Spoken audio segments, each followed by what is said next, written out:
way. Police are called out to an incident of a person waving a gun at people. They arrive at the scene, and the suspect either points the gun at the officer or refuses to drop it and gets shot. Only later is it discovered that the weapon was an air gun, often referred to mistakenly as a toy gun instead of an actual firearm. One of the more famous or infamous historical examples would be that of Tamir Rice, a 12-year-old boy that was armed with a replica airsoft pellet gun who got called in for brandishing it at people in public, and he was shot by responding officers when they arrived on scene and he reached for his gun. That weapon was a replica of a Colt 1911 that was called functionally indistinguishable from the real thing, and the orange safety tip on the barrel had been removed. The two responding officers were cleared of wrongdoing by a grand jury, but that did. Yeah, Vince, what up?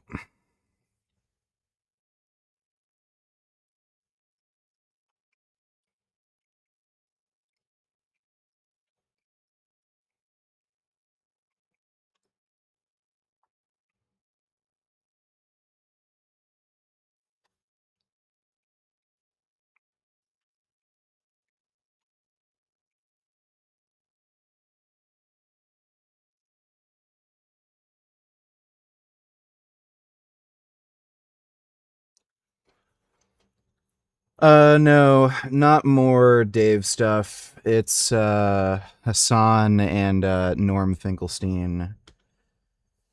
The arch Uncle Tom. Not even Uncle Tom. What's the word I'm looking for? Pick me? Yeah, they were basically just doing the Jews run everything thing. Didn't stop protesters and one-time celebrities with misplaced outrage from publicly calling for their heads for, in their words, murdering an unarmed child, even though Rice was caught on videotape pointing this convincing working replica directly at people prior to the arrival of officers Garnback and Lohman.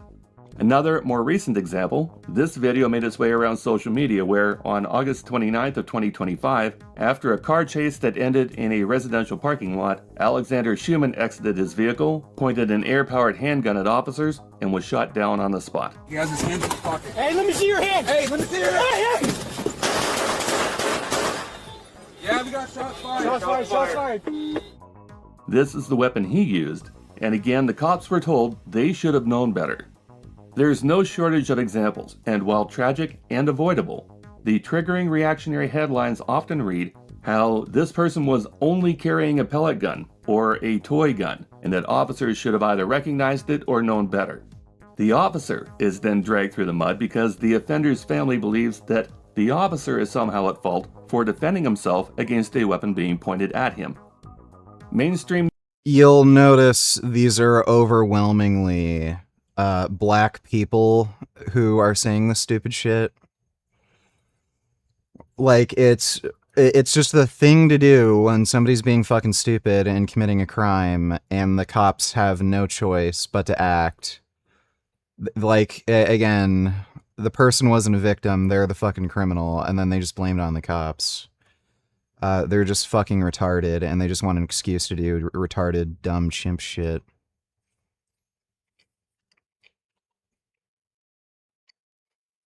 Fun fact, Vince once told me Beyond Burgers have fake protein. Yeah, that's not a thing. Protein's protein. News reports will reliably show the vigil and the class photos of the schoolboy, but fewer tend to show footage where the kid broke away from cops and, while evading arrest, drew a weapon and pointed it at the officers in pursuit. All of these incidents have the benefit of 20. Yeah, see, all black. It's like, what, like... These people are just genuinely fucking insane. 2020 hindsight, with full details available after the fact, not at all applicable to the real-time situation that the officer faced when they were confronted with a split-second decision. So we're going to tackle this topic of cops versus air guns in the hopes that people can understand the many reasons why these events unfold the way they do, so that future tragedies can be avoided. There's at least 3 ways to cover this topic, and we're going to start with the laws that govern possession and use of air guns in the first place. In the United States, where firearms are a part of American culture and gun ownership is Like, the replicas that are on the market are indistinguishable from the real thing. Like, you have to get up real fucking close to see, like, oh, it has an inner barrel. But yeah, they're indistinguishable. All right. On with the black murder rate. In the United States, it's not just marginally higher than the rest of the country, it's 7 times higher than whites and well above every other ethnic group that they track. More black men between the ages of 15 and 34 die by homicide. These black people are making white nationalists look right about whites being more intelligent. Yeah.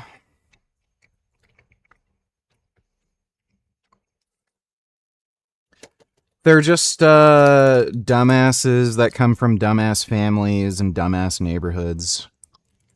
It's always the same shit.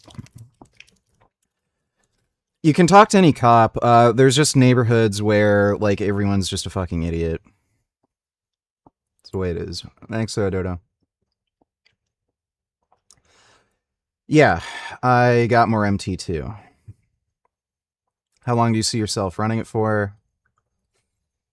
I don't know, I might just stay on it.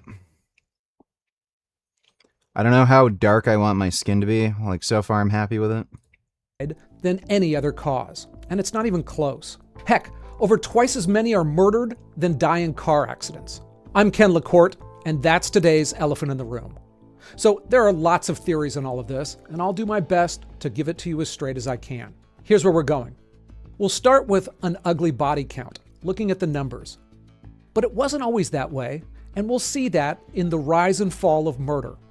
Then, we'll start with the weaker explanations before we get to what holds up, the reasons that seem to make more sense. Okay, so black Americans make up only about 13% of the US population, but they account for over half of all murderers and half of all murder victims. It's an ugly body count no matter how you look at it. By raw numbers, This has nothing to do with antisemitism or racism, but Your WNBA highlight reel now? Not really. Minnesota Lynx defeating the Indiana Fever last night. But all eyes were really on what was happening off the court, with supporters of WNBA star Sophie Cunningham saying they were harassed by trans activists outside the arena. Meantime, Lynx head coach making a statement of her own, wearing a shirt that said "Trans kids belong" during the game. There it is. Joining me now, Independent Women Ambassador Peyton McNabb and Town Hall columnist Dustin Greggy, who attended the rally for Sophie and witnessed the events firsthand. So, Dustin, I'll begin with you. Describe what you saw. What happened? No, MT2 is not dangerous. Well, I just have to say, I mean, the leftists have completely lost the plot here. I mean, we're just here to stand up for women, stand up for their right to fair competition and for safe spaces. And this is a 90-10 issue, by the way, guys. I mean, talk about a culture war where you just can't lose as conservatives, as people who support women. But the WNBA, the Democrats, they insist on going against culture and pushing upstream. But this is a battle they're going to lose. And you can see it in the faces of just normal people walking, just trying to go to a game. I think around 17,000 people attended this game. It was one of the higher benchmarks of attendance for a WNBA game here in Minnesota. They were just awestruck watching this circus because, quite frankly, Dot, if I were to repeat some of the obscenities that were said to women by men, by the way, through megaphones, screaming in their faces, I would be banned from this program going forward because it was that insane. And in one case, we even saw one of their trans supporters assault one of the activists here on scene. And this isn't a new thing. I mean, I've been swatted. Riley Gaines has had many threats to her lives, as well as Peyton here on the program. And we saw Charlie Kirk murdered. Isn't Riley Gaines, like, actually a fucking crazy, deranged lunatic, though? This is a serious issue, and Democrats keep... Is she the chick who, like, says the N-word left and right? Yeah, that's... No, maybe I'm thinking of somebody else. Yeah, she just looks similar. Okay, it's not her. Keep pushing it aside, but at the end of the day, this is theirs to own, and they're going to have to come up with a different solution here eventually because they will lose on this issue. We saw when Sophie Cunningham came out with pro on this issue, her sneakers sold out within 48 hours because she's on the right side of the culture in this case, and we're going to see that continue to move forward. But that said, Dustin, and I do want to bring in Peyton for. There's a really weird, there's been a weird thing going on with women's sports that a lot of people aren't fucking aware of. The trans thing is like the tip of the iceberg that everybody notices. Like, obviously, when you get to that extreme level where you have biological males competing with women, it's obviously an unfair advantage. But I think I think women are inherently anti-competitive, and that results in a lot of weird shit that's been going on with women's sports. So it's no surprise, the more masculine you are, the more androgenic traits you have, the more of an advantage you're going to have in women's sports, even if you're a biological female. There's been a lot of regulations that people aren't aware of that has targeted biological women.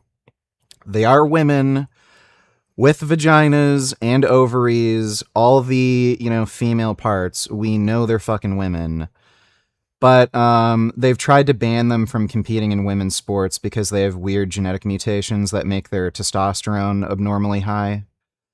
There's some weird gene variation with the aromatase enzyme that a lot of African women have that make them more masculine. And there was a few black sprinters that ended up getting banned from competing in the Olympics over it.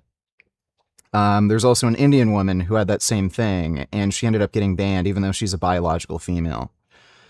They've also tried to mandate them take some weird testosterone-lowering hormones, even though, again, they are biological women. So, no matter what, you're going to see this kind of fucking stupid horseshit in women's sports, and I don't even think it's in the interest of fairness. I think there's just a lot of women who know they can't get ahead in sports by competing just against better athletes, so they try to push for weird arbitrary rules that not only enforce sex bias but also like weird hormonal biases. Like, so they've tried to ban women who just have high testosterone naturally. I don't know why this is even a fucking issue, dude. Like, just people have to get over it. A few recent polls are showing the Conservatives closing the polling gap with the Liberals. Are you worried about this? If I recall correctly, you said you wanted Mark Carney to be PM for 10 years. Are you literally retarded? Or are you just fucking with me? Yeah, I've literally been supporting the Conservative Party for I don't even know fucking how long. I wanted Trudeau gone. I wanted the Conservatives to get elected. I told everyone Mark Carney's just a corrupt retard. Sure enough, he's a corrupt fucking retard. Literally, all he's doing is draining the country's fucking wealth, destroying Canadian businesses, just to enhance his own investment portfolio with Brookfield. The guy has no fucking clue what he's doing, and he's trying to ram through all of these anti-free speech, anti-freedom fucking policies. He's trying to have mass surveillance on the fucking internet. He's still trying to ban all the fucking guns for no reason. Where the fuck did you get the idea that I support the Liberal Party and Mark Carney? Are you actually retarded, or are you just fucking with me? Thanks, dude. Sarah Safari's body safari. Is this just fucking Sarah Safari videos? It's my fault. I'm sorry. I've already seen this. This is an old meme, dude.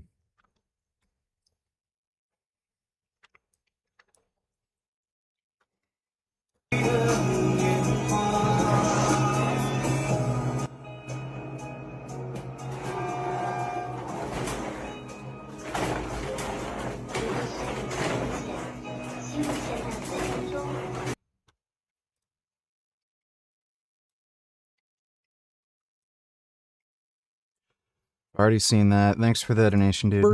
We're talking about 10,000 victims per year. In 2023, we saw a rate of 3.2 deaths per 100,000 people for white Americans, compared to 21 for black Americans. That is a huge And that gap disparity. has run about that wide for at least 50 years. And it's not just a black-white story. Latinos are roughly 5 to 6 per 100,000, and Asian Americans below 2. Now, a small part of that gap is demographics. Young people are more violent, and black Americans are, on average, about 6.5 years younger than others. Still, a young man in some Chicago zip codes was 3 times more likely to be shot to death than a U.S. soldier deployed during the Iraq or Afghanistan war. Look, if I were black, this whole topic might drive me a bit crazy. It's an issue because trans people have an unfair advantage over biological women, and that's seriously wrong. Why can't they just be a sports team made exclusively for trans athletes? That's never happening. There's not enough trans athletes. Thanks for the donation, Dodo. Because there's a lot of people out there to use it. The stat you hear about you're more likely to get shot and killed as like a black person in a certain zip code than like a soldier in the Afghan war. It's a little misleading. There's a lot of reasons why you're less likely to get shot in the Afghan war. Like, you're talking about extremely long engagement ranges generally. You're also talking about having the support of a modern military and crap behind you. Whereas,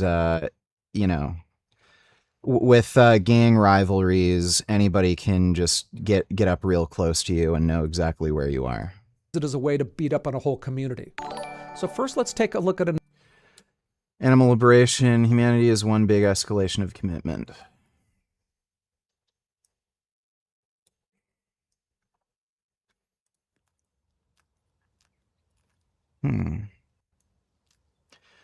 That's a nice bat. I like fruit bats. Bats are good. We need more bats.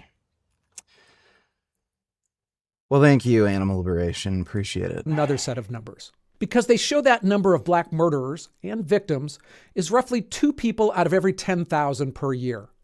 So we're talking about a tiny fraction of one group of people committing the worst crime there is.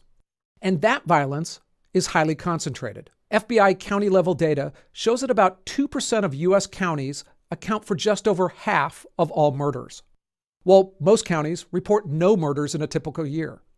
And within those high murder counties themselves, the killings cluster in small sets of streets and blocks.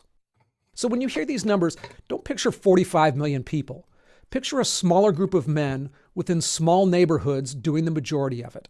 Everyone else on those blocks, they're not committing the violence, they're living inside of it. So to get a better understanding of the high black murder rate, before looking at the difference between the races, let's take a look at the rise and fall of murder. Because those numbers, for all races, can vary dramatically in short order. Murder in America can double in a decade, then get cut in half the next. Underneath that movement, though, it's a slower story that explains the racial gap, and I'll focus on that in the next 2 sections.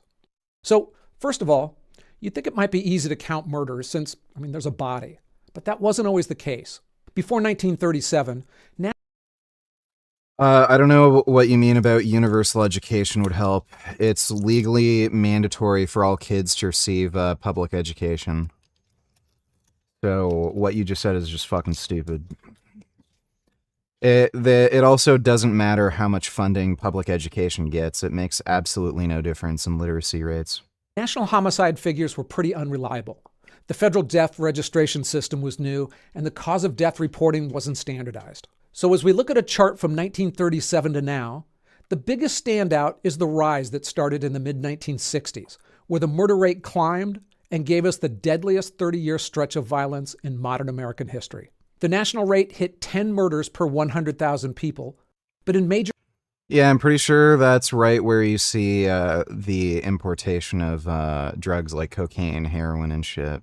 cities, it was triple that, with over 30 per 100,000 in New York, Chicago, Los Angeles. By comparison, New York City's murder rate last year was only 3.7. That's only an eighth of its high. Now, it's hard to exaggerate how unsafe the big cities looked and felt in those days. If you rode the New York subway in the mid-1980s, the graffiti, the broken windows, there was certainly a sense that no one was really in charge anymore. The Bronx was full of open-air drug markets running in broad daylight, and kids played in lots full of rubble, and in some places, American cities looked more like bombed-out blocks in 1980s Beirut. That was ordinary life in a lot of black neighborhoods for the better part of 2 decades. Now, the black-white racial breakdowns in the data didn't really get reliable until the 1970s, and to be honest, there's still some squishiness in those numbers. For instance, there's not even a uniform way of defining a murder victim's race in a country that's increasingly becoming more multiracial. Still, a few things are pretty clear. First, the murder rate in the 70s grew nationwide, but it grew more in the black community by a wide margin. Black and white murder rates usually move up and down together, but for blacks, every swing lands harder, with sharper spikes and drops. All right, before I get into the whys here, I need to start with bigger caveats than I usually give. And the first is that there's no single obvious answer that people agree on, especially the experts. Now, that's usually the most difficult parts of my videos. I mean, if there was one straightforward answer to a question, there probably wouldn't be much of a debate or a mystery, and it wouldn't be worthy of a video. Instead, all the time, we see overlapping, intermixed reasons that change by person and over time. So I try to give insight, but this just isn't 2 + 2 = 4 stuff. Also, specific to this, every single theory here is disputed and has been the subject of articles, books, conferences, even the ideas I just mentioned in passing. And for each one of those, you'd be able to find a professor with a fancy degree who says, I'm dead wrong. That's just the playing field here. So with that said, here's my best take on all this. Let's start again with the 1960s. The post-World War II baby boomers were coming of age, so there were more people in that age group more likely to cause problems. There was also a weakening trust in institutions and more social unrest. But a few other factors really seemed to move the needle. The first was drug use. It exploded starting in the 60s. Heroin and cocaine took over in the 70s and 80s and hit the cities the hardest. Then came crack in the mid-1980s, and things got much worse, especially in poor black neighborhoods. It was cheap, fast, and hooked people easily. The users often robbed to fund their habit, and the dealers shot each other over sales turf. You can see it in the murder rates directly. Between 1984 and 94, homicide rates of black males aged 14 to 24 doubled.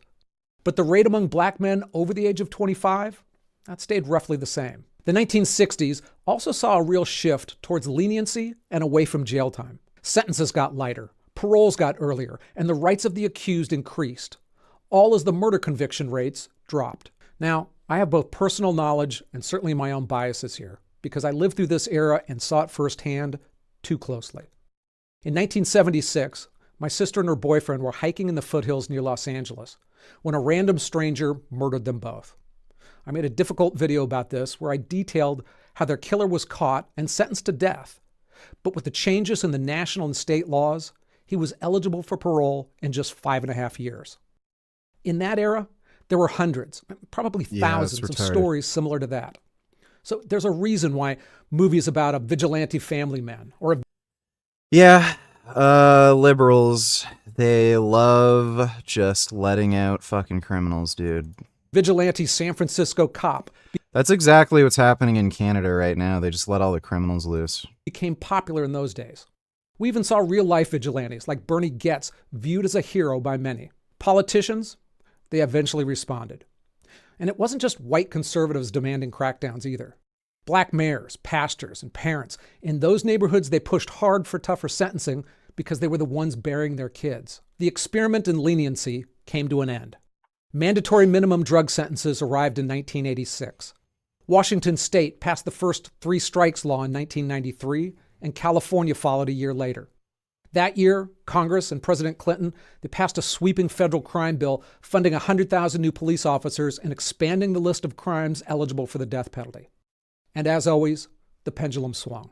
The murder rates dropped sharply through much of the 1990s and continued downward with only a couple minor spikes until a handful of years ago. The next upswing was quicker and more dramatic, and it started right after George Floyd's death in 2020. Some cities... You know, that reminds me. Why the hell do these SJWs obsess over trans people so much when they're such a small percentage of the population? Seriously, why? Do they insist that streaming services like Disney Plus and games like Starfield use pronouns? I guess there's not that much for them to complain about. Thanks, Dodo. Cut police budgets. Police pulled back on their own. A new breed of district attorneys took office, the kind who'd never be called tough on crime. Guaranteed bail increased in some places. Others backed off tools like gunshot detection sensors or video. Crime rose fast, and so did the backlash.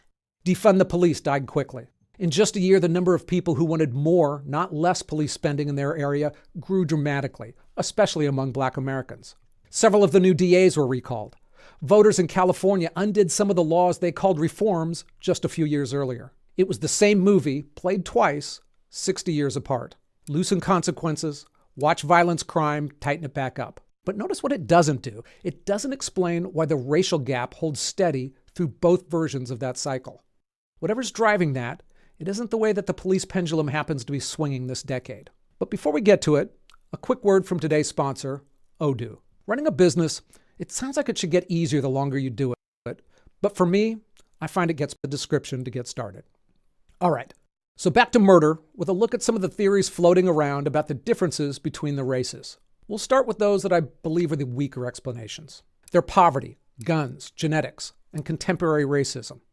And there are a few, like lead exposure or other demographic changes, that I don't think much of and I just don't have time to get to here. So let's start with poverty, which is usually the first out of the gate when people are looking for ways to explain the racial gap. It's a straightforward theory. Black Americans have been historically poorer than other groups. Poverty breeds desperation. Desperation breeds crime. As with all theories, we have... I mean, seriously, whatever a trans person identifies as is none of these companies' business. Yeah, I guess. Thanks, Dodo. to look at correlation versus causation. For instance, how long do you think the Iran war will last? Will it become like Iraq in the 90s? There isn't even a ground invasion of Iran, so that's just a really weird thing to say. Who the fuck knows? Maybe another year. For instance, you see ice cream sales and drownings both spike in summer. But that's not a causal relationship. They're both caused by hotter weather. The poverty correlation falls into the same camp. Beverly Hills is 16 miles away from Compton. One's rich and safe, the other is poor and dangerous. So poverty and murder do correlate, but they do it weakly and inconsistently. Raw income data shows poorer people commit more murder. Usually, crime has a better association or a prediction of poverty than poverty is a predictor of crime. So crime creates poverty, not the other way around. You actually see that like on a national level too. Countries that have a lot of government corruption, they tend to be poorer. So when you have a corrupt government that basically steals everybody's wealth, and it also makes it hard to conduct business, and especially international business. Nobody has an interest in investing in a country where they're just going to have their money stolen from the government. That that prevents any kind of economic development. So it's not poverty that creates crime, it's crime that creates poverty. But that relationship falls apart under some real scrutiny, especially when you look at county level data. And we also see it play out in heavier poverty areas like Appalachia. And excluding race, we see this play out in counties where the county murder rates don't move in lockstep with their poverty levels. Asian Americans also hit hard against the whole poverty equals crime concepts. I did a whole video on how infrequently Asian Americans commit crimes, even when they're poor. The numbers are astounding. Something else is going on, and poverty isn't the answer people think it is in either direction. Now let's talk guns. They certainly make it easier to kill someone, and to many, they seem like an easy way to reduce violence. And also, there's a lot of misrepresented or cherry-picked data in that entire debate. But certainly the murder wave that began in the 70s didn't coincide with easier gun access. It was the opposite. For most of American history, getting a gun was trivially easy, and ownership was higher than it is now. And racially, the correlation is backwards. Black Americans own guns at one of the lowest rates of any major ethnic groups, yet they have the highest murder rate. White Americans own the most guns. Pew Research estimates Pretty sure that's extremely misleading. I don't know how they're calculating this, but there's two ways to calculate gun ownership per capita. You can look at the total amount of guns owned by a group, or you could look at whether or not a household owns a gun, period. So, like let's say you have one family or one household that owns 1,000 guns because they're gun collectors, versus another household that has one gun or 0 guns. Like, yeah, it'll create a huge disparity, like 1,000 versus 0 or 1,000 versus 1. But if you just look at, do they own a gun, any amount of guns, well, then it's 1-to-1. So I don't know how they're calculating that exactly, because especially with richer white Americans, they tend to collect guns and have like a lot in their possession. Like very often you'll see them have hundreds. So that can skew the statistics a bit. It's that almost half of white households own guns compared to about a Okay, it's per household. fifth of black Americans. Then there's genetics, since somebody always brings it up. Yeah, my dad still has thyroid cancer. It's gotten worse and he can't talk and he's on a feeding tube. But through all my videos here, I've seen very little evidence to show that genetics play more than sometimes almost trivial role in complex human behavior. We see it specifically in the case of violence. By the numbers, the American black homicide rate runs roughly double the average rate across sub-Saharan Africa, the opposite of what a shared genetic trait would predict. Mexico's homicide rate runs several times higher than the rate for Latinos in the United States. Again, the opposite of what you'd expect if crime were following people across a border. And new African immigrants in America? I couldn't find murder-specific numbers, but their overall crime rates are substantially lower than U.S.-born black Americans. That leaves racism. It's the last element in this section, but also shows up in the next one because it means different things. I think it's important to separate into contemporary racism, I don't like you because of your skin color, and the historical racism that shaped culture and societies over centuries. It's hard to make the case that contemporary racism drives the murder rate. If you lean hard on the poverty equals violence argument, you can maybe stretch it to get it there, since poverty in black communities has its own history tangled up with racism. But if racism itself were the direct cause, you'd expect to see it show up in the form of interracial killing, white offenders targeting black victims, or vice versa. And that's usually not what happens. About 3/4 of murder victims are killed by someone of their own race. In fact, most victims know their own murderers and are often related to them. Killings are spurred by reasons like drugs, disrespect, money, or girlfriends. My dad lives in the Midwest. I think he lives in Saskatchewan now. Haven't visited him. Racism usually isn't in that room. The surge in murder in the 1960s and 70s, they came along right at the same time that American civil rights were surging as well, with overt racism in retreat. Segregation was dismantled, voting rights passed, black incomes and black college enrollment climbed, all while the black homicide rate doubled. Too many conservatives, though, hear these points and they scratch racism off the list entirely. But again, we'll get into it in a second. Hey, I researched this carefully, but there's a lot of statistics in there as well. All right, now let's take a look at what holds up better as theories, because it's a combination of family, drugs again, and sometimes even getting away with murder. Family first. And it started with a guy that nobody wanted to listen to. In March 1965, I was a month old, a Labor Department official named Daniel Patrick Moynihan wrote a report on black families. It noted that the non-white out-of-wedlock birth rate had climbed from 16.8% in 1940 to 23.6% by 1963. Moynihan was a New Deal Democrat from New York City, and his report landed like a lead balloon. Some black leaders called it one of the most dangerous things written about black America in a generation. It was so radioactive that serious academic work on black family structure mostly stalled for a generation. The chilling effect is worth thinking about, because 20 years later... Yeah, there aren't any peptides that help cure cancer, idiot. A sociologist ran the numbers anyway. Robert Sampson studied crime in over 150 American cities and found that family disruption, kids growing up without a father in the house, predicted the murder and robbery rate on its own, independent of income, employment, or how much welfare a state paid out. And it worked exactly the same way in white communities as it did in black ones. His conclusion, and a number of other correlational studies back this up, shows that the primary drive of black crime rates was fathers, or the absence of them. Moynihan eventually became a long-standing U.S. senator, and a lot of what he warned about came true. That's not surprising. There's data right now. This has no racial bias to it. They didn't look at racial disparity.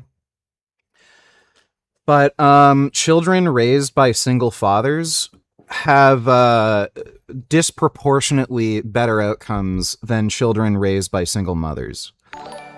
Single fathers actually raise children better than two-parent households. Which apparently people like this guy does not seem to understand. I'll take a look at that in a minute. Thanks, Dodo. So yeah, children raised by single fathers, they are better educated, better able to control their emotions, less likely to commit crime, and less likely to like rely on welfare and shit.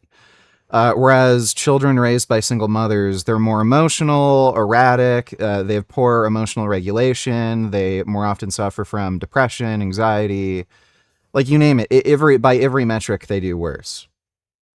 And again, even single fathers are even better at raising children than two-parent households, so mother and father. So yeah, it would not shock me at all that women like just a lot of these people with, you know, these gang members with like fucking problems where, again, it's the same kind of pattern of behavior, right? They have poor emotional regulation. They make really stupid, rash decisions. Oh, somebody disrespected me. I have to go out and get a gun and shoot them. Yeah, that's single mother fucking behavior. Let me see, Dodo. So I downloaded Starfield the other day. I don't have it anymore. I refunded it. It has nothing to do with what I'm going to be talking about in this video. Nothing at all of that sort. It has a lot to do with the fact that the game was a colossal piece of shit that wasn't running well at all. Another Bethesda game they released that they're expecting the community to mod and patch and mod and patch and, you know, basically doing a lot of the legwork for them, and just how Bethesda goes. Fuck you, Todd Howard. But before I decided to refund this purchase, I headed to the discussions portion of Steam. Now, I already knew that I'd probably be in for a lot of toxicity in this video game. I was absolutely, I shouldn't have been, but I was stunned. You search pronouns in here in the discussions for Starfield on the Steam community. You end up with 121 motherfucking pages of crap, interspersed with people just trying to get people to understand that this is included within their own communities even. Don't talk too much about it, because you'll to help them feel like they're not being left behind by society the way that they've been left behind by society for... You are... Okay, whatever. Thanks, Dodo. True. And the fatherless numbers continued to rise. Part of the reason is baked into a policy from that same era. Aid to families with dependent children. AFDC was the main cash welfare program of Johnson's Great Society, and its rules often meant a mother lost her check and her Medicaid the moment she married her child's father. What came to be known as the marriage penalty wasn't aimed at black families. It hit poor families of every race. I've heard this argument. Basically, black women were financially incentivized to stay single, not marry, because they'd end up losing their benefits. I've heard that argument before. Sounds totally plausible. Like, you can look at some of the, like, some divorce cases where women are just fucking insane. They try to get everything they fucking can from their ex-partner, and just whatever benefits they can get from, like, the state. So it really wouldn't fucking surprise me, and, like, we've seen all the welfare queen memes. People have also noted there's just a lot of black fathers that end up getting arrested for stupid fucking reasons, like selling weed. Single motherhood became the path to more benefits, and marriage became the way to lose them. Poor Americans across the board responded to that incentive, and it landed on the black communities first and hardest. Today, 69% of black children in America are born out of wedlock. The white rate is 26%. Substantially lower, but higher than the black rate when Moynihan was ringing the alarm. By comparison, Hispanic rates are somewhere in between the two, and the Asian rate is the lowest at 11.5%. Now, welfare rules weren't the only thing working against marriage. Societal rules and the economy were too. The Great Black Migration in the early 1900s had seen 6 million blacks move from the countryside to the cities for industrial jobs. And those were hit particularly hard. Between 1967 and 1987, New York City lost roughly a half. Brendan Fraser had $50,000 a month alimony payments. Yeah, as if that is even remotely fucking fair. Bruh, get the fuck out of here. 500,000 manufacturing jobs. Chicago, more than 300,000. Philadelphia, 160,000. That was over half of these cities' manufacturing bases. The jobs that once let a man without a college degree support a family, in the neighborhoods where those men lived, they vanished in a single generation. The result was self-evident. When the men who could support a family disappear from the job market, marriage disappears with them. Now, I've already covered how drugs drove the overall crime wave, but I just want to reiterate how much it hit black neighborhoods specifically. Because the business of street drugs, it runs on violence. And an illegal business runs on violence in a way that a legal one doesn't. I mean, there's no court that you can sue when your corner boy shorts you on a product, or no police report you can file when someone muscles in on your block. So business issues are settled with violence. We saw the same up and down during Prohibition. I'd also like to take a moment again and talk about the clearance rates of murders, because as I mentioned before, they've been dropping. Now, I made an entire video on this once, and the numbers in it, they're troublesome. In 1962, American police cleared 93% of homicides.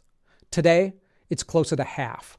If you run the numbers all the Yeah, that would definitely make murder a lot more easy to get away with and incentivized. way through, between arrests, convictions, and plea deals, around 13,000 killers a year walk away with no sentence at all in America. And that's with tools that police in 1962 couldn't have imagined, like DNA, security cameras, and cell phone location data. Much of that has to do with an increased level of evidence needed to convict someone. And on one hand, that's great because it means fewer innocent people going to jail. But there's a cost to it in more killings, and that hits the black community harder. Homicides with black victims, they clear at a lower rate than homicides with white victims, and they have for decades. Sometimes that's financial. Sometimes that's because guns make it easier to kill somebody from a distance and more likely to get away with it, and guns are disproportionately used in black killings. Well, and if you go to any of these black neighborhoods, nobody talks to the police. No snitching, don't talk to cops. I'm not saying anything. So yeah, when you have a bunch of witnesses that could actually break the case and they won't talk, that also prevents the police from being able to do anything. And for many of the gang-related murders, people are just often unwilling to talk to the cops. So when we look at all of these issues all together, we're not looking at disparate issues. We're looking at a larger narrative that's the definition of culture. I looked at the murder statistics for my city, and it was 0, over a decade. Heck, I've never even seen a fist fight in my city. Now, we're older and mellower here, but it's a visible difference that I see when I go into other places. It reminds me of an anecdote that J.D. Vance wrote about in Hillbilly Elegy, which was an eye-opening look at the dysfunction in Appalachian culture. And it was also interesting because it was distinct from race and a slavery history. He talked about how defending your honor was so important that a young kid would certainly be expected to beat up a neighbor who insulted him or his family. And that instilled value stayed with him for years, even when he was a lawyer in Washington, D.C.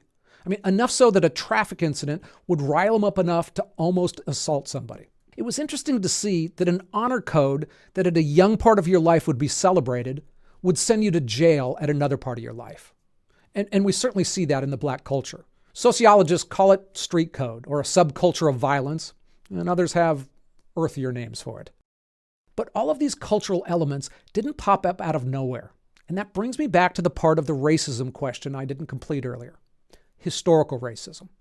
It's something that I think conservatives often don't pay enough attention to. It started as bad as you can get. You're black, you're in chains. And while it's easy for some to dismiss that as being hundreds of years ago, cultures change slowly. Heck, legal segregation for housing and public services, and laws banning interracial marriage, they didn't end until the late 1960s.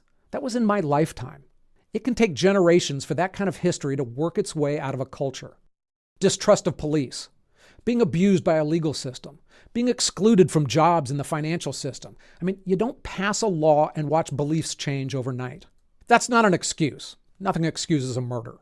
But if you're looking for where things like street code comes from, you can't leave this part out. All right. I hope I didn't give the impression that... Yeah, it's probably mostly single mothers. All right, Andrew Tristan Tate.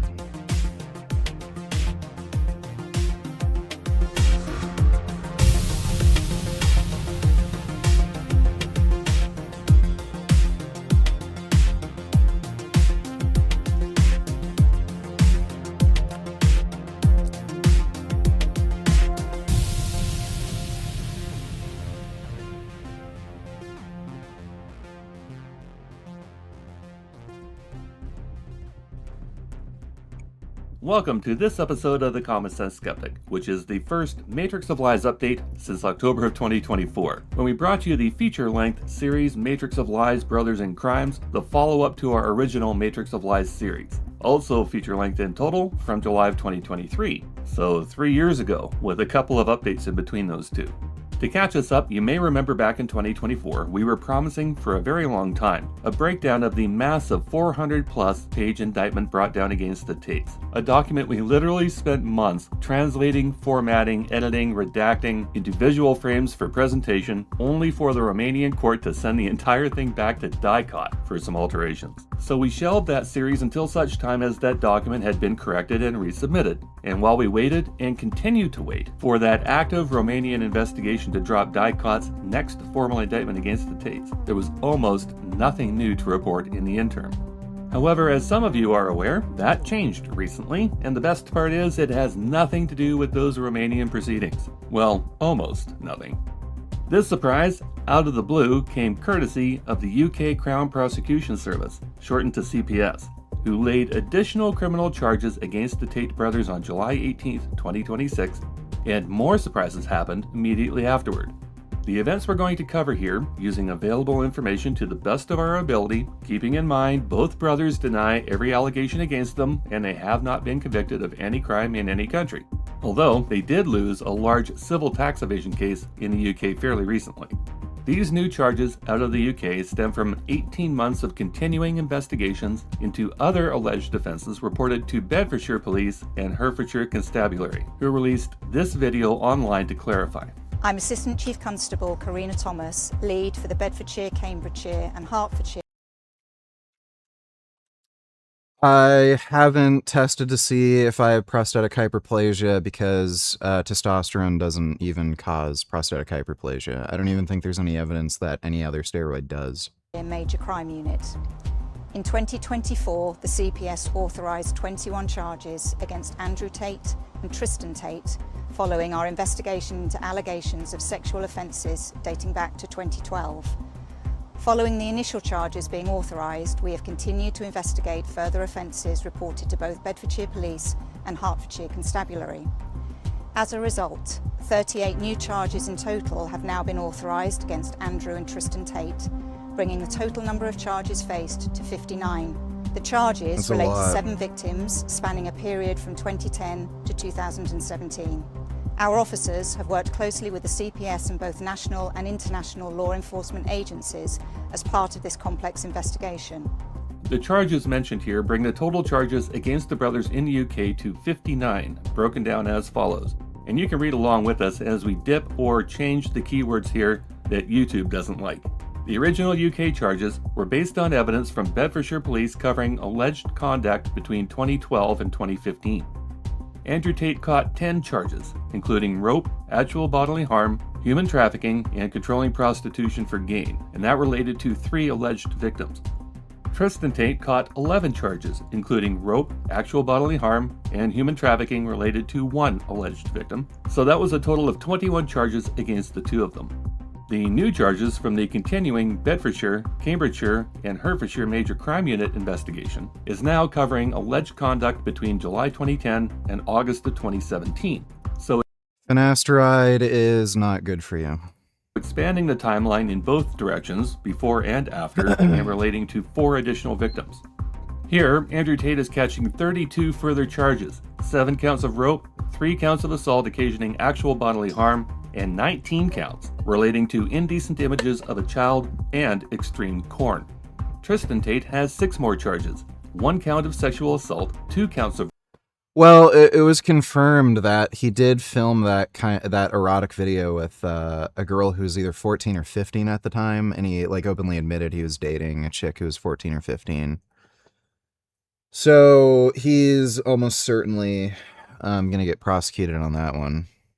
Rope, and 3 counts of arranging, facilitating trafficking for sexual exploitation, same as Andrew.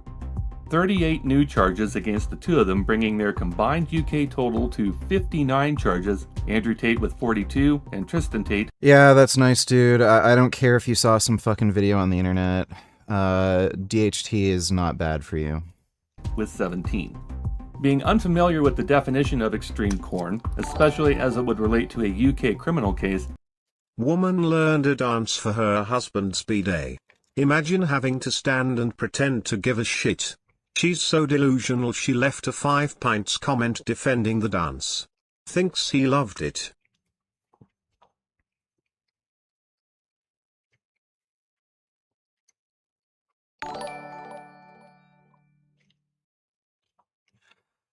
That's like Elaine from Seinfeld. Yeah, it's not the best dancing. Don't really care though, thanks dude. Dodo, did Dan or Destiny respond to you yet? Let me check. I mean, seriously, he is angry that people are upset just because they don't want the video game they paid for to pander to such a small number of the population. You know what's with all these SJWs upset that not every type person is included in media. No, Dan did not get back to me.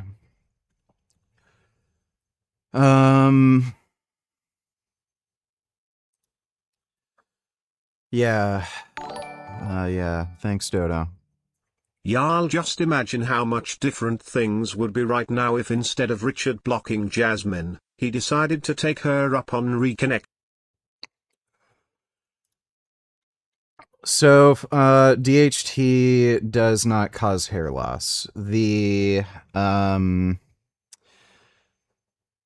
testosterone entering the androgen receptor in the scalp and converting to DHT is what causes hair loss.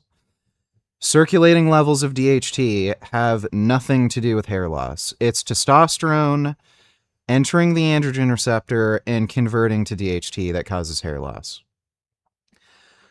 Secondly, circulating levels of DHT have nothing to do with tissue levels of DHT. Your circulating levels could be massively, ridiculously high, 1,000 times higher than normal. Has nothing to do with tissue levels. So it's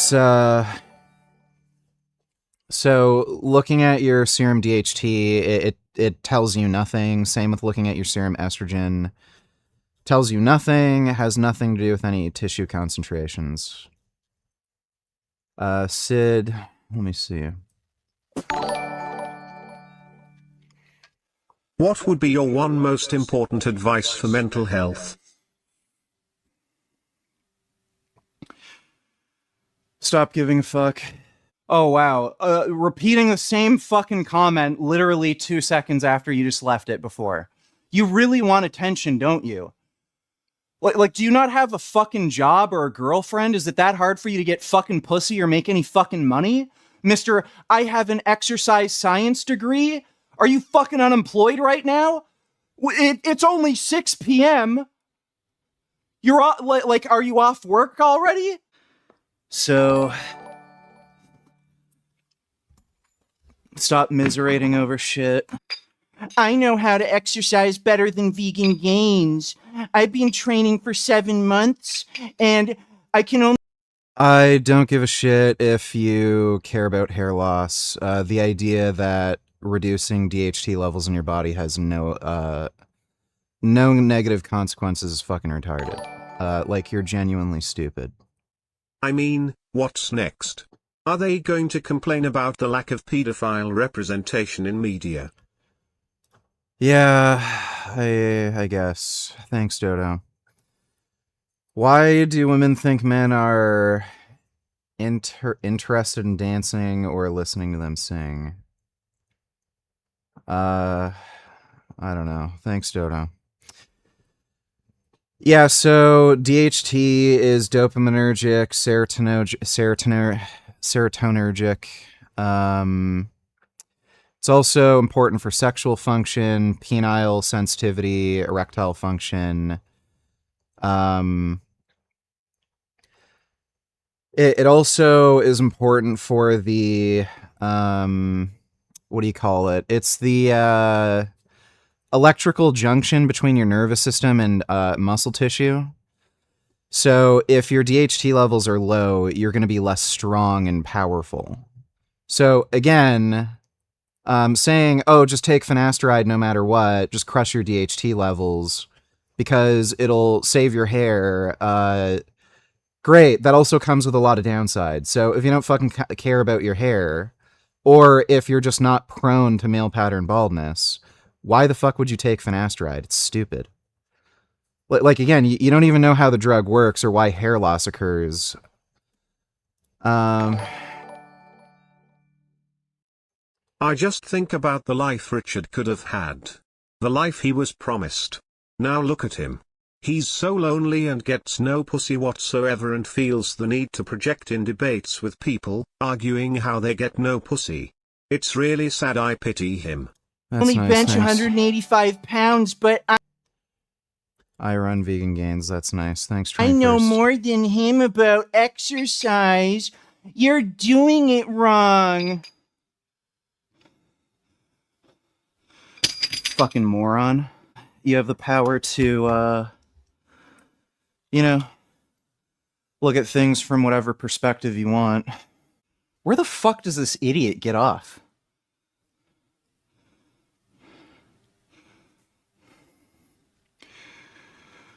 I have a degree in exercise science. Oh, okay, cool. So why are you a fucking pencil neck little fucking weakling who doesn't know how to do a basic exercise like fucking shoulder shrugs then, dipshit? You can look at life from a perspective. I really don't like how black you've been looking recently. It's gross and disgusting. I was okay with donating to you while you were brown, but you're turning more N-word, and I don't know if I can keep supporting that. Okay, thanks, 21st. Perspective of shit or perspective of, good. Clearly, you just wasted some good money learning fucking horse shit. So good job. You still in fucking debt, retard? Yeah, DHT doesn't have much, if any, anabolic activity. I wasn't talking about anabolic. Like, I'm fucking done talking to you, dude. You're just being an idiot. Still paying off that fucking student loan, dumb fuck? So let's see. You spent several grand going to fucking school, getting into student debt. You don't even know how to fucking train. And you're a pencil neck little fucking retard telling me how to fucking lift. How about I do you a favor and drop you on your fucking head? So just enjoy the moment while you have it. I can clean 355, can you? Well, no, but I can pick you up and drop you on your head. So is that good enough for you?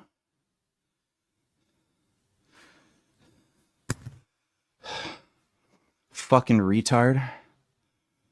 There's no point in, feeling sad or being upset about anything. It's all going away anyway. According to this retard, his arms are bigger than my legs. So here he is.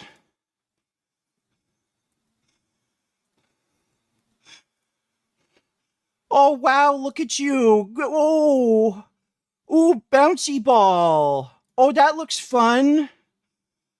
Oh, you went to school to learn that? Oh, good job. Oh, look, he can step up on the box. That's good. Oh, wow, you're even turning around at the top. So impressive. Oh, look at that. Oh, push-ups. Oh, and you jumped over the bar. That's pretty high. Oh, good job there, buddy.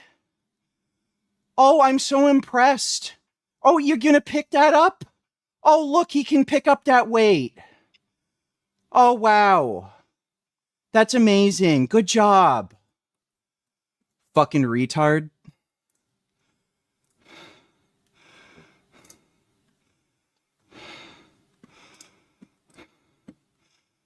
That's nice. Have fun with your little fucking bouncy balls, faggot.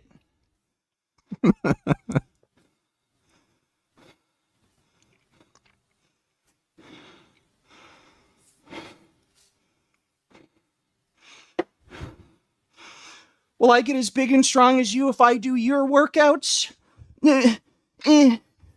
Look. Yeah, good. Fucking retard. Fucking stupid. Thanks for the donation, though. Based. We looked up the law and it is pretty disturbing stuff. Physical damage to genitalia, animals, corpses, and criminal penetration.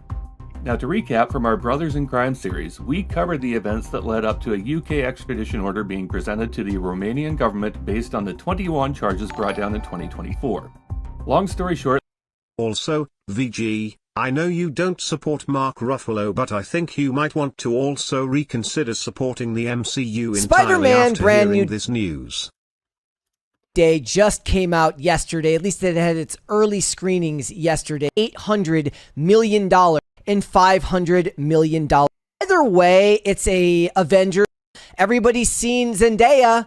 Earned from the Rachel Zegler type. Somebody asked Zoe Saldana, was that an Oscar that he didn't make, but that he was advertising for, called Palestine 36, and he says it will expose the Epstein/Zionist regime. This guy is like full Hasan Piker unhinged. Which is why you get more tweets like this. Mark Ruffalo wasn't featured in any interview, behind-the-scenes footage, promotional tour, or any single premiere. And no, it's not because he's Apparently the director is Jewish, so maybe I'll go see it. Filming for his show. I hate Sony for this. Again, I don't see any proof that that's like, I guess it could be Sony, but I don't know. Like, also, All right, thanks, Dodo. There was a friend of Tate's, a streamer named Aiden Ross, who let slip in a live broadcast that the Tates told him they were planning on running away to Dubai from Romania. Andrew had hit me up. He said, hey, I'm going to be leaving Romania soon and probably never coming back. If you want to come over and do a week of long streams and content before I leave, I think it'll be big. And he said it's basically now or never. This invitation was presented to Aiden as a final opportunity to film content with them. So the UK authorities, after discovering their intent to flee amid criminal investigations and civil proceedings through anonymous tips provided to British lawyers overseeing a civil case against Andrew Tate involving 4 more women, the UK approached Romania with an extradition order for both of them to cut those plans of escape to Dubai off at the knees. The Tates were arrested at their compound in Ilfab. If being bald doesn't matter for female attention, why do women go crazy over guys who have nice hair like Leo DiCaprio, Henry Cavill? Oh, it has nothing to do with them being famous Hollywood actors, being generally overall good looking, having millions of dollars, and like some of them being extremely muscular and jacked like Henry Cavill, right? It's just their hair. Do you get as much pussy as Henry Cavill, dude? Because you have hair like Henry Cavill, right? So you must be getting laid left and right and getting so much attention from women. Do like literal hordes of women crowd around you because your hair looks like Henry Cavill? Or do you need the millions of dollars, fame, and also just extremely muscular physique? Do you think that's helping them at all? Soul Child, of course, the director's Jewish. Great, thanks. Dodo.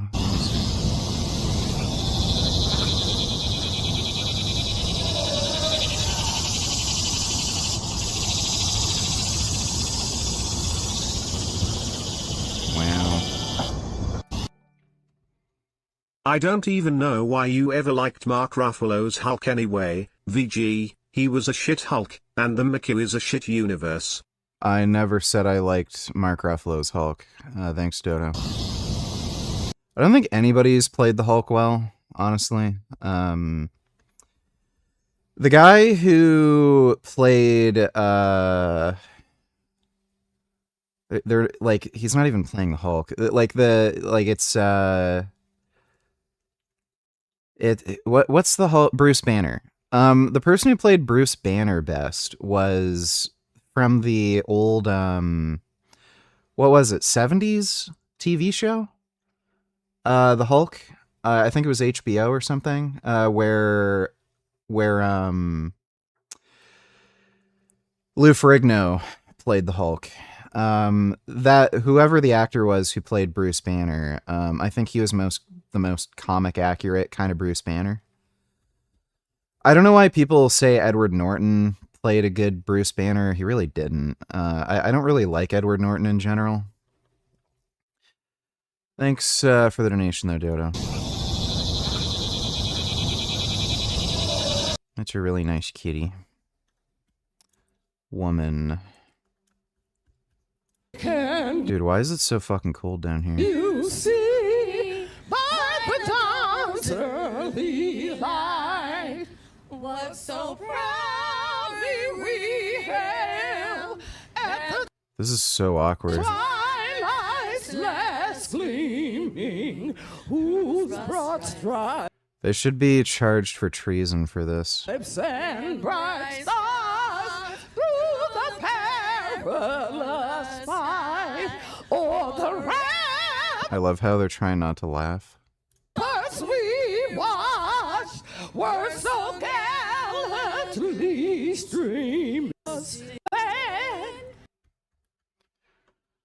That was bad.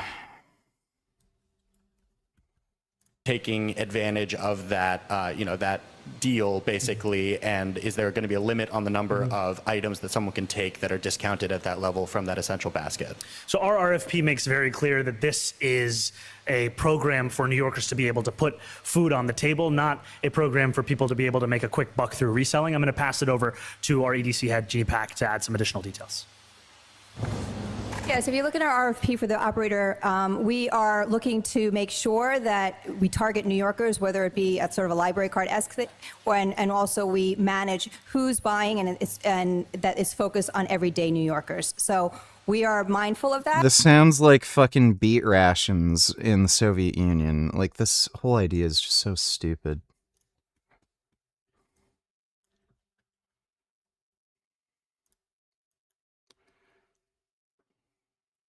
Countered these charming NGO workers who are actively colluding with people smugglers. So you can see these NGO workers here who have been helping the illegal immigrants during their Oh, look, old white women. Who would have fucking figured? journey. Now very happy apparently. Guys, est-ce que vous parlez anglais? Est-ce que vous parlez anglais? Non. It's a public place. It's a public place. C'est un lieu public, no? You're facilitating illegal immigration, madam. Are you aware this is a criminal offence? Les amis. It's a criminal offence. Yeah, somebody ought to throw them in the ocean. But yeah, what a surprise. Women again. White women. Thanks, Dodo. Bucharest, Romania on March 11, 2024. The two brothers hauled away by Romania's Criminal Investigation Service, and a hearing was held the next day. The extradition order to the UK was granted on the spot, on one condition, that Romania would get first crack at prosecuting the Tates. After their trial in Romania, and after they'd served whatever sentence was handed down, Romania would then be more than... Yeah, government assistance already exists for food, like, food stamps and shit. It's,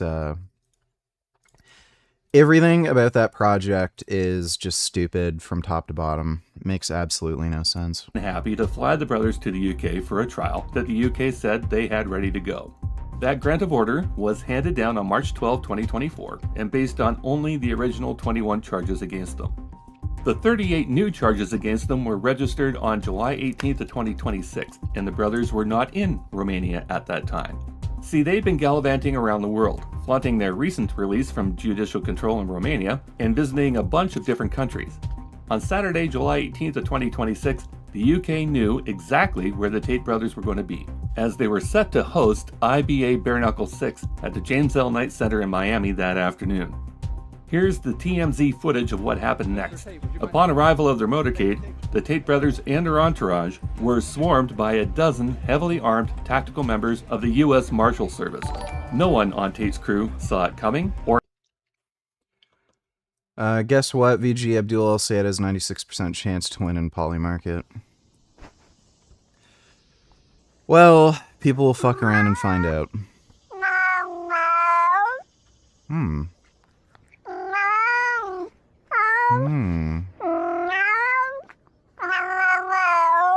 Wow. That's a lot of meowing. Did you guys hear all that meowing?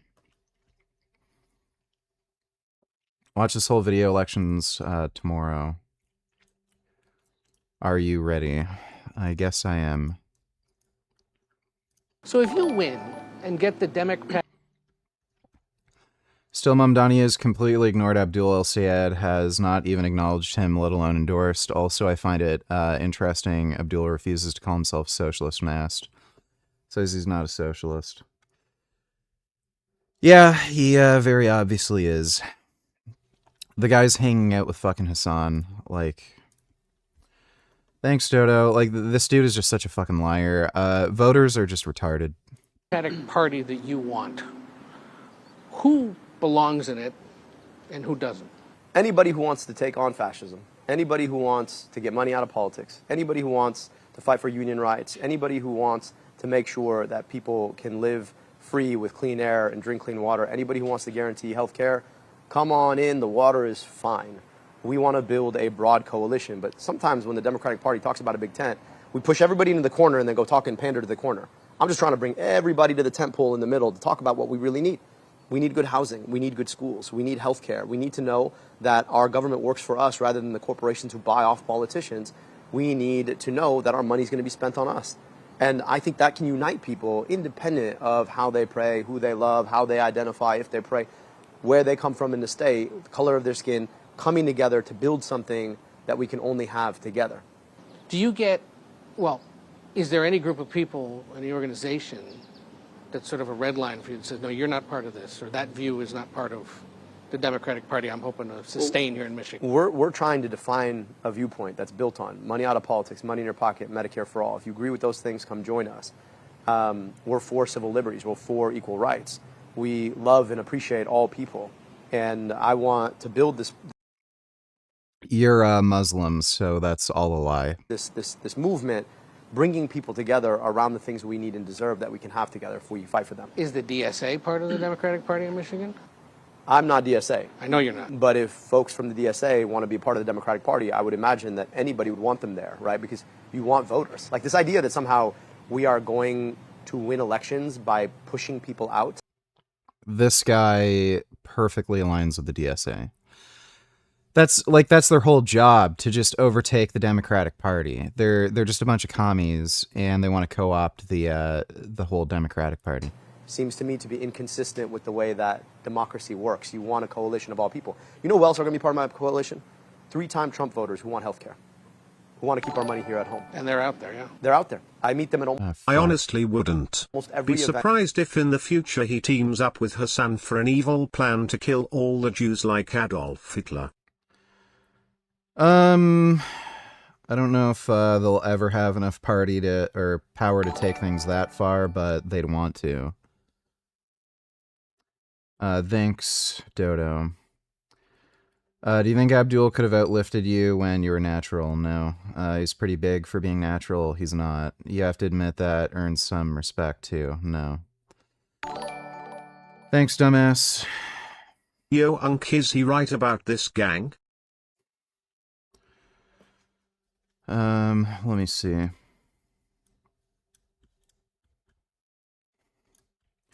Your doctor doesn't know shit about testosterone. Yeah. That is true. Sing Betrayed by the Game by Dance Gavin Dance. Okay, I'll look at that in a minute. Thanks, Cumskin. Keep in mind, people, this guy is not a doctor. He doesn't have much of a clue about steroids, HRT.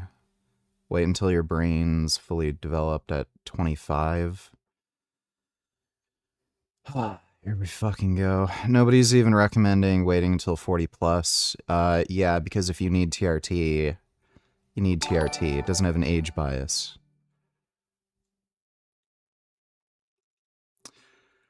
I bet you'll take your 4th Pfizer shot because a doctor told you to do so. It's always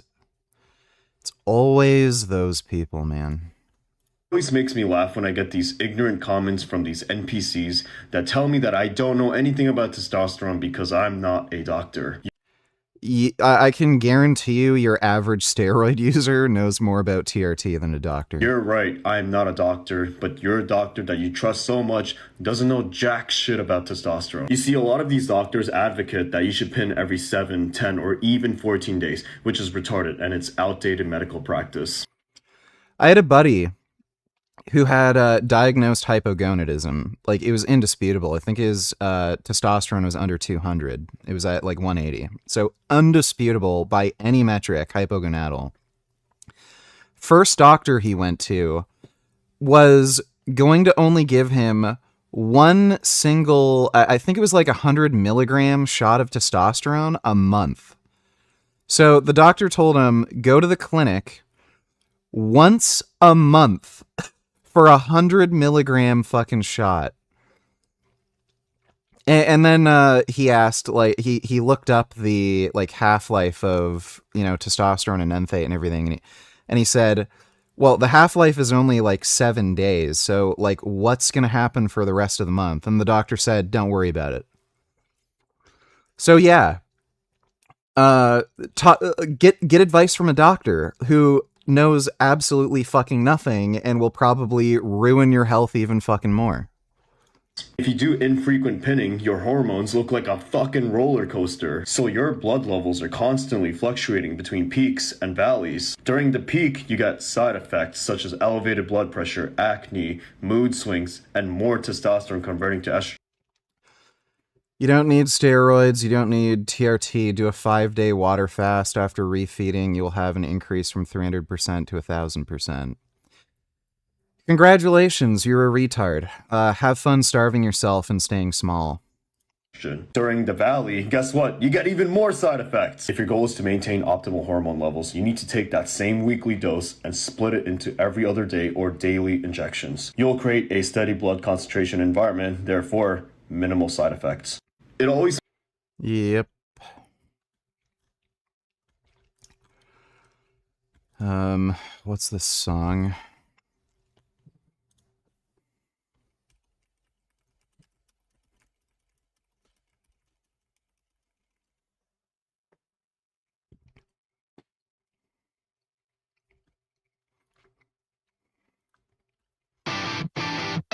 Okay, I'll sing that in a second.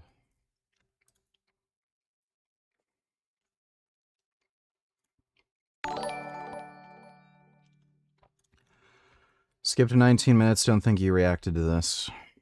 So I'm not 100% sure we're going to go out of business yet, but everything over these past few years has kind of criticize me for selling Oreo cookies while complaining about other people stealing my products. But keep in mind, I am saying I'm selling healthy versions of Oreo cookies. These people aren't saying that they're selling their version of my stolen Best Bar. The difference is, he literally called them Oreos. when I sell this product, you know who originally made it, and you know the purpose of it. Yeah, we've already seen that. This is 4 months old, dude. Thanks, though, Dodo. They will pretend that Abdul El-Sayed is like Obama because you know how Obama was a one-term senator before he ran for president. That will be like the same with Abdul. He will win Senate and then run for president because he's a citizen unlike Mamdani. Yeah, and he's going to lose. As if a fucking weirdo, crazy, communist, fucking Muslim whack job is going to win a federal election in the United States. Thanks, Dodo. So it's just a guaranteed Republican victory. Human supremacy.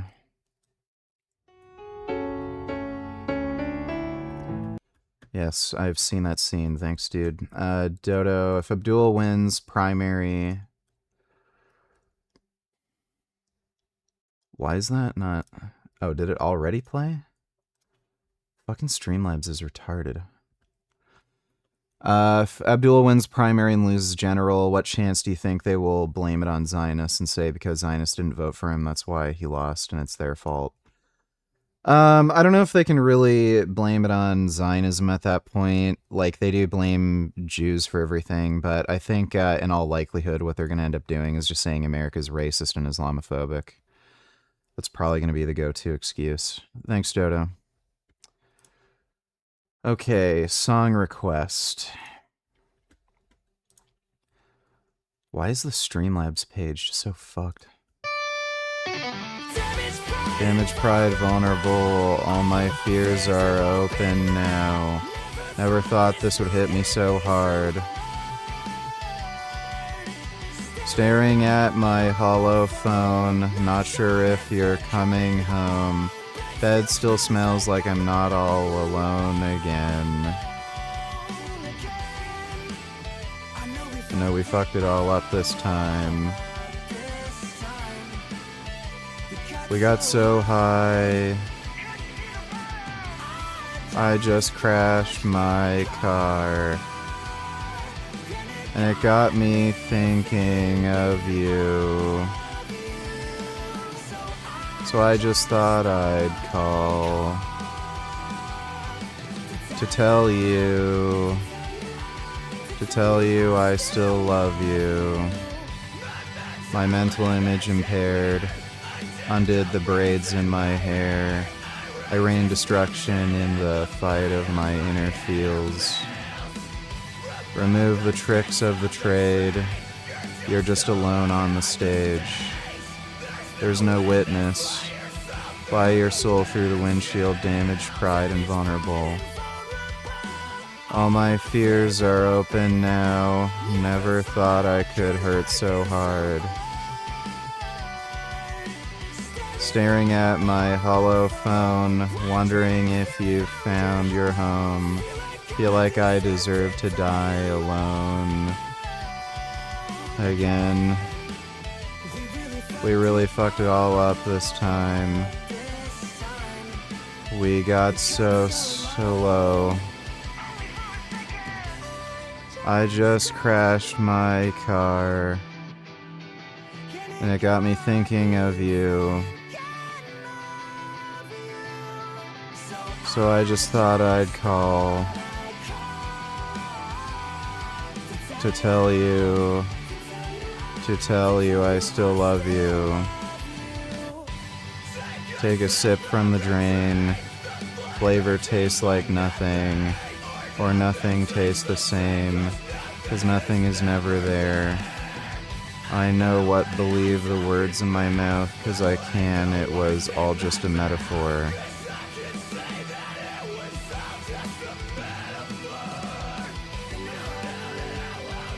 In my heart, in my mind, in my soul, I know they ain't never gonna break me.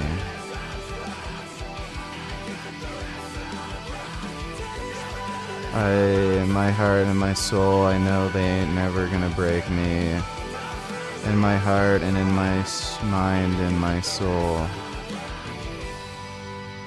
This is a fucking horrible song. The lyrics make no fucking sense and are just fucking stupid, and it's just fucking gay. I hope you enjoyed that. Do you think Rockman votes Liberal in Canadian elections? Probably. She's a single female who is lazier than you, if you can even imagine, so yay probably. She has no work ethic. Yeah, probably. I don't know if she votes, but, you know. Thanks, 21st. Kid Boo, band niggas.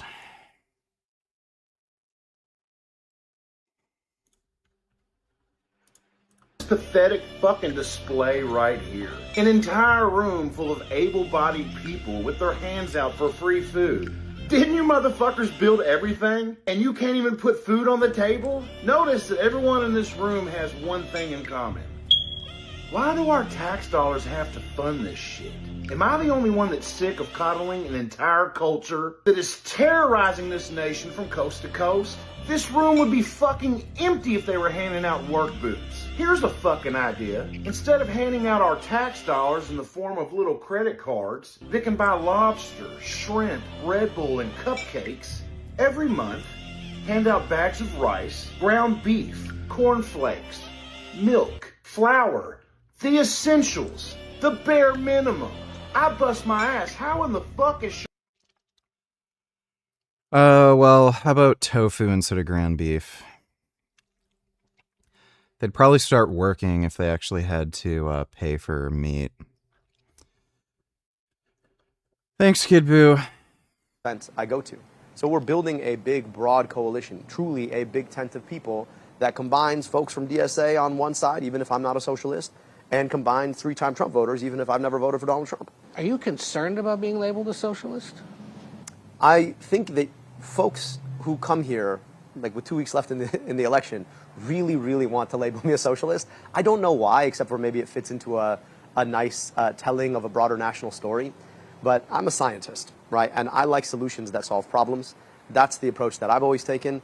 I don't do ideology. I'd rather think of myself as a capitalist who actually read about capitalism, in the sense that the biggest risk to capitalism was always going to be corporate consolidation and monopoly rather than government regulation. In fact, you need some government regulation to make sure that capitalism runs well. I want to make sure that our capitalism is functional rather than allowing big corporations to buy politicians to rig the system against us. You are not a member of the Democratic Socialists of America. They did not endorse you, but we know that there are DSA members out there in this state right now campaigning Thanks for the gifted membership, Stitching No on Fap. your behalf, handing out literature for you. It's a big time, my friend. And any concern, though, that they may be misrepresenting you and casting you as one of them when you say you're not? You know, it's funny, right?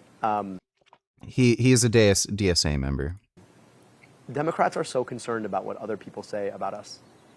And I think we just need to be more concerned about what we say about the lives of Michiganders. I want to get money out of politics, put money in your pocket, pass Medicare for all. If you want to be part of that movement, whether you vote. Yeah, guy's a total idiot. Or had time to react. Tate didn't even have time to palm off his phone to the guy in the white beard, causing that device to fall to the ground. While Andrew was cuffed, he was quickly tended to by Justin Waller, who was allowed to remove Tate's necklace before he was hauled away in his Blanche Devereaux-inspired ensemble, available through Asda for 29 quid. And Tristan was removed from the scene traveling in a completely different vehicle, wearing something from the Johnny Depp John Dillinger costume trailer. The entire takedown was very quick, no shots fired, not even voices raised. And being honest, everybody following Tate as a fan or a critic was pretty much left stunned. As were the members of Tate's crew, who were left untouched and now left to their own devices for the remainder of the evening, while the guys that signed their paycheck were getting hauled off to jail. That was the last time that either of the brothers has been seen in person by the public.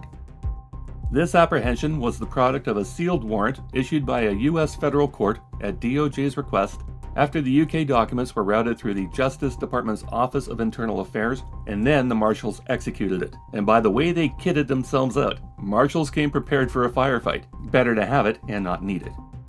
This time, the UK didn't have to deal with the Romanian government and their requirement to take a back seat to an investigation mired in the Tate muck for the past 3 years. The UK had a clear shot at the Tates, and they took it.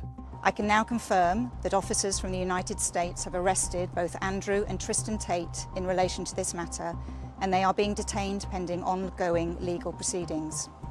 The brothers' first court appearance was the afternoon of Monday, July 20th, so 2 days later. They were brought from their cells inside Miami FDC in tan prison scrubs, shackled by the waist to face U.S. Magistrate Judge Lauren Louie.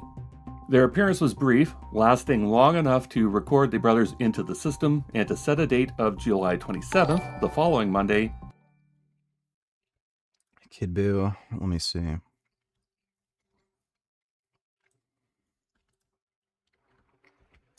Tell me one country that Islam entered and it's peaceful. I'm waiting. It never assimilates to any culture. It destroys every culture. Egypt was a Christian nation. Do you know how many Christians died in Egypt? That today you look at Egypt, you think it's a Muslim country. The Orthodox Church, those who are in the Orthodox Church, and St. Mark is the one who started the Orthodox Church in Egypt and Ethiopia. They had to tattoo their children just in case the parents are murdered, that the children will know that they descend from a Christian family. Look at Iran. Iran wasn't a Muslim country. They have their own other things going on. Look at how backwards they are right now. Tell me one country I'm waiting. Doesn't exist. Yep. But all the white women want to have all the immigrants come in. Forget it took only 25 years for New York to go from 9/11 happening to electing people who support 9/11 happening. That is the power of media manipulation and political propaganda. Never forget that. RIP NYC. We had a good run. It is over now. Never forget. New Yorkers are just dumb in general.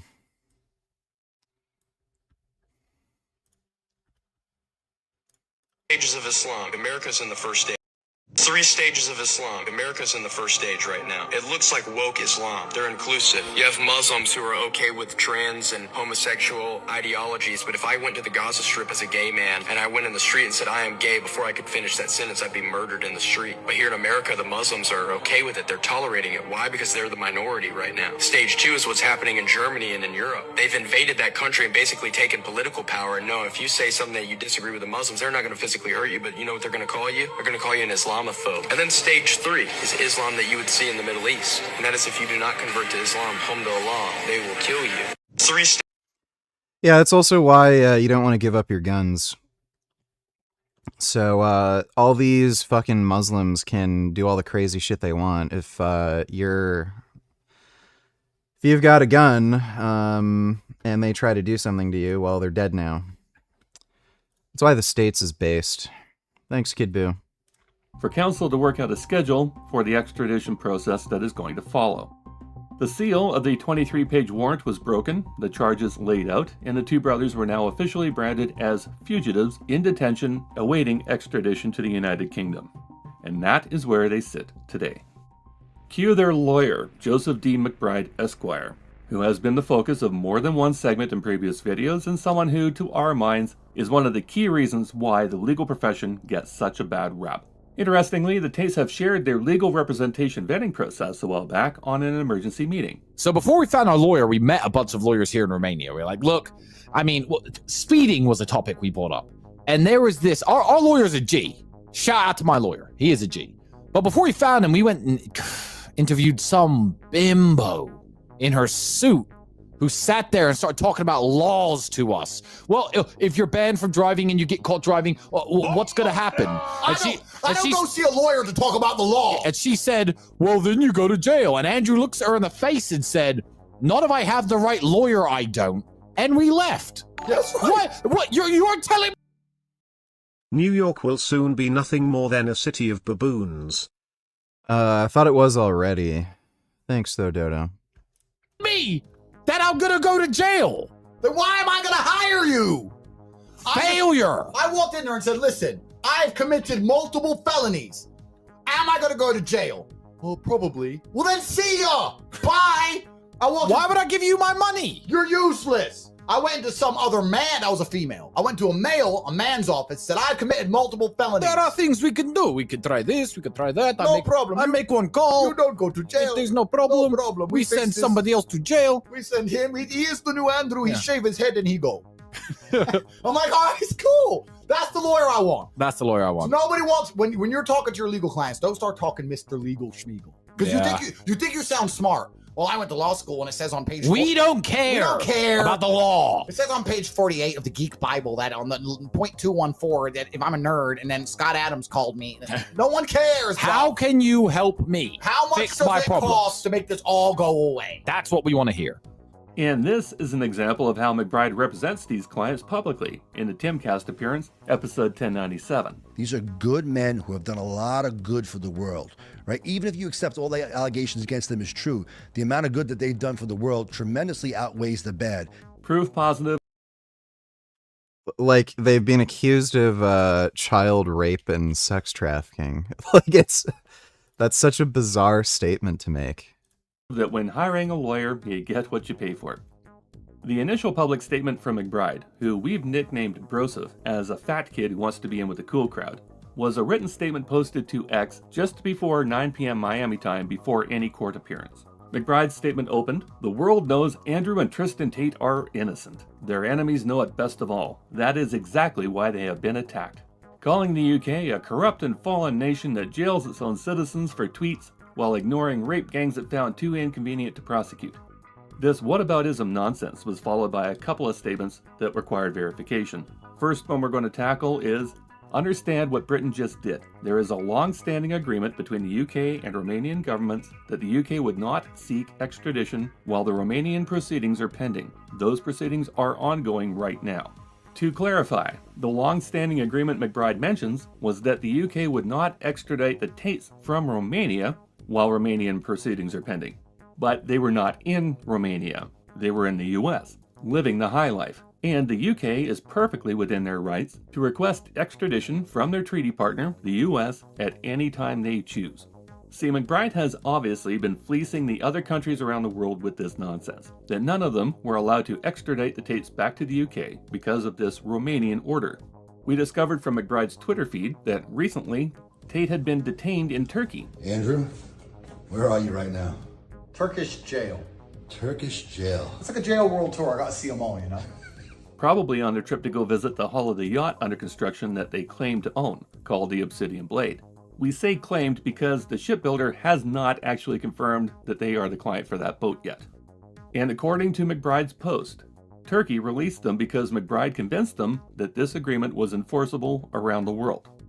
And after getting away with it for a couple of times, Tate wound up getting a little cocky about it. Why do I get to travel the world so freely? Why have I been to 25 countries this year? Because when I land in Hong Kong and the British government call the authorities and say, we need Andrew Tate, we have a warrant, the authorities say, well, what's the warrant for? And who's it against? And the British state says, we don't want to tell you who the victims are. The victims don't exist, so no country will extradite me. So I'm traveling the world completely free. No country respects England anymore. Nobody's sending me to them. What an I'm idiot. living as a free man. They keep putting on the BBC. So this guy knew there was an arrest warrant, and then he travels to the States where they have an extradition treaty. Bro, this guy is so fucking dumb. That they want to get hold of me. And I'm saying, tell me who my accuser is, and I'll come talk to you. And they're like, no, because they've completely made it up. Obviously, that is not the case, nor was it ever meant to be, meaning Turkey could have been the heroes that arrested these two fugitives on behalf of the UK. So could have Hong Kong on a recent visit if they felt like being good neighbors despite a suspended extradition treaty, and the UAE could have handed them over any time they went to Dubai. But it was the US that got the collar, and if the Tate legal team was at all competent, they would have recognized that possibility, as we did in February of 2020. Well, the U.S. out of any country would be most likely to extradite too, because they rely on the U.K. heavily for extraditions.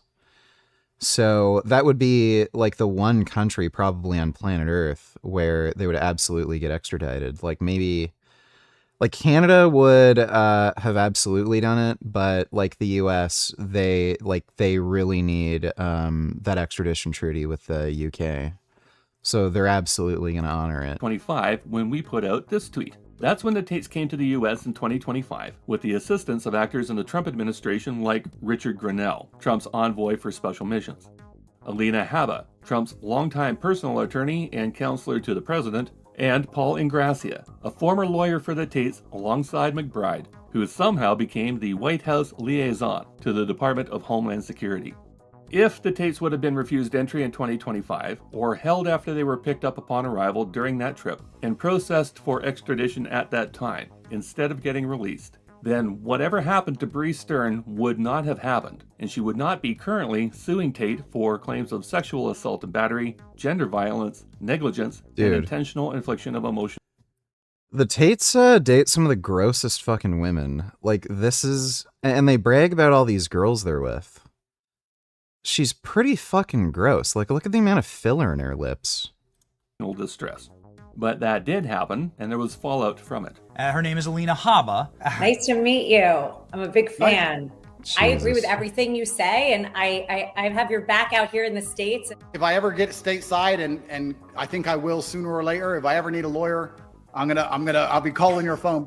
After appearing on Benny Johnson's podcast with Andrew Tate in January of 2025, Haba got turfed out of Trump's inner circle, landing temporarily as acting U.S. attorney before that posting was found to be unlawful in August of 2025, leading to her resignation in December, then becoming a senior advisor to Attorney General Pam Bondi at the Justice Department before Trump fired Bondi in April of 2026, and Haba now serves her successor, Todd Blanche.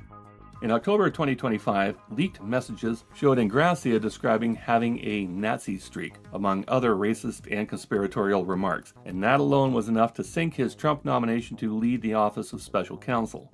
A month later, in November, ProPublica added another layer, a report detailing his direct involvement in the Tate's case, revealing he'd personally intervened to get customs officials to return the brothers' seized devices.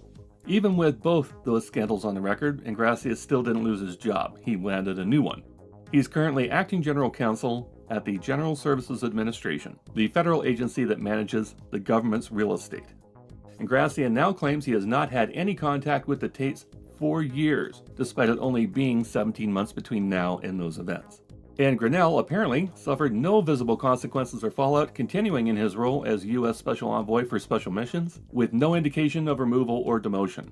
He has maintained a consistent, if slippery, public position, acknowledging that he did discuss the Tates with Romania's foreign minister, while denying that he made any demands on their behalf.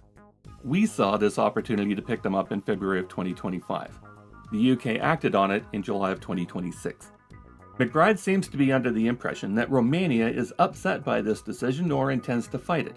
We offer in response a letter dated July 28th of 2026 to Mircea Barbu of the BBC from the Romania Public Ministry. It was issued in Romanian, so we used ChatGPT to translate it here to get the gist. It reads, "At this time, DICOT has not..." Thoughts on redacted changing her name to Jasmaud El Sayed, marrying a Muslim man and moving to Syria with him? Would that bother you if she did that? No, I don't fucking care. Further away the better, really. Thanks, 21st. Submitted a request for extradition or for the temporary arrest of the persons mentioned in Romania. Currently, the American judicial authorities are examining a request for extradition submitted by British authorities. Between DICOT and the Is Tate or Myron Gaines more retarded? I'd have to say the Tates. As stupid as Myron is, he's not going to jail, so, you know. Competent authorities of the United States of America and the United Kingdom, there has been and continues to be international judicial cooperation regarding the cases concerning the individuals. Romania does not seem to be too choked up about it. Something we discovered combing through the documents is that Tristan Tate was aware that apprehension while outside Romania was a possibility. The warrant quotes a New Yorker article titled Andrew Tate's Empire of Abuse, quoting Tristan as saying, "New charging decision equals new warrant, means we're not protected by Romania at all and can be picked up at any time from any place. We're just gonna have to fucking stay in Dubai and the United States and stop traveling and fucking get some extradition lawyers." So Tristan saw the possibility, but he did not see it coming from the US. That New Yorker article by Heidi Blake was published on June 8th, 2026. What a fucking idiot. Another unsubstantiated claim that McBride made that needed vetting was, "Our understanding is that this arrest was green-lighted by a low-level functionary at the Department of Justice who never got approval from leadership." However, the Justice Department confirmed the arrest of the Tates, quote, "were made in accordance with the treaties and law enforcement agreements governing Justice Department extraditions," end quote. And that these arrests were approved by the leaders of the Justice Department's Criminal Division. In fact, this action was developed and led by the Office of International Affairs, OIA, within the Criminal Division of the U.S. Department of Justice in Washington, D.C., and was approved by the Assistant Attorney General for the Criminal Division, Andrew Tyson Duva. If Duva is a low-level functionary as first-in-command and head of his division, that's probably news to him. McBride also tries to connect this arrest to the civil trial where the Tates are suing a woman in Palm Beach County Circuit Court for defamation, a woman who was an alleged victim of Tristan Tate, Georgiana Nagal, and Luana Radu in the original Romanian documents.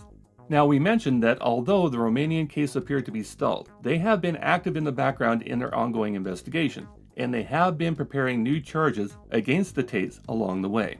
2 weeks prior to their arrest in the US, on July 3rd of 2026, when they were still able to travel freely, Romania called them into the courthouse for a hearing, where Dicot alleges that between January 2023 and January 2024, Andrew Tate attempted to influence 2 victims and 2 witnesses to withdraw their statements or provide false testimony, threatening them with exorbitant lawsuits and compensation claims, disclosing documents about their private lives, and offering transportation, Bucharesti accommodation, and legal assistance if they chose to cooperate with the defense.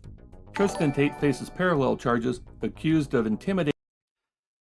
Dodo, I didn't know that DSA didn't endorse Abdul. Are you sure about that? Didn't they mention there's DSA members supporting Abdul? I don't know if the party itself does, but seems like there are DSA members that are a fan of Abdul. Thanks, Dodo. 11 witnesses into not giving statements or giving false ones. So this is prosecutors formally alleging that the threat of civil litigation itself, not just direct threats, was used as a coercion tool against witnesses. Oh yeah, Myron's terrible with women. People were making fun of him for losing his girlfriend to that rollerblader guy. That was funny as shit. Yeah, he brags about being able to get women and he's rich and all this shit, and I take yacht trips, I drive a Lamborghini, and then his girlfriend left him for some broke dude who just does rollerblading. That was really funny. And victims. In other words, the Tate's long-running strategy of suing their accusers has now been turned against them. Romanian prosecutors are treating that exact tactic as part of a criminal effort to intimidate and influence witnesses. And it undercuts any claim that these civil cases are purely defensive or legitimate. And that wraps up the highlights of McBride's initial and misleading tweet from July 18th. July 20th, the Tates with McBride in tow had their first hearing. Afterwards, McBride gave a press conference on the sidewalk outside the courthouse, and this is what he had to say, cut down to the highlights, flanked by Red Pillar Justin Waller, who apparently has never met a pair of women's pants that he didn't try to squeeze into. We are, of course, objecting to extradition because Andrew and Tristan are innocent. They've never done nothing wrong. They shouldn't be extradited for crimes they did not commit. They're entitled to have their day of court that we've been litigating the case for 3 years in Palm Beach County in Florida. We've assembled a team here. These are from the Roy Black's prestigious firm, the Honorable and since passed on Roy Black. He's a legend, and they're here. They have joined our team. We have a competent team. We have a wonderful team. We're looking forward to getting the best possible result under the sun. Stopping here. McBride plans to fight against the extradition process. Well, that is unlikely to succeed. Why would we say that? History. The current extradition treaty between the US and the UK was signed in 2003, went into force in 2007. Since then, with a single exception of a diplomat's wife named Anne Sakoulas that had diplomatic immunity, so a completely different scenario, 100% of extradition demands from the UK have been honored by the US.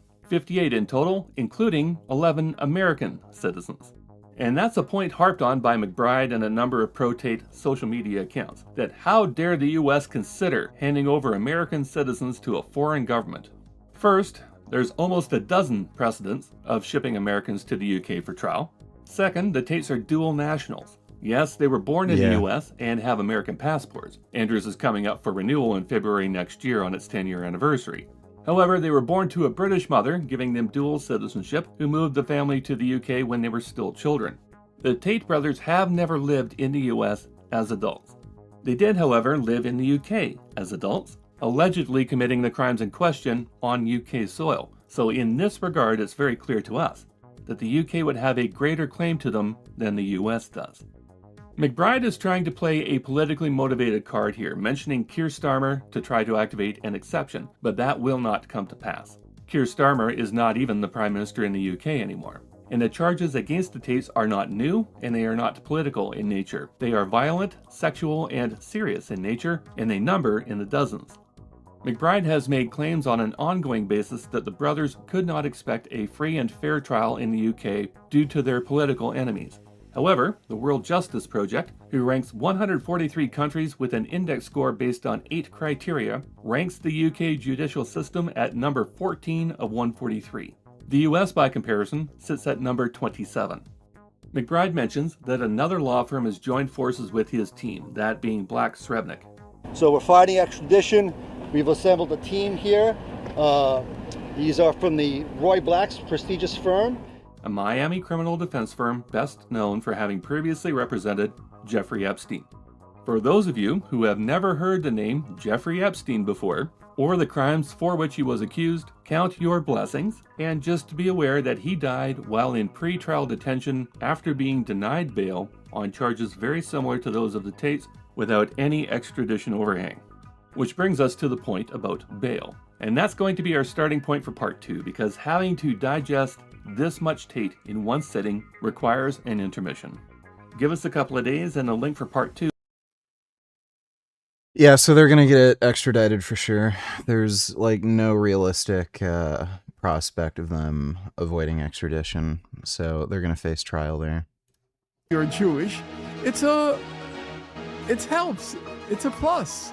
Yeah, and Jews are specifically Ashkenazi Jews in America, which is most of the Jewish people in America, are under the banner of white. Like no one. I think white plus. Yeah. Well, if you ask me, if you white plus. Yeah, it's true. If you go into a job interview. The second issue is that Ukraine has now become basically Israel. Now, why do I say that? Yeah. Not sure how you expect to have a threesome with Pat and Jasmine if. And we're a rare show that talks about this.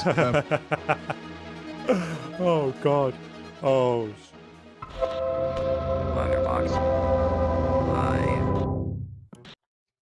There's no systemic anti-Semitism in the United States Quite of America the contrary. currently. On the contrary, if you're applying for a law firm... Isn't it like a fifth of Americans think that it was a different number than 6 million Jews that died in the Holocaust? Whatever. Yeah. If you're applying to work in a hospital, if you're applying to teach, the system is rigged in your favor. Ooh. You apply to a law firm right now, and if you're Jewish, it helps. It's a plus.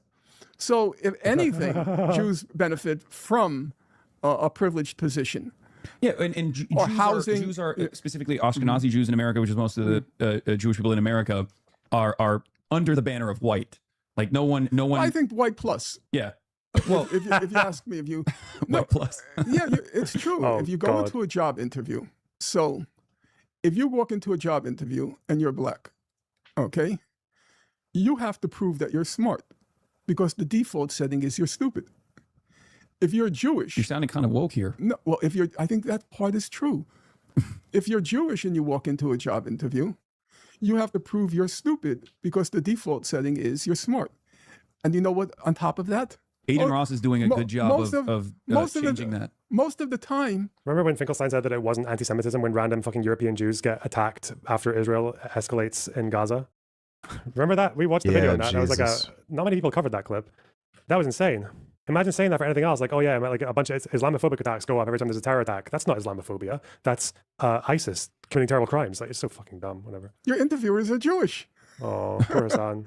If you're, let's say you're applying for an Ivy League school, your interviewer is going to be quite a significant amount of the time is going to be Jewish, you know? So I recognize that. I think far from being a liability. Don't say a word. It's a Sadly, plus. there's truth in that. Yeah. Oh my God, this is getting clipped. Be Jewish.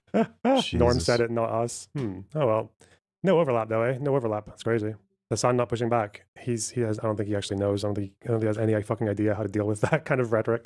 Dude, Mansu, thanks for $5. Have you read Finkelstein's police reports from harassing his neighbor? I can't believe how anti-immigrant he was. Yeah, Finkelstein tried to get his neighbors, his immigrant neighbors, and their kid deported. Yeah. Yeah, he called them baboons.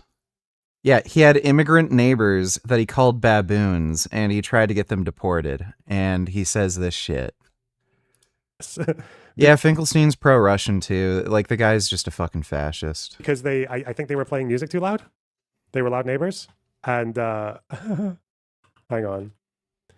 That tweet of mine still gets likes every now and then. It's at the top of my React feed. No way did Finkelstein try to ethnically cleanse his own apartment building. This was a letter that he sent to his neighbors, I think. You committed the biggest mistake of your life yesterday. I had 2 guests in my apartment. One of them, a professor of criminology. They listened to the noise for 4 hours. At midnight, we all went together to the police precinct, where we all spoke to several police officers. The police are now fully informed about the situation. They urged me to call 311 the moment the noise starts again. I also contacted CPS again. I already spoke to several of your friends in the elevator on the way to your party about you. I now know your places of employment, which I will contact this week. But here's your big problem. On Tuesday, August 18th, I will contact Immigration and Naturalization Services. I will inform them of young Dr. Carol Hovyanos' former job at the fake medical office next door, run by the Russian mafioso fake doctor. I know exactly what was really going on in there. Does he think what the fuck? Faking a medical establishment in New York is a criminal offense and grounds for immediate deportation. Carol and Robert Hovyanos' papers and your babysitter's papers better be in order when INS pays a visit. You now have 2 days to quickly and quietly vacate the apartment. If you make any noise while moving, I will immediately contact the police again and tell them about Carol's past.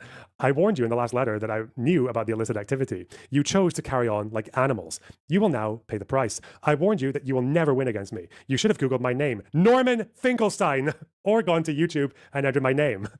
Now it's too late.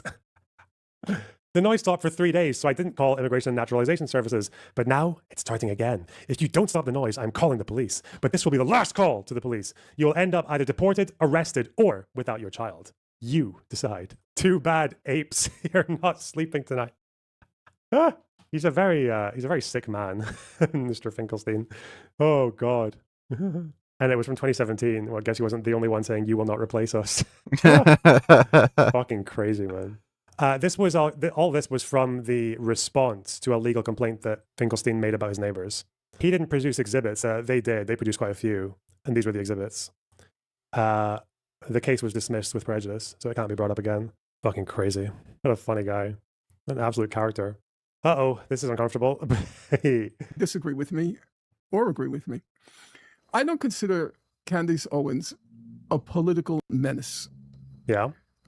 She carries around prejudice. This is going to be difficult.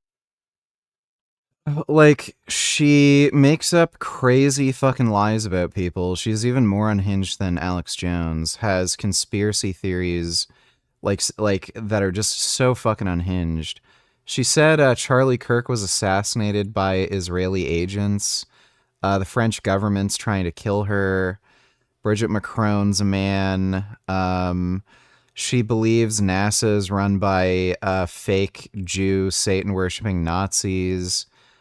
She's a Holocaust denier. She's like explicitly stated, Nazi experiments against Jews, like those weird fucked up twin experiments, the eye color change stuff. She said that never happened, under Mengele. Like, she's an absolute menace, just absolutely fucking retarded. I'm pretty sure at this point she's a moon landing denier, too. Difficult because Hasan's audience, Hasan is very good at cultivating people who are, not quite ideologically the same as him. So he's quite good at cultivating people who are more far left progressives and those types. But I don't know if everyone goes down the same kind of campus conspiracy fucking retard shit that he does and the people he's close to does. So hearing all this must be quite difficult for his viewers. It's about Jews. As I say, everybody carries around prejudices about everybody. Oh, okay. Nothing special there. Yeah. The question is not whether a person carries prejudices. I'm sure, and I'm not saying this in any way disparagingly, I'm sure you do think Jews are cheap. That's just a prejudice that a stereotype people carry. Does it have any political consequence? In my opinion, no. It's a prejudice that people carry with them. I won't say for better or for worse, obviously, but only God knows how many prejudices I carry around with me. Do I have to take seriously what you say? You're free to say it, but I'm not going to attach any significance to it. Tucker Carlson, among others. As I said, I think 70% of what Tucker Carlson says is true. Damn. But when he starts 70%. going off, 70%. Tucker Carlson, Mr. Hitler wasn't that bad, and what's his name? Who's the guy who looks like a fucking baby? Winston Churchill was the real villain of World War II. That Tucker Carlson. Yeah. Yeah, Tucker Carlson, 70% is accurate. Yeah, Hitler wasn't that bad? Huh, funny. Often saying that Israel is trying to destroy the United Crazy. States because it wants to make enter into a partnership with India. I just raised my eyes, like eyebrows. Where did that come from? The Jewish state. Yeah, I think that I've said, I believe there's a problem. Ladies and tags, I don't know if that's how Finkelstein responds to noise. If he lived in Israel on October 7th, he would nuke Gaza. Got him. Good one. That's a good one. Problem there. I'm not going to say that Tucker Carlson is an anti-Semite. Okay. I'm not going to go there. I didn't say it with Candace Owens either. What I will say is, I believe there is a problem there in what they're saying and this attempt now to blame Israel for everything. It's awful enough what's happened, but now I think it's gone kind of over the top. It's kind of, if I can use the expression, it's kind of a hate fest. And I've noticed that people are very critical of what I've said about Tucker Carlson because I'm kind of ruining the fun. The fun now is everybody thinks they're so brave and courageous attacking Israel. Well, actually, I think it's perfectly obvious. It takes exactly zero courage right now to attack Israel. I think it takes a certain amount of courage to defend it. True. Someone's saying it. These people who act like they're just these fucking, like these anti-apartheid protesters with their fucking lives on the line. Or they act like they're civil rights protesters with their backs against the wall and like outnumbered, Sisyphus pushing the stone up when they attack Israel. It's like, dude, literally fucking, it is the easiest, cheapest, most fucking popular movement you can opt yourself into on the planet right now. And you don't even need to fucking do anything. You just need to speak the language and just use an appropriate level of vitriol. That's it. Just stick to the narrative, just stick to the bullet points. That's it. You don't need to know anything. You don't need to want to do anything. You don't need to try to do anything. Just gotta yap the yap. It does. It has shifted quite dramatically, yes, the pendulum. It's swung in the other direction. And it's not that I'm in principle against hate fest. There are a lot of people who are deserving of the hate that's directed against them. But one has to, I think, always pause to be as analytically and factually rigorous as possible because we don't want to create, like you say, we don't want to create distractions and scapegoats.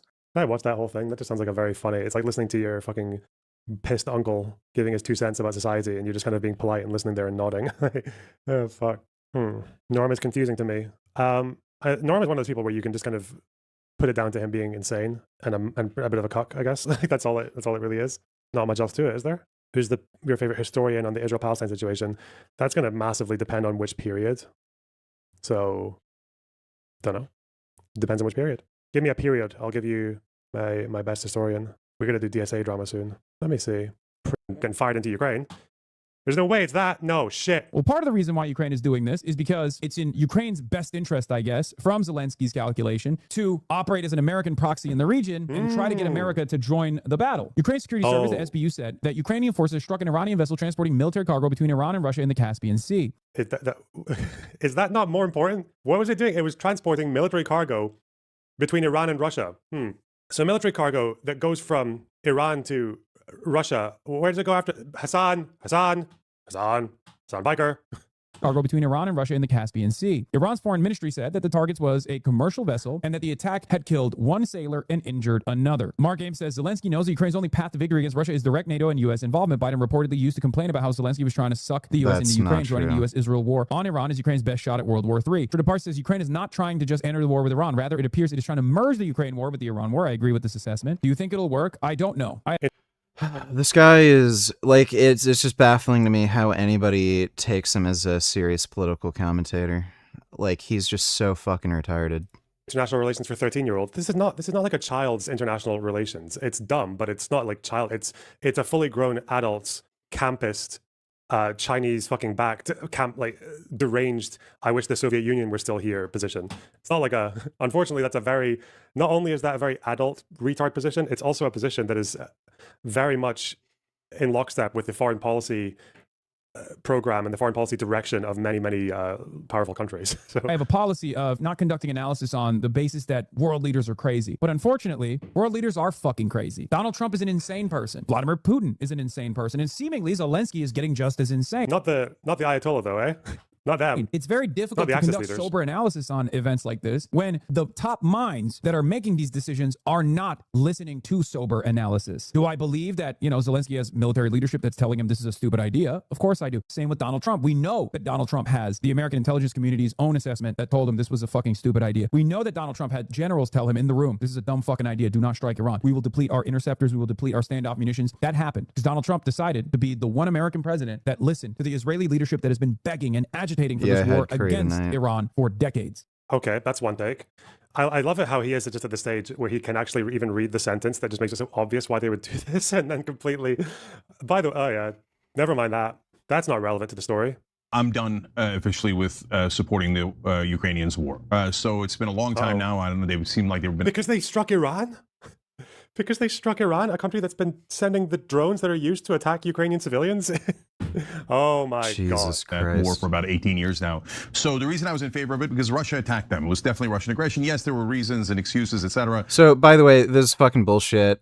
They were very much not in favor of any U.S. aid going to Ukraine to help with Ukraine's defense. So they had pro-Russian positions from the very beginning.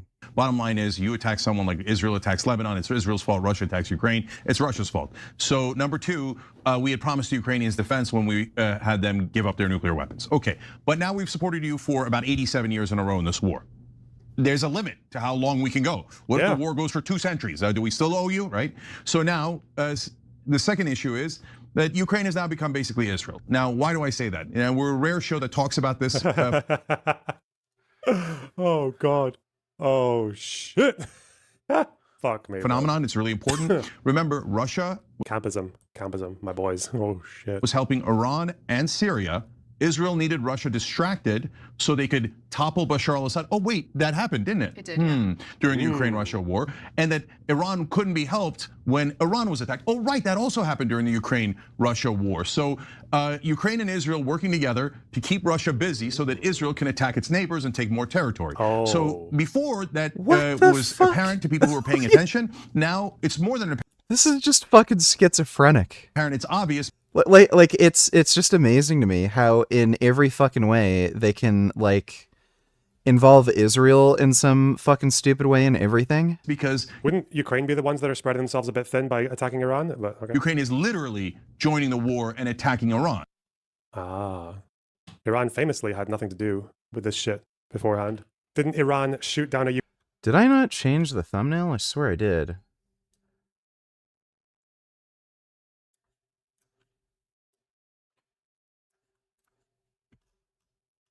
Why is that the thumbnail? I changed it to something else. Weird. That's super fucking weird. Yeah, I don't know if that just didn't change it. There, now the thumbnail's changed. That's really weird. I don't know why it had the Professor Dave thumbnail thing. Ukrainian airliner. They did in 2020, although I'm not sure if this was from the state, because I think they jailed people for that, didn't they? They jailed 10 people over downing this flight. So I don't think this was their thing. It's the more that they're selling, providing Shahed drones to Russia, that Russia uses against Ukrainian civilians. But yeah, you'd never attack a country for doing that. That's crazy. The fuck? What we should do is run around RAF bases with hammers and beat the shit out of people and destroy their vertebrae so that they can't live a normal life 2 years after the fact. We should do that, even though we have no evidence that the RAF was even supplying weapons to Israel at that point.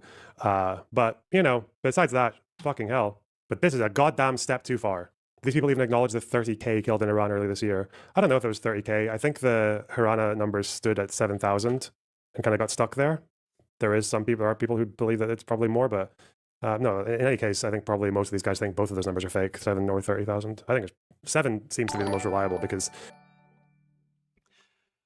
Hey VG, did you end up watching Citizen Vigilante? No. Have you covered this already?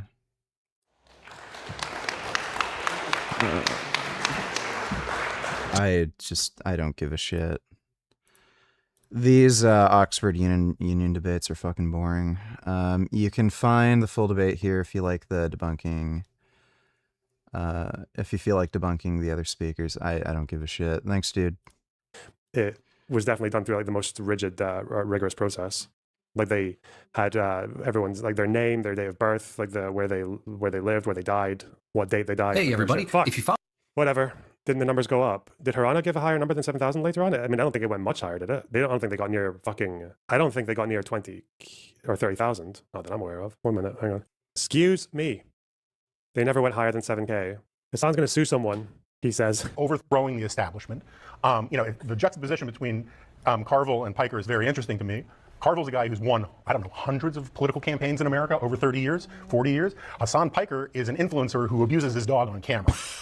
And he's very popular with a certain fringe bunch of people out there. But he doesn't care if the Democratic Party succeeds. He wins if the Democratic Party loses, and he wins if Democratic Socialists win. His interests are not aligned with winning in purple states. You hear what he said? I'm going to sue this motherfucker. It's in swing states They're getting and the nasty. like. And Now they're doing defamation. And a lot of DSA leaders admit as much.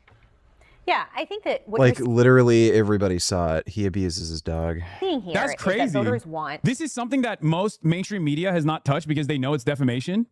It's actually kind of wild that they're in such a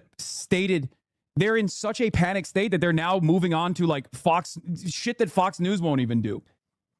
Like Fox News won't even cover that. Fox News won't even say that because they know it's... Yeah, everyone's scared because you'll sue them for defamation because you're a terrorist. Sorry, the problem is that do not be confused by what this dog abuser, guy who abuses his dog, says versus what he does, right? Because no pun intended, his bark is worse than his bite, is my guess. This guy ain't going to sue anyone for saying he abuses his dog on camera because he does. He has done. Yeah, well, that's a fair opinion to have. It's defamation. Fuck. Are they... If this dog abuser, Hasan Piker, who abuses his dog, if he takes this guy to court, can they submit my research into the evidence? Dude, that was a top of LSF for like a couple of days. We provable that CNN is now entertaining defamation when Fox News... You're gonna fly me out to testify. Wouldn't even touch that. Is that a majority of Americans wouldn't vote for a Democratic Socialist for president. So Hasan is such a piece of shit. So I know we've been dude. pretty such a piece of shit. focused on Ukraine and Iran recently, All right, cartel situation in Mexico. but the cartel civil war in Mexico continues to rage. So to get an update on where things stand down south, we're joined today by Stefano Rittendale. Stefano is the chief intelligence officer for Artorias and runs the All Source news channel where he focuses on all things cartel related. He pulled up a pretty cool map that we talked through in today's video that'll be linked in the description below, as well as where you can find and follow all of his work. And with that, let's get to the conversation. Stefano, welcome back, sir. A lot of positive feedback when you've been on here talking about cartels in the past. It's been a minute, so we thought let's get up to speed. This whole cartel civil war that we've been hearing about for a couple months at this point. What's going on there, man? Yeah, well, first, Preston, again, thank you so much for having me. And I know a lot of your listeners, the videos I've been participating in, are pretty much tied to the Sinaloa cartel civil war. And just as a quick reminder, the Sinaloa cartel civil war started because basically two factions started to fight each other. One of them called the Mayito Flacos, and the other one called Los Chapitos, right? So the Mayos, Mayito Flaco, the Mayos, they come from, if you've seen Narcos Mexico, Mayo Zambada in that show, he was the fisherman. He was basically, in the show, they present him as the right-hand man of El Chapo. You can make an argument that he was the true powerhouse of the Sinaloa cartel, right? Los Chapitos come from the sons of El Chapo. There were 4 of them. 2 of them are in prison in the United States, and there's 2 remaining. There's a civil war going on right now. The Chapitos have an alliance with their historical rival, the Jalisco New Generation cartel, and they've been fighting for over almost 2 years now, right? In September, we should actually probably in about a couple months, we'll be 2 years into this war. So what's the main difference? What's the main? Real quick, Mano, when you say they've been fighting for 2 years, just can you give like a rough idea on casualties? Like, is this kind of a drive-by every so often, or are you talking like sustained violence? No, this is sustained violence. I mean, it's the problem we're running into when we're talking about Mexico is violence gets underreported in Mexico. 2, the Mexican government, and not just this government, all administrations, right? This one's Claudia Sheinbaum. She's the successor of Andrés Manuel López Obrador, AMLO, of the Morena party, but even prior, they always underestimate, undercount, whatever adjective you want to use to describe violence in Mexico, right? And so the problem we're running into is that the Mexican government releases figures showing homicides are down. That's just flatly false. And what you're seeing is they not only has disappearance skyrocketed in Mexico, but even in the terms of the homicide, some of that intra-cartel violent homicide gets separated category-wise to give the impression that the overall violence and homicide has gone down. So what do you see, right? I mean, you do see that, like the drive-by shootings, you see the executions, the bodies left out. But there's force on force violence, Preston. I mean, in many aspects, you can look at this and it's like Syria. We talked about this. There's drone footages out there of very regularly. I mean, almost every day of one cartel dropping explosives via a drone. Right, what we see in conflicts around the world. That is a common thing. They use up armored vehicles. That imagine a civilian vehicle. They just beef it up like a Mad Max vehicle, and then they battle it out. So it's a lot of interchangeable between just your typical gang violence, homicide, execution. But one of the things that I've always argued is there's this militarization of the drug cartels, and they use that military force for their objectives, and that's what we see. In this construct of the Sinaloa cartel civil war, it's very interesting, as a follow-up from our last video that we did, is that one of the factions, Los Chapitos, for all intents and purposes, the Sons of Chapo, they're done. I mean, it's a question of when, not if, they cease to exist. And there's various reasons for this. One, I've told this to you way back in one of the videos, that the Mexican government picked a side in the Civil War. That they picked a side. They picked a side of Mayos. That has continued. And it's funny because if you look at Chapito propaganda channels, one of the main reasons why they kind of justify their losses and kind of the loss of the territories, they say, well, we're not only fighting against the Mayos, we're fighting the government. Sure, and they're not wrong. They're not. Like, you look at the captures, you're like, what a coincidence. There's always one faction more than the other that gets specifically targeted, right? So clearly the Mexican federal government has that. But number two, the other issue that the Chapitos ran into is their alliance with the Jalisco New Generation cartel and their already perceived weakness compared to the Mayos. A lot of people within the Chapitos switch sides.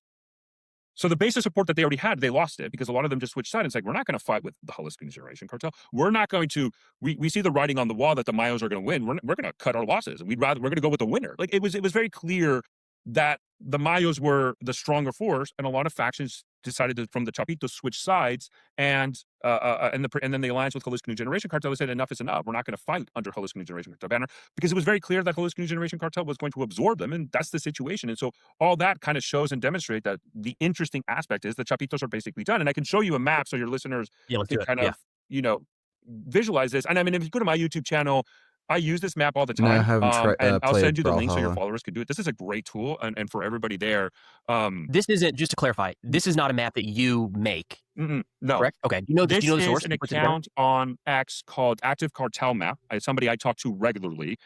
This is the most accurate cartel map out there because unlike others where they kind of just say Sinaloa cartel, Gulf cartel, like they do broad strokes and then they kind of broadly draw Mexico, he understands, no, there's factions. There's, within a cartel, there's different groups, factions, rivals. And he tries to give you all that. And then he tries to do its best as his ability to show which cartel has the predominant territorial control over an area. Now, again, when we're looking at a situation like this, just because one cartel might control it, that shouldn't mean that they're the only one. This isn't like Russia, Ukraine, and I say this all the time, where there's defined front lines and then there's a gray zone and all that. Just because a cartel has predominant presence, we'll say that doesn't mean that there aren't cells and other cartels active in those areas, right? Like Jalisco, Guadalajara, that's a perfect example. Yes, we do know that in Guadalajara there are Sinaloa cartel operatives there, but nobody's going to make the argument that they're the predominant cartel, if that makes sense, right?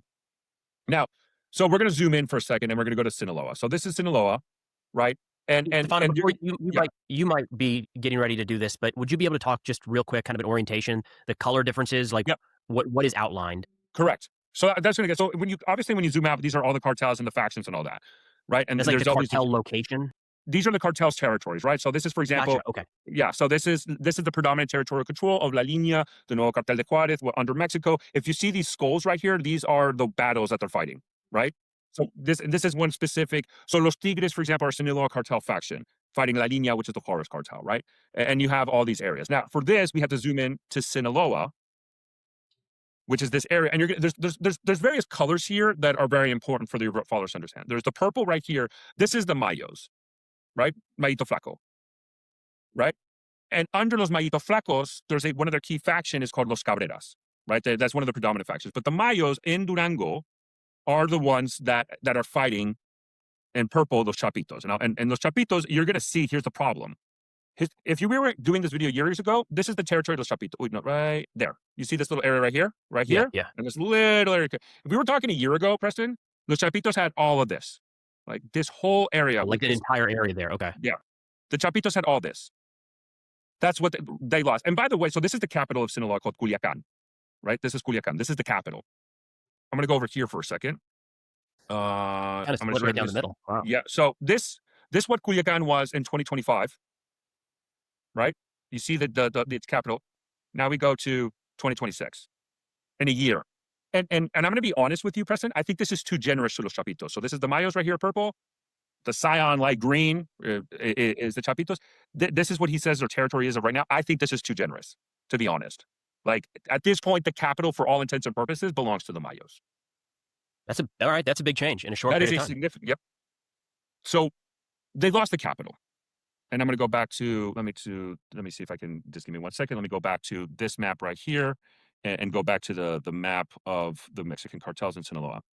And we'll have this map for everybody. We'll have this map linked in the description too. So Correct, and I highly recommend. Like, I mean, the gentleman who works this is a phenomenal. I mean, he's very good. He's a professional. Now, you're going to notice there's this big yellow area right here, and if anything, this is another faction, and one of the main reasons why Los Chapitos also ran into issues and they lost. And this is a guy named Chapo Isidro.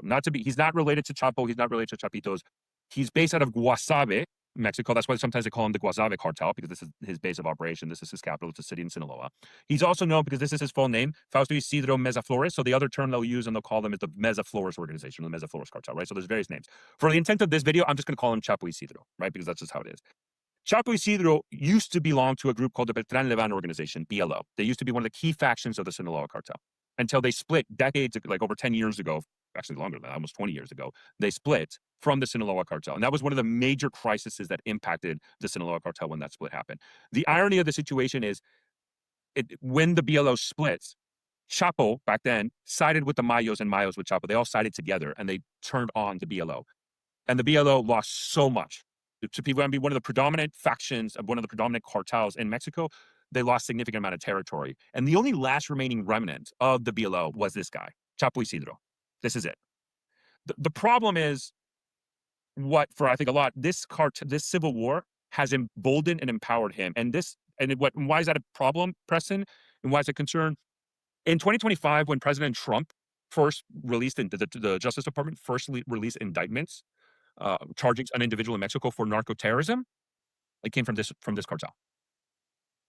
These guys are huge drug traffickers, and the more territory he has, the more control he's going to have. And for our listeners who hear the Sinaloa cartel, you hear Chapitos, you hear Mayos, and you hear these names, this is a name you're going to probably hear very quickly in the next year or two, and very powerful in Sinaloa. Stefano, real quick, Yep. why bad? Like, it seems like all are bad. Why are you kind of naming him specifically as like a bad scenario here? So the reason why this is a problem is, okay, so he's not going to stop, in my opinion, right? If you talk to people in Mexico, I'm talking from a violence perspective. If you talk to people in Mexico, there's even this idea that like a lot of people inside of Mexico would even say, we just want the Mayos to win because we want the war to be over. I can understand a sentiment like that, sure. Okay, well, you have this guy who, now granted, this line right here, you can see this purple line. This purple line is an alliance that they have, right? That symbolizes the alliance of Mayito Flaco, the Mayos, with Chapo Isidro, right? They have this alliance. He's not going to stop. The question that we have is he going to, because and when I say alliance, I'm going to use a little bit air quotes, because it's not like this alliance right here, which is the Chapitos CG&G alliance. This alliance right here, you're going to see the lines right here. This is a much more solidified alliance, to the point where when we've seen cases of CG&G fighters fighting side by side, Chapitos fighters, there was actually a recently, and I'll show you the guy later, he was a Chapitos commander named Güero Pin. El Güero Pin was removed by the Mexican government, right? They removed him from power, they got him, and it looks like the person who replaced him was actually a CG&G commander who took over his organization, right? You see them fighting side by side. So it's almost like this. Watch this without falling asleep, grasp everything. Today I want to talk about what the compute situation for the labs will look like over the next few years. For the last 3 consecutive years, Anthropic's revenue has 10x'd year over year, and it's likely to do so again this year. So they ended last year with $9 billion in revenue. I think they'll probably end this year with somewhere between $100 billion to $150 billion in revenue. Now, for this trend to continue, Anthropic would need to make $1 trillion in revenue by the end of next year. Of course, there's no deep reason why this has to be true. It's a very wild conclusion, and it's ultimately a question of AI capabilities. Does AI get that useful by the end of next year? But suppose the trend does continue. Well, I want to think through what happens in that world. Now, the other big trend in AI is that lab compute only 3x's year over year. For a lab to keep 10xing revenue year over year while compute only 3x's, one of the following 3 things needs to happen, or some combination of the 3 needs to happen.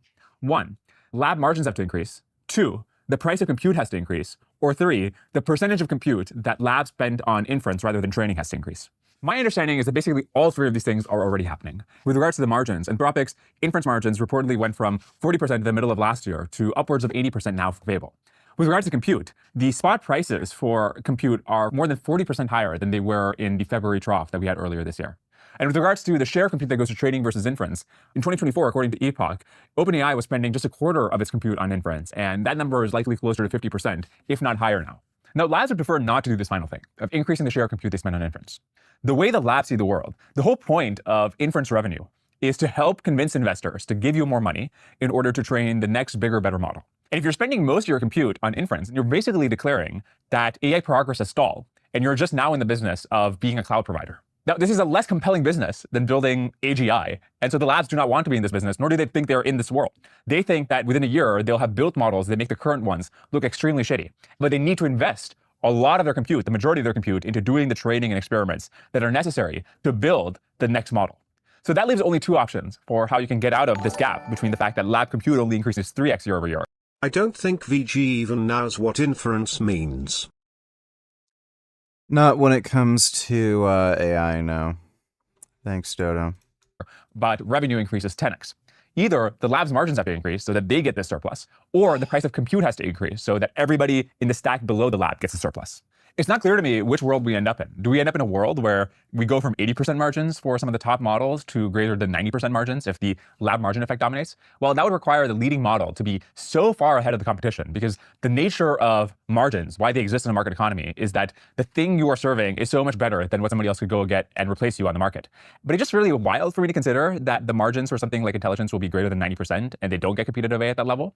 So that leaves only one other possibility of this escape valve between these 2 trends, which is that the price of compute has to increase. As I mentioned, this is already starting to happen. And the effect is even stronger when you look at the tranche of compute that the frontier labs actually need to accumulate. Because they can't just go out and buy a spot instance. They need to make sure that they get enough scale to get really good efficiency and flexibility, and also that they have the kind of compute that lends itself to the security they need for their own weights and for their customers' information. So I think a relevant case study here is to look at the compute that Google and Anthropic are renting from SpaceX. Google, for example, is paying $900 million a month for 110,000 GPUs that are a blend of GB200s and GB300s. The price that Google is paying here is 2x the spot price per hour for those GPUs.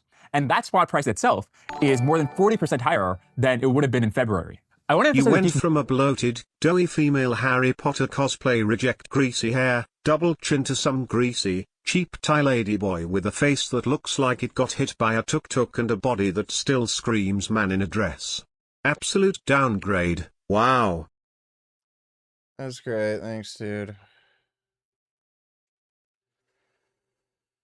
Oh. Bro, I'm so tired. Oh my god, I'm tired. Conclusion here, that as AI models inference is the computation that takes place when you actually prompt an LLM.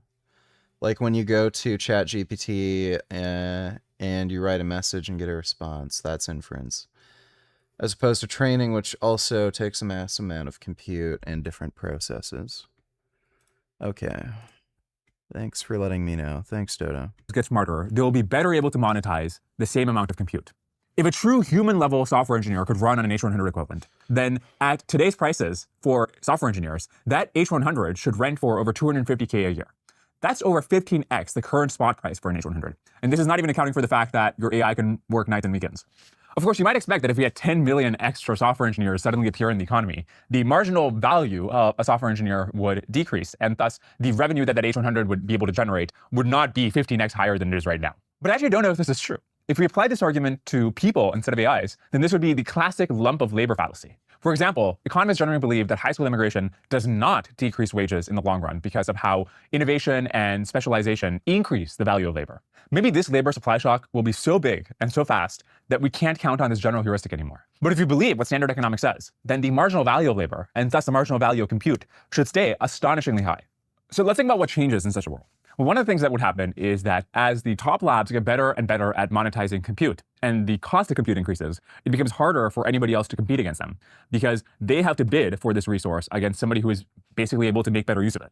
Another thing that will happen, and I think this is actually the most interesting implication of this whole thought exercise, is that if you can train the best, most efficient model, then you'll be able to charge much higher margins than you can today. This is the Allen effect in economics, and what it's basically saying is that if it costs $20 an hour to rent an H100, then it would be extremely stupid to use a weaker, less efficient model, because it's going to burn more tokens on your expensive compute to get the exact same result. So labs will be able to charge a much larger premium if they can train a model that better economizes this scarce input.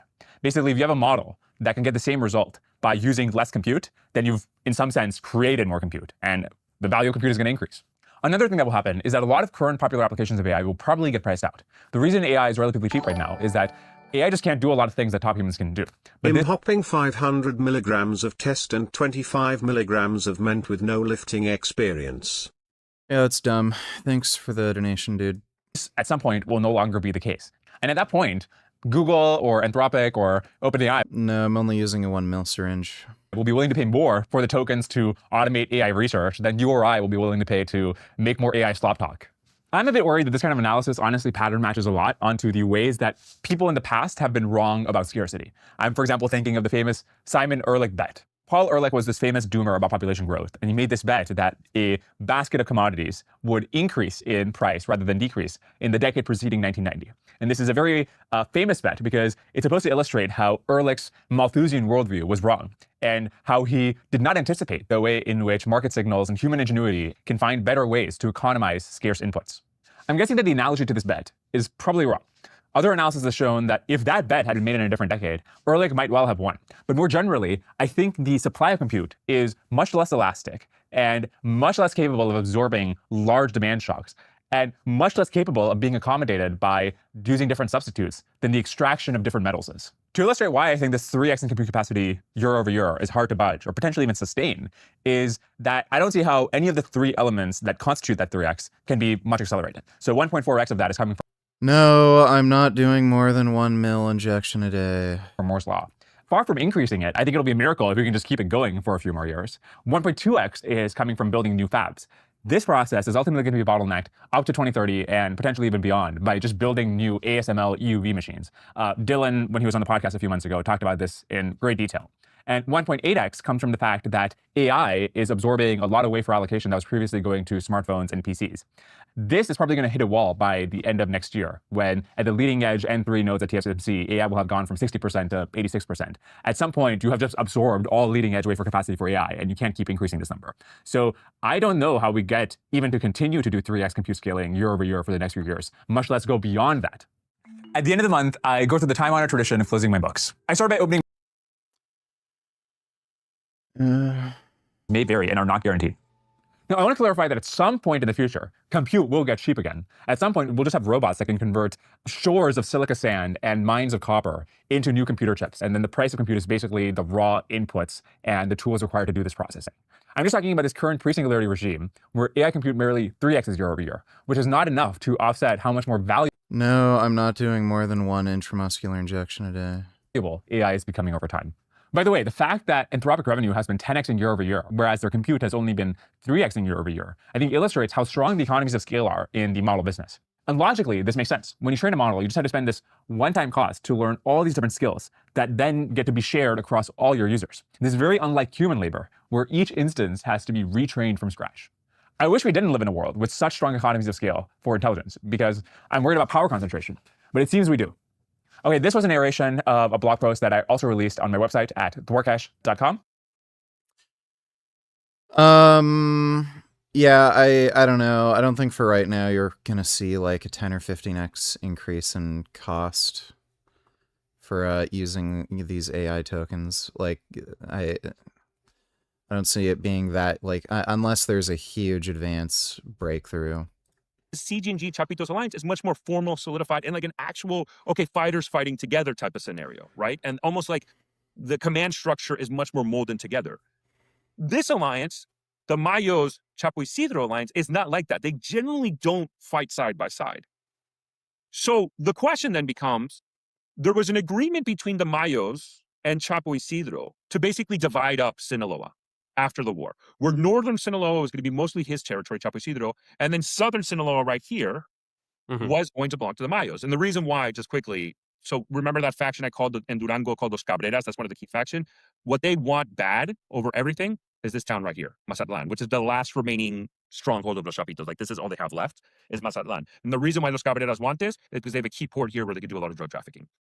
And Los Cabreras want it because then that gets them more money for them to use. Now they're not. Now Los Cabreras aren't so reliant on the organization of Los Mayos to get them drunks, because Los Cabreras really focus and prioritize methamphetamine production in Durango, and that's where they push meth into the United States, a ton of meth. But if they seize Mazatlan, now it kind of opens up a lot of areas for them to receive cocaine directly, let's say, and other drugs directly into them, and then they can traffic in the United States. And at the end of the day, it's all about the money, and that's where Chapo is also another problem from a drug trafficking perspective.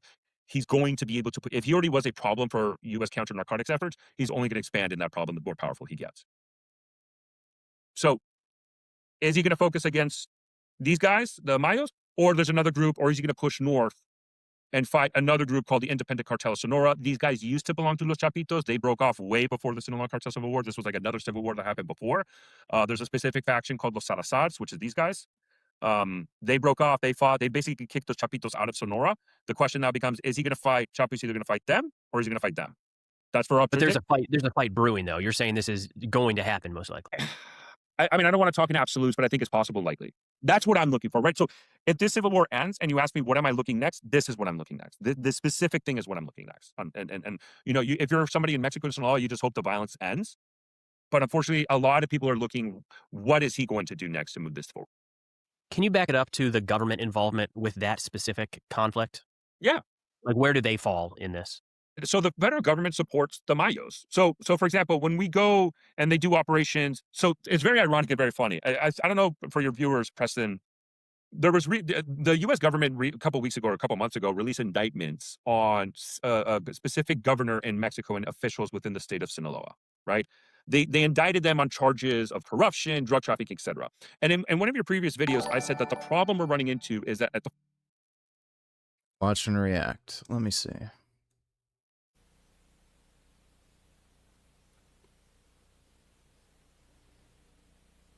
Understand the difference is an experience that I had. I worked at a newspaper for 5 years. I used to come in and I'd sit down at one of those. In my computer, I have 131 of the first letter and drag over. Let's change the justification into the user that I used to think. Yeah, thanks. Federal government level, they picked the Mayos, right? They said it with the Mayos. The problem was that back then, the state government had a long history of supporting the Chapitos, which are these guys, right?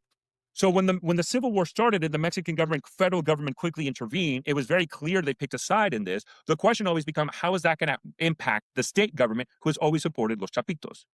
What it looks like is when federal government, now the thing is the governor of Sinaloa is of the same political party as the president of Mexico, right? They're the same political party. But again, this goes to a very interesting dynamic where even in the Sinaloa Cartel Civil War, you could have people of the same political party and their policies, like their undeclared policy is supporting different cartels, right? And this is just a convoluted, complex problem set. Clearly what happened, the federal government came in. There was reports, especially shortly after the Civil War started, that they started to remove elements of the municipal police, the local police, because they knew they supported Los Chapitos. And they basically set the directive of, we're supporting the Mayos over Los Chapitos. Like this, that's it. Like this is it. And it looks like, for broadly speaking, that has been followed. But a lot of government officials in Sinaloa belong to Los Chapitos. They belong to Los Chapitos. And that was a significant problem that has caused issues. And I think one of the things that we need to acknowledge is that although one supported the other, they didn't necessarily get into fighting, right? We didn't see cases of the federal government and the state government fighting each other. We didn't see that. All right, so if you can zoom out real quick on this map, I have what might be a very stupid question, but I can't help wondering it when looking at Mexico. What is important about territory? I'm thinking of, like, is it support of the population? Is it transit routes for drugs? Is it areas where they can grow certain drugs? Is it along the border with the United States? What territory is valuable here? So, I think I've said this a million times. There's a great book by an author called Nathan Jones. And he lays out the differences of the cartels. And I think I've said this in your previous videos about the territorial and transactional cartel, and they've all kind of transitioned to a territorial. What's interesting, right, is, okay, so for example, when you're talking about territory one, in the end of the day, you use it as a base of support. You can then use it for extortion. You can use it for recruiting. You kind of create a proto, not necessarily, I wouldn't use the term shadow government, because then I think the cartels aren't interested in replacing a government. That's generally not what they want. That's not their goal. They're not a political entity in that sense, but they do want territory, because then it enables them to control everything, and then they can use the territory to make money. So for example, let's look at a border cartel. Like, for example, the Juarez cartel or the Northeast cartel. This is a foreign terrorist organization. The Juarez cartel, La Línea, La Empresa, whatever you want to call it, they were just designated a foreign terrorist organization by the State Department. Like there was two that were added recently, I think last week or a couple of days ago. It was the La Línea, or the Nuevo Cartel de Juárez, or the Juárez cartel, and then the Viagra cartel. The Viagra cartel is out of Michoacán. Yes, that's their name. I know people always think it's funny, but it's them trolling. So they're like called the MILFs in the Philippines, right? Yeah, exactly. Well, that's just their acronym. That it's just in English. They specifically just don't call us the Viagras. It's also like another thing. Like there's a cartel called the Taliban cartel, by the way. Los Talibanes. So these cartels, these are like border cartels, right? You have these guys, you have the Gulf cartel, the Matamoros guys, these guys, those Metros, which is also a CG&G group, the Independent Cartel Sonora, right? These, and then the Tijuana cartel, right? Over here in Tijuana, the Arellano Felix organization. How they make money is because it's that they control the border area where you have to use the border to smuggle drugs through the ports of entry more than tunnels. The vast majority of things that are smuggled across the United States is through ports of entry. So the ability to control that is where then they can charge a fee, basically, to get the products through. And then they are heavily reliant on alliances and business relationships with other cartels who control either, like, let's say in Durango, these guys, there's a lot of meth that is produced here, right? So they produce the meth. The Mayos and the Cabreras have an alliance with, which is depicted here, have an alliance with the Northeast cartel. So the Northeast cartel is able to traffic drugs because these guys get it, they pass it over to them, they take a share, and then they send it over to the United States. That's why CDN, for example, is also very involved in human smuggling, because they understand with human smuggling, there's a lot of organizations that are involved in human smuggling, and then they can push that and make money because they control the plaza. They control the border. So that's one of the areas to look at is the border cartels. That's their main way of making money. They don't necessarily produce the drugs. They just make money because they control the border to smuggle it. Sure. Makes sense. Outside of that, okay, what are the other things that they look for? Like there's certain areas where they produce drugs. So for example, Durango, I talked about there's a lot of meth. That's why meth is very easy, and fentanyl, because you don't really, it's not like marijuana or cocaine, right? Where you need like specific type of climate, et cetera, to produce it. You could just, it's very easy, specifically chemical to make it. There's a region, let me find it right here. So this is called Badiraguato. Right. This is a guy, he's one of the smaller factions that is also involved in the alliance with those Chapitos and Jalisco New Generation cartel. He's the brother of El Chapo, El Guano. And they're also almost done. Like they're in a shit ton of trouble, right? And Badiraguato is important because it's the birthplace of El Chapo. Isn't guano batshit? Guano for that is in Mexican is more like a lizard in a way, like a reptile, like reptilian lizard. A little better. Yeah. Gotcha. So look, I mean, here, like this is the thing: is the Golden Triangle, primarily Mexico, the Golden Triangle, the mountain regions of Northern Chihuahua, and drug traffic. So there's actually a lot of videos here of them producing poppy. Like if you were literally like in Afghanistan, you saw the poppy fields. They have that here, right? Huh. So there's some of those areas in Mexico where that's the other reason why they fight for, right? Because there's some drug production. Now, the king of all drug is always going to be cocaine. It's always going to be cocaine. Cocaine. That's where you fight for the ports. Mazatlan, as an example. If we go down, Colima, this is another one right here, right? Manzanillo is a huge port that everybody and their mother is fighting for to control, right? And we were talking about, now, the vast majority of drugs that reach the United States take the Pacific route. So if I can zoom out, so right here, right? So almost all the drugs, cocaine, which is, again, is the key of all drugs for the most part, is produced in Colombia, right? There's the main route that they take to get into the United States, either through Mexico and then through the US, is they go either through Colombia or Ecuador, and then they push the drug over to then get to the United States. The other route is the Caribbean route, which is either through Colombia or Venezuela. They take the Caribbean route over. I would just tell people, people would say, well, if 70 to 80% of the drugs come from Colombia and Ecuador through the Pacific coast, it doesn't come from Venezuela, then why is Venezuela a huge drug trafficker? Okay, because we're the whole Venezuela thing is like, if you're analyzing just where all the drugs are coming from, then by that logic, we shouldn't even be talking about Mexican cartels, because Mexico doesn't even produce any of the cocaine. But they control the distribution. That's where the Venezuelan military, maybe 20% of the drugs or 15% of the drugs came from Venezuela. But the Venezuelan military was involved in much more than just the ones that left their territory. They manage export-imports from all around, right? It's the same with the Mexican cartels. Like there's various areas how they operate. Either they control from top to bottom everything as part of the infrastructure that gets pushed up to the United States for the drug, or to Europe. I will say Venezuela was from a cocaine pusher perspective, much more valuable to Europe. They were more responsible for the cocaine trade in Europe than to the United States. And what Venezuela would do either directly, either through Colombia or Venezuela, directly through narco submarines or boats, etc., to Europe, or through West Africa. So they would go to Africa and up. There's a country called Guinea-Bissau. Guinea-Bissau was referred to as the first narco state because the amount of cocaine and drugs from South America gets there than into Europe. So a cartel. I like the little White House icon, by the way. I'm sorry? Said I like the little White House icon. Do you see that? Yeah, yeah, right there. So, and this is what he did, and this is why it's a great. Okay. Yeah. And so he updates that, and then he does that for all the activities that also even happens in the United States. Now, the cartels can either control the entire distribution network, top to bottom, or they control portions of it, and then third parties manage the rest. No, I mean, we talked about this. No different than any import-export business. Is there somebody of your listener who's a logistician who does import, logistics, etc.? Like, and for a business, they get this. Same the cartels thing, are no yeah. different. Well, same things. Yeah. Well, I mean, zoom in. Our listeners are law-abiding, upstanding citizens. Exactly, no doubt. If you can zoom in on the map to the border with the United States again, is that an area that is not controlled by the cartels to the west a little bit? So this is a state called Coahuila. I mean, there's this little black line, which is also very important for human smuggling. Coahuila is generally considered a success story. The Coahuila government actually prevents a lot of influence of cartel influence. Obviously, in Coahuila, there is CDN presence. They are the predominant cartel. But if you're looking at it from the construct of other states, they've done an excellent job of tamping down on them, yes. Well, that's crazy. I didn't realize there was anywhere where like a mapper wouldn't put some degree of control. I would not necessarily disagree. Now, again, CDN is a predominant cartel in Coahuila, but it's not like the other states where it's just like without a doubt. Like even inside of Coahuila, the CDN is very cautious in how they operate. Interesting. So, this to kind of from the Civil War perspective, going back here, and that kind of explains it. I talked about why the Chapitos, right? The government, the alliances, and the fighting. The other reason why was because people switched sides. So this is one that actually was a recent one. This guy, Gente de René, 00, he's very unreliable. He's historically been unreliable. He was with the Chapitos. He was fighting very hard against the Mayos, but they entered into a truce. Right, that explains it here. There was a ceasefire between the Mayos and los Cabreras with René. René is kind of operating independent. They allowed him to keep his territory, which is right here, and his actually, I think this is his house. Oh no, but this is one of the areas where he was very active that they added here. But one of the areas that René is, they gave him basically the areas that he's from, and they said, okay, we'll let you keep it, but René said, okay, I'll keep it, but I'm not going to fight you anymore. So then that's how the Chapitos continue to lose. They lost so many people because of that. And now that allows Mayos to just continue focusing. And this is the next front of the war, right? The capital is basically done. This is next. We've already seen a significant intensification. And from the leaders that are left, from los Chapitos, like you will go, and I'm going to share one last thing, another website that I would highly recommend all your followers to visit. I'll give you the website. So this is called Narco Chronicles.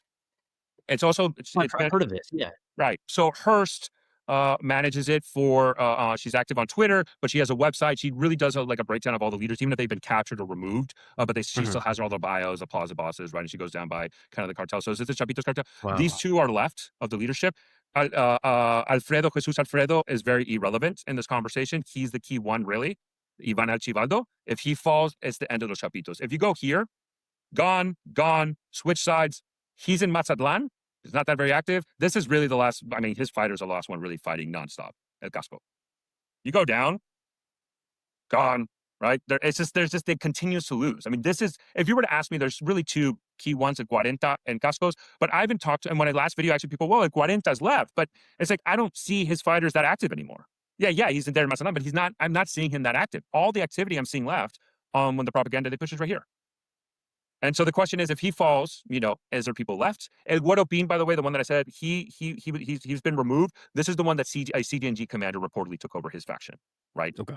But yeah, that's the problem. And the question is, if the Mexican government gets him, Ivan Archibaldo, I don't see the organization continuing after that. So it's a lot, man. Holy cow. Appreciate that. In kind of wrapping up here, is there anything coming that would trigger a move here? Is the government going to do anything? Is there some date or some event? The government will Ivan Archibaldo. That's it. And you think that's something they're actively trying to do right now? Oh yeah. So the question then becomes, what happens? I think there's various areas. If Ivan Archibaldo falls, it's very hard to see los Chapitos continuing to operate as an entity.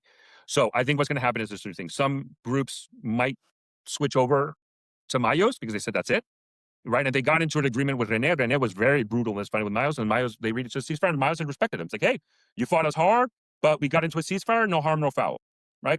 So I think that what's going to happen is that might happen. And then the rest, for example, let's say Cascos is still very active, his fighters more than likely will join CGNG. And so you might see Mazatlan area, that whole area which I showed earlier, that would become CGNG territory. Mayos are going to prioritize that because that's Southern Sinaloa. Chapo Isidro, for now, maybe in the future, he might go down to Southern Sinaloa, or he might focus on Sonora. I think he's going to wait a while or a little bit to make sure everything calms down and stabilizes and see for him what's next. He's also doing a lot of things internal. He recently killed one of his commanders, Chuta. He had him executed for perceived betrayals. So because a lot of the people who switched side from los Chapitos, I said they went to the Mayos. Actually, technically, the vast majority of the people who switched side went to Chapo Isidro. Right? So a lot of the Chapitos commander more than went to Chapo Isidro. So now Chapo Isidro swelled in ranks, and it's like almost like a Vladimir Putin-esque type of thing. Is like, I need a clean house because I don't trust these people. So I'm going to start removing it. He already removed one. Was with Chuta, Chuta was one. He was indicted on narco-terrorism. He was one of the first that was indicted. Chapo Isidro executed him recently. So I think that's it. And so I think what was going to happen in Sinaloa is you're going to almost have this sensation, depending on what happens to the Chapitos and how much CGNG expands there, if they even expand, because there were some rumors and reporting that the highest echelon of CGNG is getting a little bit tired of this. They're like, it's like almost like it's not worth it. Like it's this fight, this war might not be worth it anymore. They might just say, hey, let's pull out, let's focus on our area, specifically Nayarit, let's focus on Zacatecas, we're fighting the Mayos, let's just give the Mayos Sinaloa. And so is there a scenario where you're almost like, there's some fighting remaining, or is it almost now a Cold War? We're former allies and there's a high level of tensions, and we're waiting to see where the next move is. But to answer your question directly, Preston, I would say if you want to look at something, it's the Mexican federal government getting Iván Archibaldo, because more than likely that would mean the end of los Chapitos. All right, when that happens, we're bringing you back on. Stefano, it's awesome, man. As always, thank you so much for taking the time. Thank you so much for having me. Yeah, CIA is taking out cartel bosses too, and it looks like it's basically to wipe out organized crime so the U.S. businesses can invest. Oh, Kratom. Deep in the south of Thailand lives a contraband tree driven to the brink of extinction on the land where its medicinal use was first documented. Why are you carrying a machine gun?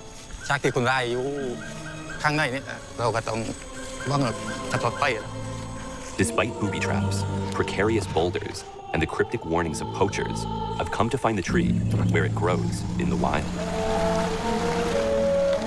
Oh shit!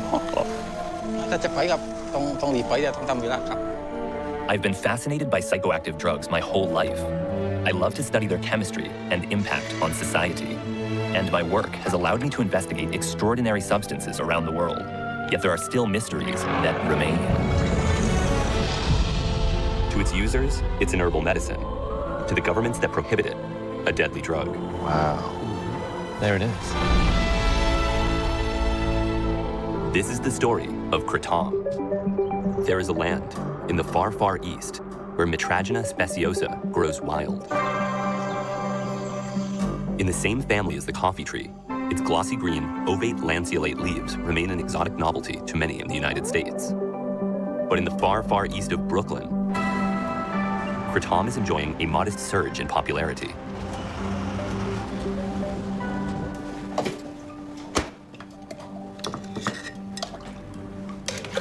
So the purest way to intake it is actually drinking the leaf itself.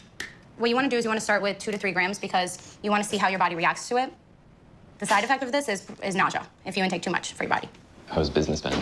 Pretty good. It's definitely worth it. People are reacting to it very well because, we show people that there are so many other things out there that are good for them rather than, alcohol or other substances that aren't very good for your body. Do you have any concerns about it being addictive? So I believe that anything could be addictive if you overdo it. But opioids specifically are so stigmatized and associated with addiction. There's no overdose with kratom. If you overdose, pretty much what happens is you get sick, you vomit, like I said, a couple times, and then it's gone. Yeah, you can still be addicted to it.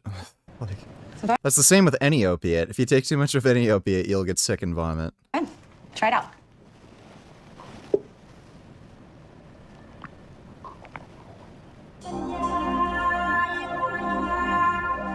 Kratom's indole alkaloids, mitragynine and 7-hydroxymitragynine, bind to mu opioid receptors in a manner similar to morphine. But their non-poppy source and reduced ability to depress respiration make them a different class of opioid analgesics. At low doses, users report a stimulant effect, and at high doses, a sedative effect.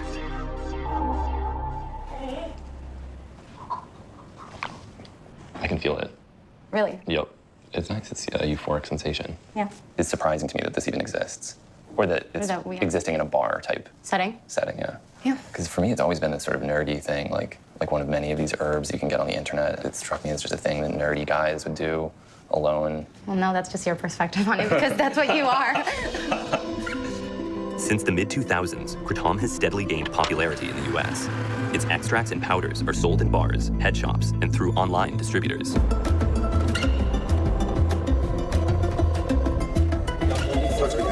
Just wanted to see if you are interested in buying some kratom from us. Is it already been sent out to the warehouse? No, not yet. Okay. We're gonna have to send it down. Okay, cool. I'll make sure we send it down. Yeah, it needs to go out ASAP. Cool. So here is just our packaging area. This is a typical, what a typical shipment would look like. And what is this product? So this is a kratom from Indonesia. This one's from Borneo. So it's already a powder when you receive it. The majority of the time it is. Every now and then we'll get some fresh leaf where we'll mill ourselves. Wow. Wow. How many trees would it take to grow this much leaf? One tree will produce about 20 kilos. It's estimated that 3 to 5 million people use this product daily, and that generates $250 million in revenue. And just the amount of product that's being imported is 80 tons per day. 80 tons per day coming from Indonesia? From Indonesia. Mm-hmm. Wow. Yeah, it's incredible. That's 16 million doses. That's a lot. Yeah. Kratom grows throughout Southeast Asia, but it's prohibited in Malaysia and Thailand. In countries such as Indonesia and Vietnam, where the plant is still legal, metric tons of powdered leaf are exported to the United States each day. But this may be short-lived, as the legal status of Kratom in the United States remains precarious. You know, we were on the brink of shutting our doors down. The DEA was about to schedule this in the same classification as heroin. That's significant. That's jail time. In 2016, as the threat of emergency scheduling grew near, Kratom advocates responded en masse, collecting 140,000 pro-Kratom signatures and staging a rally in front of the White House. Due to the public backlash, the DEA withdrew its intent to schedule, an unprecedented reversal. This is America. This is real. This is how you do it. Like many psychoactive plants before it, Kratom's fate rests in the judgment of lawmakers. The fundamental problem is the shit isn't regulated properly. I'm fine with keeping kratom legal, but dude, so few people know anything about it and they don't realize how dangerously addictive it is. So people think they're just taking like weed basically. It's a hell of a lot more dangerous and addictive than weed. And not the citizens who use it.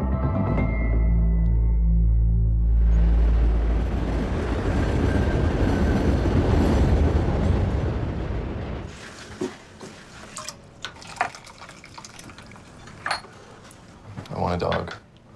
She's very smart. Wow. She'll say Laura, but it's like Rora, and then she'll go hello. Hello. Wow. That's extraordinary. So I was a dancer Dog can all my talk. life, and then in my early 20s, I was in 2 bad car accidents within a month. That's when I started taking painkillers. I have degenerative disc disease and lupus and chronic pain since that whole thing. And so with the pills, I was like taking 6. The next thing you know, I'm like 8. And I'm like 10. Whereas with kratom, I can just drink, 5 grams in the morning and then drink another, 3 at night. So you genuinely believe this helps people? I really do, yeah. And if it were made illegal, which it very well may be in the near future, what are you going to do? I'm either gonna have to buy it somewhere illegally or else I'm gonna be back on taking painkillers.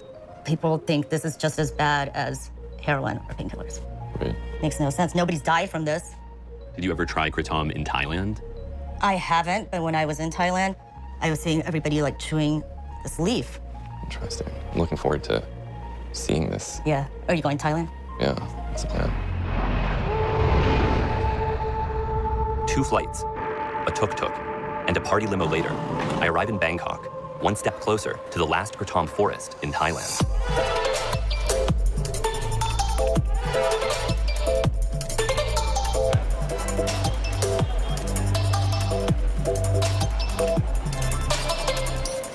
Chan Am Lam Mong Ha Kratom.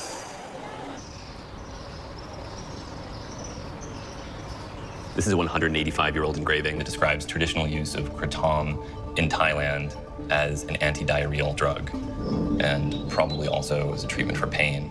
So even though this is a plant that is relatively new to the United States, the history of its medicinal use outside of the United States and Asia dates back hundreds of years. What I find quite strange about kratom is that it's full of contradictions. In a way, it highlights a lot of the fundamental contradictions that we see in other areas of drug policy. It's just very in your face with kratom because the risks are low, the damage is low, the harms are low, and so much is being done to... The risks aren't really low. The risk of addiction is extremely high. prevent people from accessing this drug, which is essentially innocuous. Since 2004, Canadian-born Pascal Tangay has fought for drug policy reform in Thailand. If you look at the history of why kratom was criminalized in Thailand in the first place, it's interesting to note that kratom was made criminal in the 1940s, and it was at the time when the government was heavily involved in opium sale. Between 8 and 21% of the national revenue of the national budget was financed through legal opium sales by the government at the time. But already, opium users were starting to switch to kratom. They were using kratom to wean themselves off of their opium dependence. And every user that switched to kratom was a huge loss of revenue.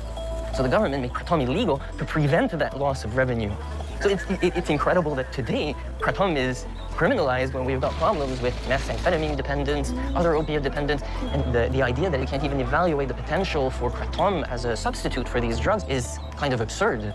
Kratom has been used by local communities for hundreds of years, mostly as a stimulant, but also as a relaxant. So it's still very much embedded, despite the criminalization, it's still very much embedded in the culture today. But these trees are being cut down all over Thailand. In the deep south, there's a highly concentrated area where there's a forest of kratom trees. That's part of a national park. But, you know, this kratom forest, it's regularly raided by poachers, and they're cutting down the trees for easy access. But they kill the entire tree just to get the leaves. The last kratom forest in Thailand, it's extremely treacherous and difficult to access this forest. This is an opportunity to try a variety of kratom that nobody in the United States has access to, and that's becoming increasingly rare, if not endangered, in the wild in Thailand, due to these eradication efforts by the government and local communities that view the plant as something dangerous. This is a place I must try to find. If my entire crew has to go to prison or face the death penalty, that's a risk I'm willing to take. I have a very good lawyer, so I am not in much danger. And that's really what's important to me. Okay. Young tourists flock to this tropical paradise for exotic beaches and sizzling nightlife. But it's the last remaining kratom forest that beckons me to southern Thailand. It's a long journey to the region where kratom has gained a dubious association with Muslim insurgency and political unrest. In the deep south of Thailand, there is political tension, yeah? So there's a lot of insurgency, or what the government calls insurgency. In the media, it's portrayed as if these young Muslim recruits of these insurgency cells are consuming illicit drugs. It's very unlikely that the issue of kratom and Muslim insurgency overlap. I think this is just a political power play in the media to provide the space for the government to get warrants to access premises that they might not normally have access to conduct searches. So there's a political dimension to the war on drugs that's been waged in Thailand for the past 15 years. The police have significantly stepped up these arrests for kratom users and seizures and demonstrating that as a success of their law enforcement strategy. But in reality, they are forced to cut down trees and arrest people who are essentially not really troublemakers or criminals. It's farmers who work in the rubber fields, people who do manual labor. It's not a war on drugs. It's a war on poor. It's a war on the unwanted people of society.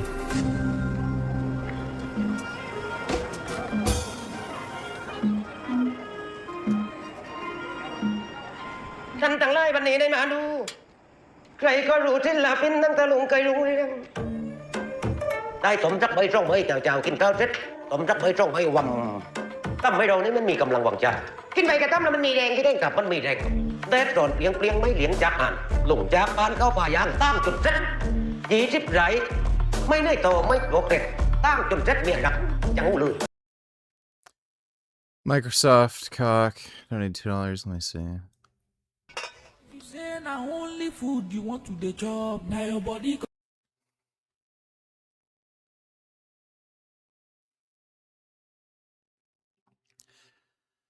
Yeah, they eat gross there.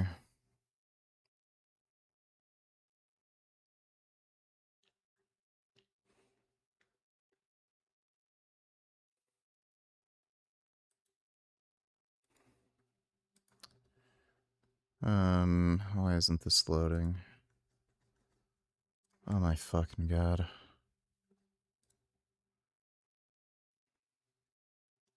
Is there something wrong with this fucking video? Holy shit. Yeah, it won't load past that point.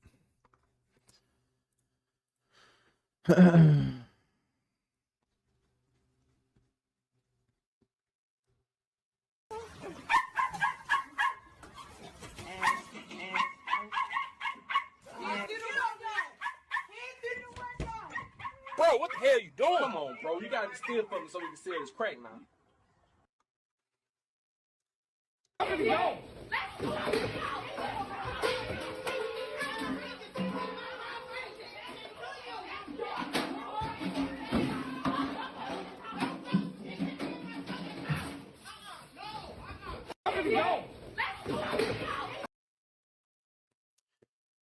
Alright, thanks, dude.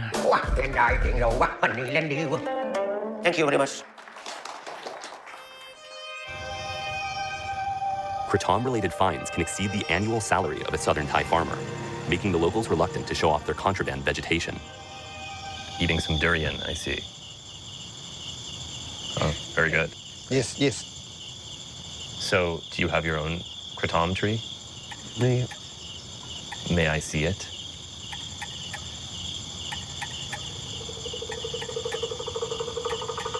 Try durian. Want me to try the durian? I'll have a nibble, thank you. Just a small piece, very small piece. It's a very pungent flavor. Very pungent. Get some water to wash that down. Yeah, durians taste like crap.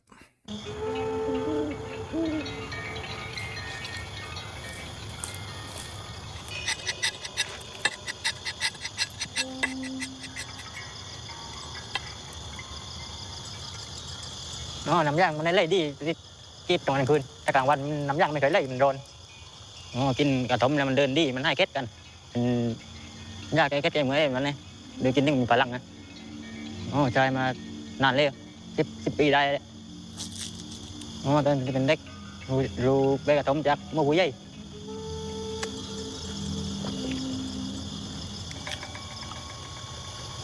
So you only chew it for a moment?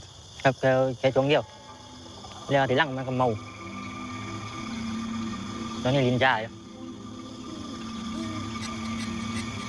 That was a pretty unusual way of consuming it. I wouldn't imagine that you could get a lot of buccal or sublingual absorption in that short period of time, but he does it every day. กินนานเคี้ยวได้เมื่อในเวลาไม่มีน้ำไม่กินมันเคี้ยวนานๆเคี้ยวจนมันเลยเคี้ยวมัดถึงกับมัน Is there a kratom tree that grows nearby? It seems to be the case that people have their own private trees in their backyards and they harvest the leaves themselves, chew the leaves themselves, but because it's illegal, the trees are a little bit secret. And so I still haven't seen a kratom tree.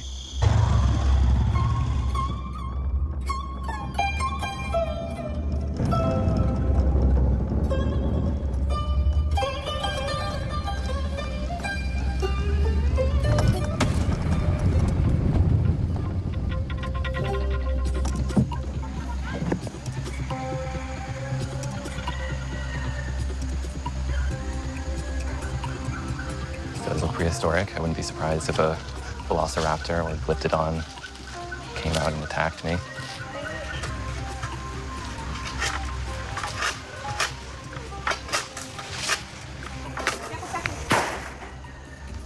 Good job.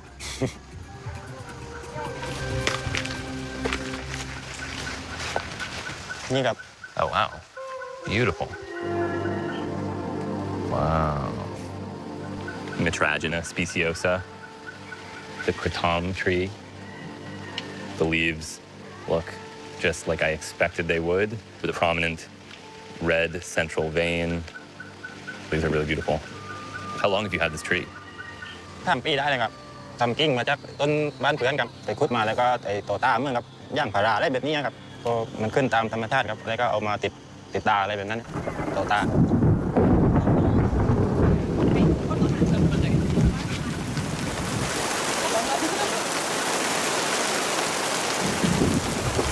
Wow.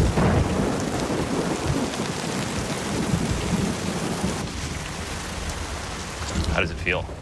ก็กินเหมือนกับไอ้กินหญ้าได้ตัวไปได้แบบนี้ครับแก้เคล็ดเมื่อยได้แบบนั้นนี่ Has anyone ever died from chewing too many leaves? ไม่มีครับ ไม่มีคนตายครับพอกินกระท่อมครับแต่มันก็เป็นใบไม้ตัวไปเนี่ยครับแต่กินเนี่ยมันมีแดงมีได้แบบนั้นนะครับก็ไม่ทราบเมื่อนะครับคนไม่ก็ไม่ต้องรับครับ Are you afraid of being arrested for having this tree in your backyard?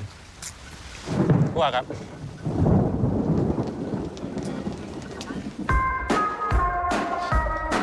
มันดูประเด็นเลยนี่กินเพื่อจริงกินก็เป็นยาคือกินก็ต้องควรที่ได้กินไปจะต้องแค่เป็นยาอะไรกับน้องออมกันอันบางคนมันกินไม้บ้านน้องอันบ้านกูยายกำบ้านกูเป็นเบาหวานมาไม่รู้กี่ปีไปโรงพยาบาลหมอกูไม่เห็นเบาหวานกันง่ายยายกำเป็นเบาหวานนั่นเลยครับทุกวันนี้เห็นไหมแกเดินดีเบาหวานลดแกกินใบต้มกับน้ำเจ้าใบทิ้งโอเค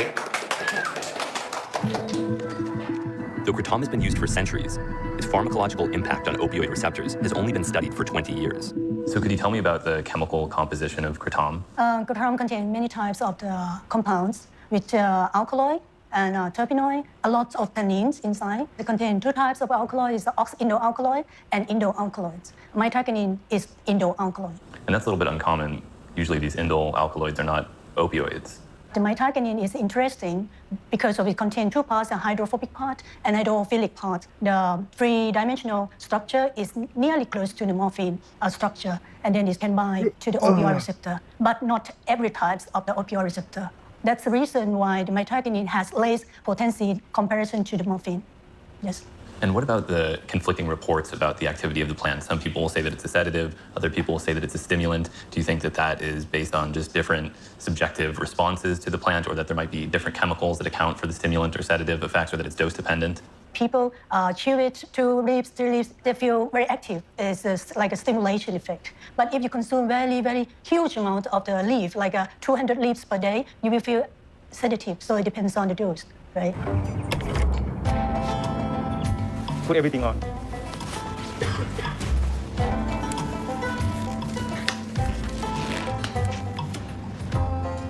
The experiment today, we're going to record the electrical activity from the brains to the mouse. That looks horrible. To examine how kratom Jesus. Acts on the brains. Through his EEG studies on mice, Dr. Kumartsit hopes to understand how kratom and classical opiates differ in their impact on electrical activity in the brain. So we choose 2 drugs. First is morphine, and here is kratom extract. And can you tell me anything about the composition? What percentage mitragynine? Okay. So in total alkaloid, I think it's around 60% metacillin. Oh, wow. There are some specific region of the brain that is activated by addictive substance. This brain region is called nucleus accumbens. First, I will inject with morphine.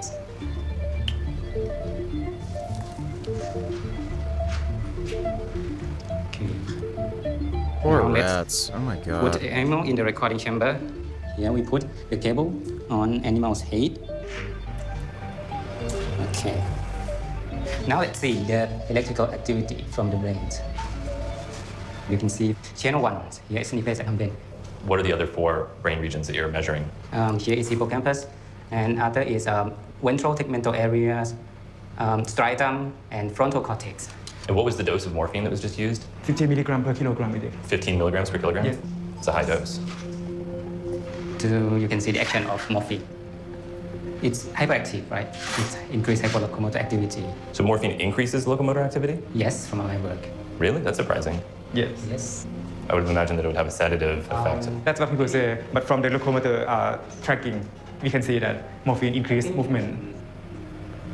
I've been on morphine. I can tell you it's a fucking sedative, and you do not want to move on morphine. Okay, that's it for this one, I think. Next one is kratom. Okay.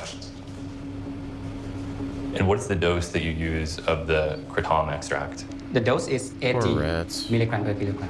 Yes. Wow. I draw with a 22 gauge needle. This is an amazing demonstration. Dr. Daniel is going to show you the comparison between the effect of morphine and kratom. Yes. If they go the same way. You can see the red one is morphine, blue one is control, and yellow one is kratom. Something happened in nucleus accumbens after receive morphines, but not in kratom. we can conclude that kratom might not have addictive properties. Unlike Yeah, it has addictive properties, dude. Buddy, like, that is the stupidest thing. Yeah, let's torture rats to see if kratom's addictive. Like, it's addictive. People are addicted to it. What the fuck? morphine, kratom has no impact on the locomotor activity of mice, nor does it change electrical activity in the nucleus accumbens. These experiments suggest that kratom alkaloids have a reduced liability for dependence relative to classical opiates. So if you were to give kratom or an extract to someone who is wearing this EEG, what do you think would happen? Animal and human, it's the same thing. Kratom increase alertness. It might increase monoamine or serotonin in the brain that can keep you awake and feeling fresh enough. But people describe these contradictory effects. Some people say that it's a stimulant, other people say that it has sedative, morphine-type activity. Is test SIPE a good entry point? Test is at 400. Scared to take the jump. My buddy is trying to get me on Anavar. If your total test is at 400, you are hypogonadal. That's the cutoff point where it's undebatable that that's a hypogonadal cutoff point where it's totally like undebatable. People at that cutoff point have problems from having lower testosterone. So physical issues, more pain, problems, exercising, energy, sexual performance, mood, stuff like that. Doesn't mean you'll have every symptom, but you're absolutely going to be symptomatic to some degree. Anavar is not going to treat androgen deficiency from testosterone. It'll help you build muscle and everything. You might feel a little bit better, but the problem is your testosterone's too low, so you have to be on testosterone. Test SIP is good. When I first hopped on, I used Test SIP. Right now, there's a Test SIP shortage. I would just recommend Test Nenthate.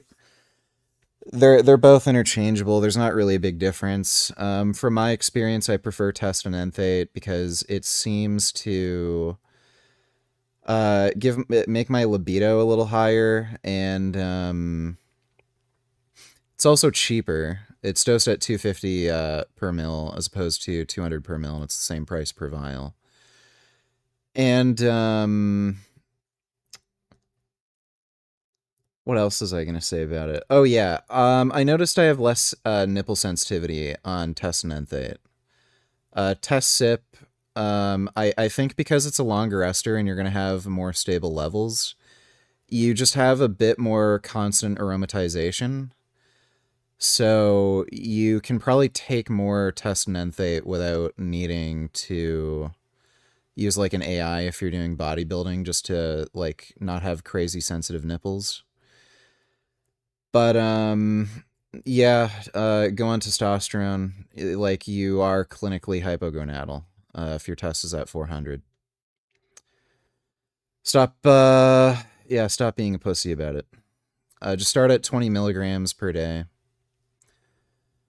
That's a low, safe dose where the vast majority of people aren't going to have any problems. So just start at that dose and then go from there. Thanks for the donation, though, John. Curse donated $2. What if Hitler had actually won the Second World War? Look, I've seen a few videos on this topic. I mean, maybe we'll watch that later. I want to finish this video first. Thanks, dude. In people, it depends on your attitude. It depends on if you like it or you don't like it. Why is it so hard to get approval when there's people all over Thailand that are chewing these leaves? Kratom has bad image. It's a big problem for Thai researchers. It should not be classified as an opiate. But nobody listens to me. They just listen to what they like to listen and believe what they want to believe. Nobody listens to the scientists.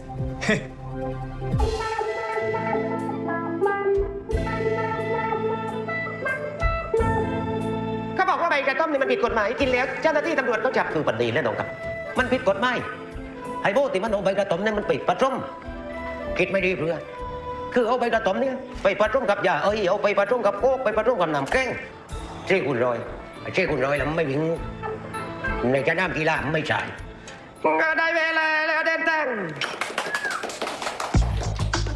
In the early 2000s, as the south of the country was mired in political unrest, Thai media began reporting on a new teenage obsession with a kratom cocktail called 4x100.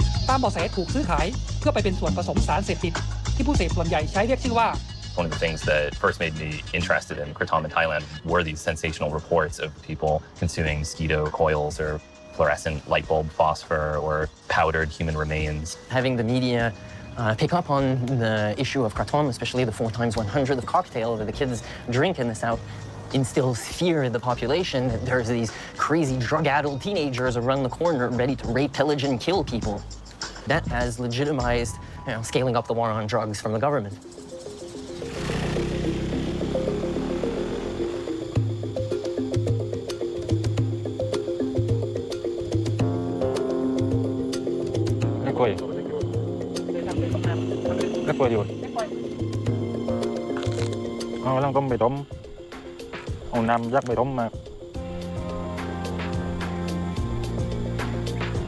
Where'd you learn how to do this? ในข้าวทำเขาไปจับใบกระท่อมนี่ได้ต้องเขาบอกตัวผสมวิธีผสมโอ้ที่คุณด้วยจริงอยากไอ้นี่บ่อยเก็บครับงานหนังโคกใบกระท่อม And how does this compare to chewing kratom leaf? ไปกินแล้วเรามันจะคมครับงานนี่กินมันหวานกันมีรสชาติหวานแต่มันมีอาการงง Have you ever seen people using these sorts of exotic ingredients? Things like mosquito coils and the phosphor from fluorescent light tubes or powdered human remains. Is any of that true? ไม่แค่นี้ไม่มีครับไม่ยะลงก้อนดีที่อยากกันยุงเล่นมันเลยเขาว่ากินถึงมันเมามีอาการเป็นบ้า What type of cough syrup is that? Because there's cough syrups that contain codeine, there are cough syrups that contain dextromethorphan. So I'm curious what type of cough syrup that is. แล้วไอ้นี่มีแอลกอฮอล์ครับ Without the bizarre and toxic additives reported by the media, this brew seems relatively benign, simply a kratom-based iced tea with a kiss of chlorpheniramine.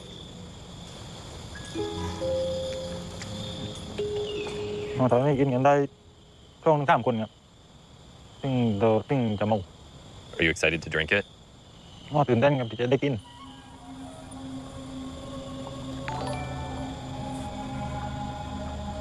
20/mg daily, and test Cypor N and Tate, got it thanks. Do you prefer weekly or daily injections? Notice a difference? Why do you think I said daily? So yeah, obviously I prefer daily injections. If you only inject once a week, that's fucking retarded. You're way more prone to get side effects. You're not going to have stable hormone levels. I've only ever injected daily because I'm not an idiot. I'm also not lazy and just fucking stupid and careless. But at bare minimum, you should be injecting twice a week, like bare fucking minimum. If you're like some lazy, retarded fucking asshole who's afraid of needles, bare minimum twice a week, ideally every day. Second best thing is every other day, but yeah, you should be injecting daily. It's not a big fucking deal either. Just use thin needles, 30 gauge needles. You don't even feel it going in. You're only injecting 20 milligrams. So with test sip, that would be 0.1 mils. With test and Tate, that would be 0.08 mils. It's just a tiny little bit in the needle. It's just in and out. You don't even feel it. It's not a big deal. So yeah, just inject 20 milligrams daily. Use a 30 gauge needle. And you'll be fine. Thanks though, John. Hope it answers your question. Have you ever been arrested for brewing 4x100? คือถูกจับตีครับที่คุณน้อยนี่ผมเอาไปกินตัดย่างนึงตำรวจตามไปตำรวจเรียกไม่มีอะไรก็พอตำรวจเรียกไปเฉยๆถึงก็คนก็พบถึงก็พาไปป้อมจับได้กุญแจมือก็พอ2 คนมาขายป้อมคือจับมันไล่คนเลยครับเบรุนปากไล่ It seems it's not the kratom concoction that's dangerous, but rather the impact of prohibition on this traditional herb. And so I must travel deeper still into the beating heart of the southern peninsula to find Thailand's last kratom forest, or what remains of it.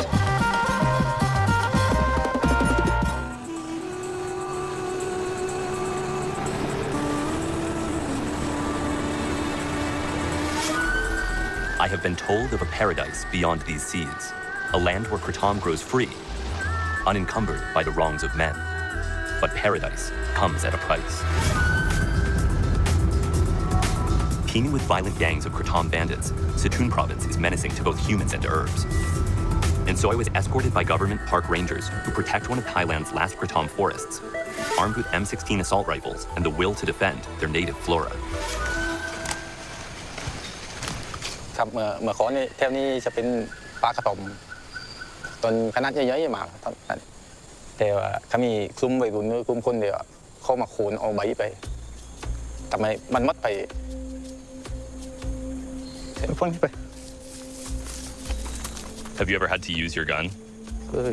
เคยใช่ครับเคยใช้ตอนเด็กคือจากการที่ผู้ร้ายเข้าไปอยู่ในป่ากระท่อมเดี๋ยวคุ้มผู้ชาวบ้านเขาเป็นพ้นมาจากการปราบปรามของผมกับเจ้าหน้าที่เขาก็เลยโคตรเคนดีมายิงครอบครัวผมทำไมสูญเสียลูกชายแล้วก็ลูกสาวบาดเจ็บ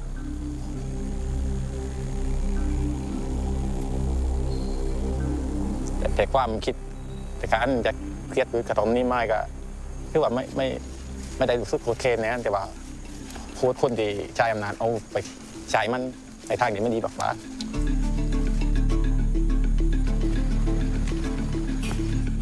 เก็บพี่เลยตามวะ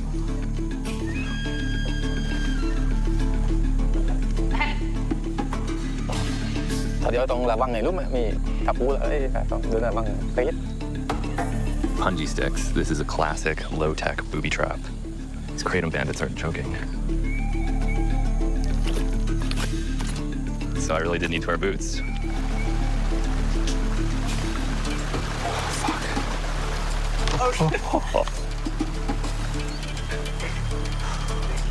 Is this the way they went? Wow. เมื่อก่อนเนี่ยคนร้ายก็ได้ทำประตูพัน What do you mean Trump buckling? The US has an extradition treaty with the UK, and Trump doesn't care. นักเขตบริเวณในการเอาปืนขัดตมนี้แต่แค่นี้ก็ได้เขียนไว้เขียนคุ้มคู่ชาวบ้านที่ข้ามา This is insane. That interviewer looks like your ex-wife. All right, thank you, 21st. Whew.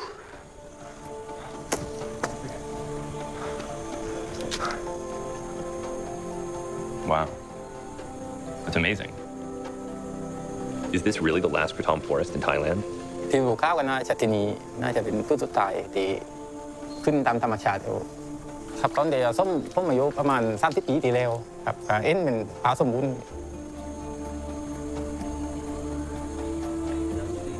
Did the dog follow us all the way here? ใช่ครับเป็นของผมมันลงเรือมาจากตอนเดียวเขายิงถล่มบ้านที่บ้านเขากับ ติดตามไปนะแต่มันคอยระวังไป Just less fat. Yeah, thanks, 21st. เรามั้ง Why are you devoted to protecting this forest? ครับเพื่อความสมบูรณ์ของธรรมชาติของมันเราไปใช้ในการดำรงชีวิตคืออยากให้มันฟื้นมาเหมือนเดิม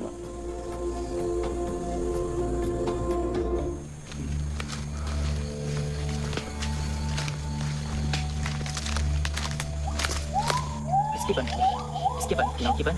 A gibbon. Yeah, keep it. Wow. นี่มาก่อนต่อมันต่อใหญ่ This was kratom. ท้อกระทมที่ตุกทำลายถ้าจะไปกับต้องรีบไปเดี๋ยวต้องทำเวลาครับคือไม่ไกลแต่ว่าเดินประมาณ500 เมตร Who's this ugly fat vaccine lover? Look at him. He looks so much different now. Yeah, that's nice. Thanks, 21st.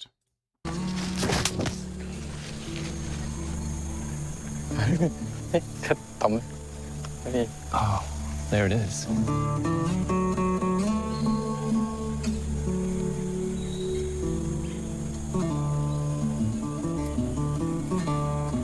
I've never seen one in the wild.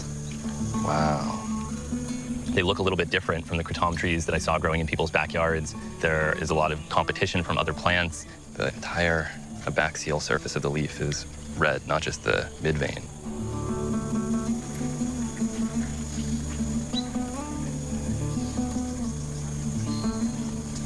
Kratom was an almost entirely benign, vaguely bitter, mildly psychoactive Thai plant.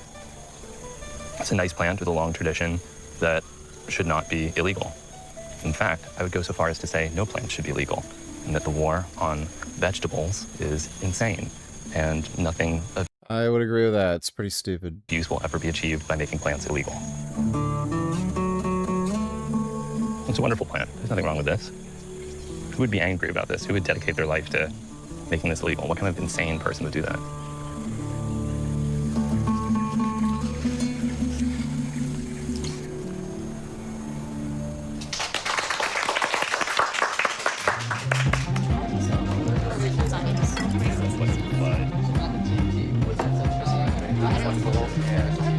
Scorned by the government in its native land, Kratom has found a new home in the urban jungle of New York City. Which one?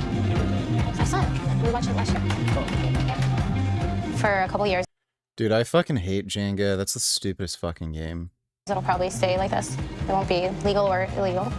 And then eventually they'll regulate it. Somehow figure out a way to make money off of us.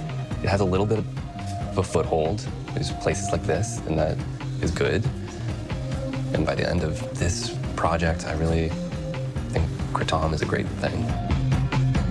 The future of this maligned Petragina is uncertain. But in America, it's winning a battle against the DEA. At least for now.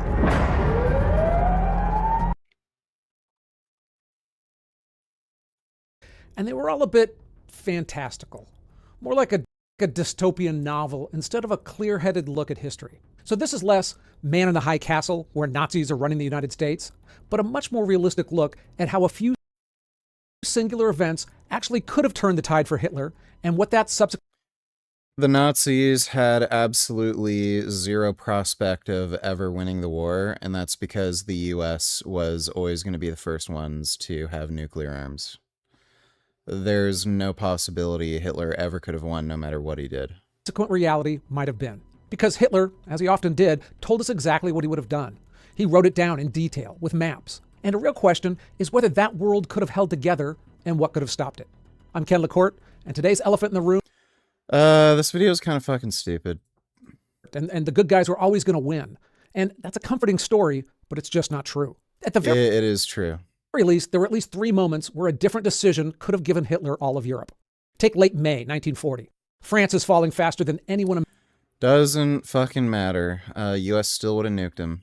imagined. The British army is pinned down on the beach at Dunkirk, and a serious faction inside their war cabinet is pressing Churchill to cut a deal with Germany. The argument had some merit.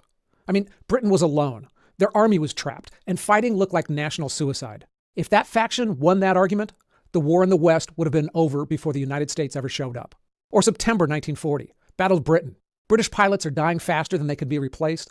Airfields are getting hammered, and the whole force is close to breaking. If the RAF collapses, Germany owns the skies over the channel, and an invasion of Britain goes from fantasy to something real. Or the winter of 1941, outside Moscow.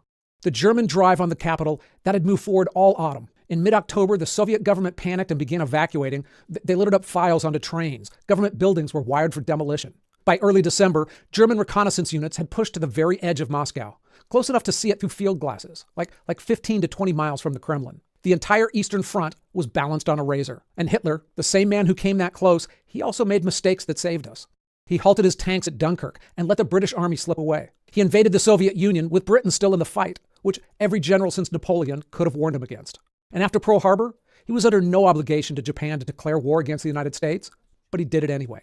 Hitler came terrifyingly close to winning Europe. And if he did, what were his plans? Well, here's the blueprint. The historian Gerhard Weinberg, who wrote an outstanding history of the war, explained Hitler's plans in detail. It ran in phases. Phase 1 was Europe. First, annex Denmark, Norway, Sweden, and Finland as fellow Germanic territory. Turn France, Britain, and Ireland into controlled puppet states, and knock Spain and Portugal down to satellite states. Phase 2 was the real prize, the East. I mean, this is where it stops being conquest and becomes something else uglier. I mean, not ruling a people, but erasing them. The plan had a name. General Plan.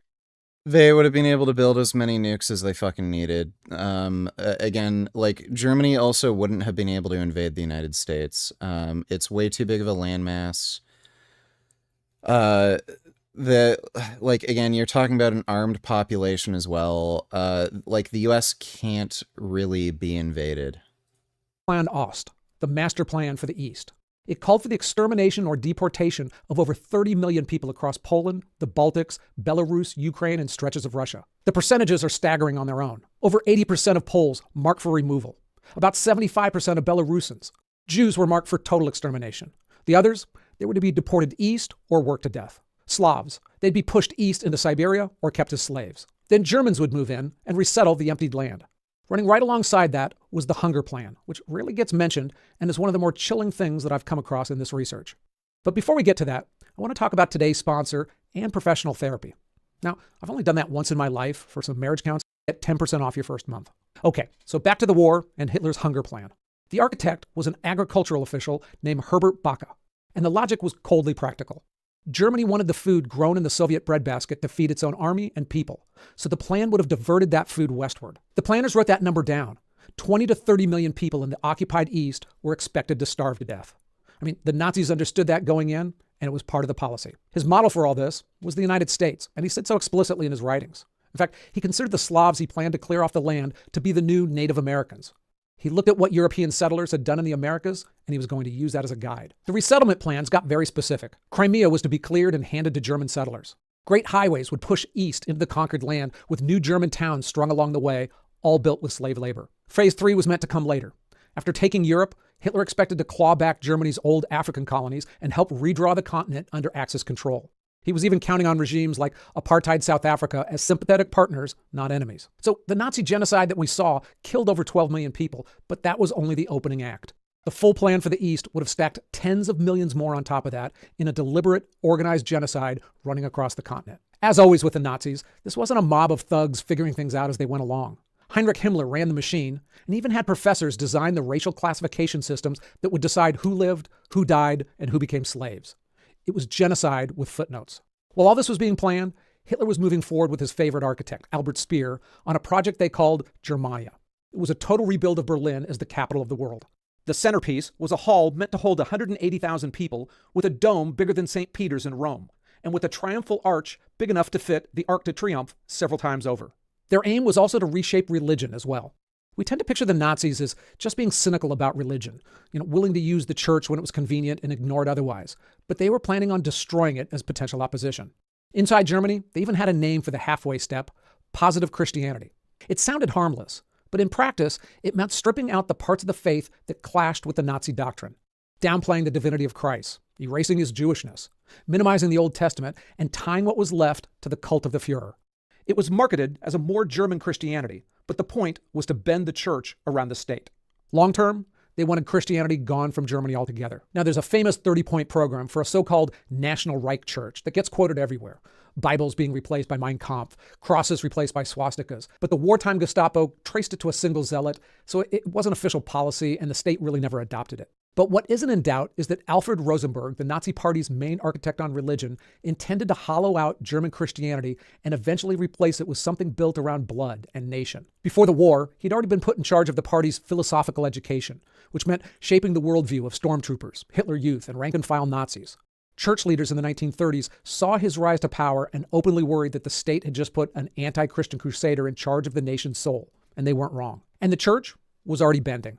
In 1938, about 90% of Germany's Protestant pastors swore personal oaths of loyalty to Hitler. I mean, the wording was pretty blunt. I swear that I will be loyal and obedient to the Führer of the German Reich and nation, Adolf Hitler. So help me God. So the regime didn't have to break the church by force because intimidation was already working pretty well. But even if Hitler won on the battlefield, the government he created had some fundamental problems and in many ways was built to break.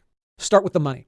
The Nazi economy was a time bomb, and the regime knew it. Germany was chronically short of the foreign currency it needed for raw materials, lurching from one exchange crisis to another throughout the 1930s. The rearmament boom, tanks, planes, uniforms, they ran on MIFO bills, government IOUs that were basically printed promises to pay later. Those promises came with a countdown, and the maturities were all due between 1939 and 1942. So the war was essential if Hitler wanted to keep dodging the bill collectors. There was a 4-year plan that was supposed to make Germany self-sufficient, but it failed. Their economy, it ran on conquest. It had to keep swallowing territory to loot the resources, seize gold, grab slave labor. If they stopped conquering, the math collapsed. Now, that said, it wouldn't have collapsed overnight. There was a less accepted view from economists working in Britain in the late 1930s. Thomas Balog and Claude Gibault, they pushed back on the popular idea that Germany was about to fall apart. In their view, the Nazi system was tougher than the people wanted to believe, and it was held together by raw authoritarian control. So, from their point of view, a victorious Germany, it could have limped along a lot longer than we would have liked to have thought. But perhaps a more urgent problem for the Third Reich was keeping the conquered under control. Look at Yugoslavia. Germany had to keep over 500,000 Axis troops just to hold on to the place. And they got vicious about it, as they always did. They had orders to execute 50 to 100 civilians for every German soldier killed. Now, that was brutal, but those reprisals, they only increased the resistance. Because genocide often makes the problem worse. When the only alternative is death, people don't always lie down. They fight because they've got nothing left to lose. Mass murder gives every able-bodied person a reason to pick up a rifle. Doesn't always happen, but sometimes it does. Now, spread that across an entire conquered continent, the ones that are marked for slavery or removal or death, and the Nazis could have been stamping out fires in a lot of places. On top of that mess, they had some serious political infighting, always. The Nazi leadership, it was a pit of vipers even in peacetime. Himmler, Göring, Goebbels, they were always angling for power. A movement built on a single strongman has an obvious problem. Hitler even tried to solve his succession problem as early as 1941. He signed a formal decree naming Göring as his heir. But 4 years later, he'd stripped him of all those titles and ordered him arrested for treason. Then he did the same thing with Himmler days before his own death. The two men he'd officially designated as his heirs both ended up thrown out before the end. And the problems weren't just internal. On paper, Germany and Japan were partners. They even split the world between them, drawing a line down the 70th meridian. Germany claimed everything west of it, Japan everything east. But nobody serious in Berlin thought that those borders would outlast the war. Once Japan had done the dirty work in China and the Pacific, the plan was to turn on them as well. I mean, when you've built a movement based on Aryan racial superiority, the Japanese, well, they just didn't fit that bill. The regime had tried to get around that by slapping the label honorary Aryan on the Japanese and kind of hoping nobody would laugh. And some theorists even went further, tying themselves in knots to argue that the Japanese were an Aryan people of the East who developed independently. But not even Japan was fooled with that stuff. It refused to hand over Jewish communities and its territories. It rejected the Nazi racial doctrine outright, and it ran its own war largely independent of Berlin. A victorious Axis doesn't give you a stable new order. It gives you two tired conquerors eyeing each other across that meridian, each planning to betray the other. Winning the war wouldn't have ended the wars. It would have just decided who fought whom next.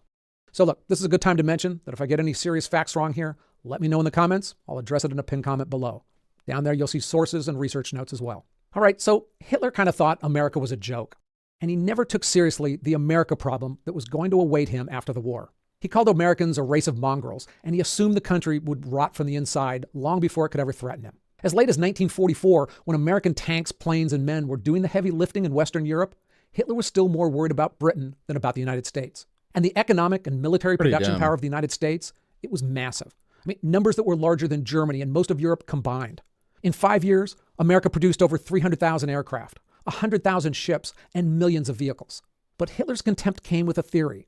America was spiritually weak. In his mind, it was addicted to consumer comforts, divided by immigrants, and corrupted by Jewish influences. He figured that kind of society wouldn't hold up under any kind of a serious stress, and it would eventually tear itself apart on its own.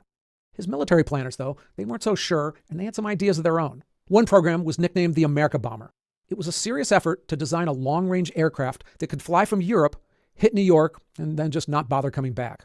Their V-2 rocket scientists, they sketched out a two-stage monster some called the America rocket, and it was an intercontinental missile meant to lift off in Europe and come down on the East Coast. As an alternative, they even plotted towing rockets across the Atlantic behind submarines if the intercontinental things didn't fly. Every one of those plans was meant to tackle the same problem. Germany just couldn't get an army across the Atlantic Ocean. I mean, even if they could bomb cities, you can't occupy a country that you can't reach with troops. So that's why most historians think that a post-war reality would have been a sort of permanent Cold War with Nazi-controlled Europe on one side and an isolated and untouchable United States on the other. Now, that standoff probably wouldn't have left America untouched internally, though, because a democracy locked in a permanent Cold War with a continent-sized fascist state, that would have instilled fear here. It would have likely been a more extreme version of the Cold War with the Soviet Union, and that kept America with a big military, McCarthyism and Red Scares, nuclear drills in schools. Against a more powerful, vicious Nazi regime, America would have been fixated on that threat for as long as it existed. How would that have affected the United States? You know, it's not hard to imagine loyalty oaths turning into loyalty tests, or emergency powers becoming more normal powers, and the line between security state and police state getting blurrier every year. Internally, America could have looked like a different country than the one that entered the war. But for a time at least, there would have been an ace that only the United States had: nuclear weapons. The irony is that German scientists got there first on the pure science. In 1938, German scientists split the atom in Berlin, discovering nuclear fission. Then they walked away from it. In 1942, Hitler's people told him a bomb wasn't coming in any useful time. Well, no, you know what happened? All the scientists were Jewish. So because Jews were working on the nuclear technology, they got rid of them. So, yeah. Oops. Yeah, so America was always going to win the war no matter what. Time frame, so the priority dropped. I mean, German teams, they never achieved a sustained chain reaction. They didn't lose the nuclear race as much as just wander away from it. By 1948, the United States had about 50 atomic bombs. Germany, even in a total victory scenario, almost certainly had 0, at least for a while. So Germany owns the continent, America owns the nuclear bombs. But would they have used them? Well, as we saw in Japan, and I did a whole video on this. Yeah, they would have. The U.S. military, they didn't have the kind of special moral qualms towards nuclear bombs that we have today. There wasn't a whole lot of debate by Truman or the generals. They were happy to have a big bomb to end the war that was killing Americans, and they used it as soon as they could. The only real variable in this scenario is when Hitler's win happens. If it comes early, before the United States is committed into Europe, there's no war left to end with a bomb, and no reason to use one. If it comes later... That is not true. They would have used the bomb. After years of fighting and thousands of American deaths, Truman probably uses it the moment he can, the same as he did with Japan. That nuclear advantage, though, doesn't last forever. Once Germany builds its own bombs, the U.S. loses its one-sided leverage, and you're back to a stalemate. I came out of this less sure that the Nazis were doomed, and more sure about how much it mattered. So a successful Germany in Europe, look, that wasn't going to last 1,000 years. It just had too many headwinds and problems within it. So that Reich would have collapsed at some point, but that could have been 10 years. That could have been 50 years. And that gap, that means tens of millions of people dead. So doomed eventually isn't the same as being stopped the way it was. What we know is that freedom wasn't inevitable. It got chosen by real people in real moments who could have chosen otherwise. And by most reasonable looks at the past, Germany could have won Europe, but America would have been the favorite to win the century. History has a way of creating questions that sometimes seem obvious until you dig into them deeper. World War II, certainly. And so does the modern Middle East. And there, one thing I could never understand about the war in Gaza was that despite most of them being forced from their homes, not one Arab country ever offered to take in any of their refugees. In fact, it was very... Yeah, it's because they're assholes. They don't want to deal with the fucking retarded assholes. It's, all there is to it.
Волшебная хреновина. Первый раз держу в руках. Oh, wait, crap. Can't watch that shit.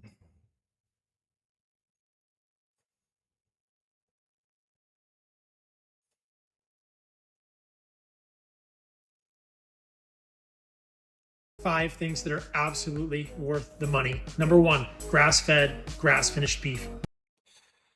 No. It's shit for you. Number two, Le Creuset enameled cast iron cookware. It'll last a lifetime for dudes. Number three. You don't need to use cast iron cookware. It just doesn't fucking do anything. Wool boxers. No. I don't really have an interest in torturing and killing sheep just so I can have itchy fucking underwear. Wool boxers. Number 4, Yu Kurosaki knives. Handmade by a Japanese blacksmith. These will last also a lifetime. I don't know why the fuck he'd include that in there. Really good steel knives, yeah, they last long, but maintaining them is also a pain in the ass because they're so hard. They're pretty difficult to sharpen.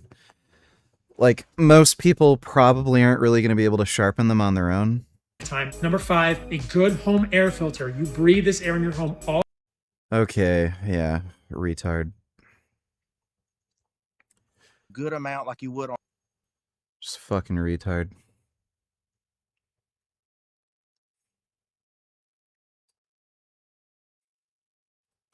It's not. Wait, let me do see if he has any anything new to the videos.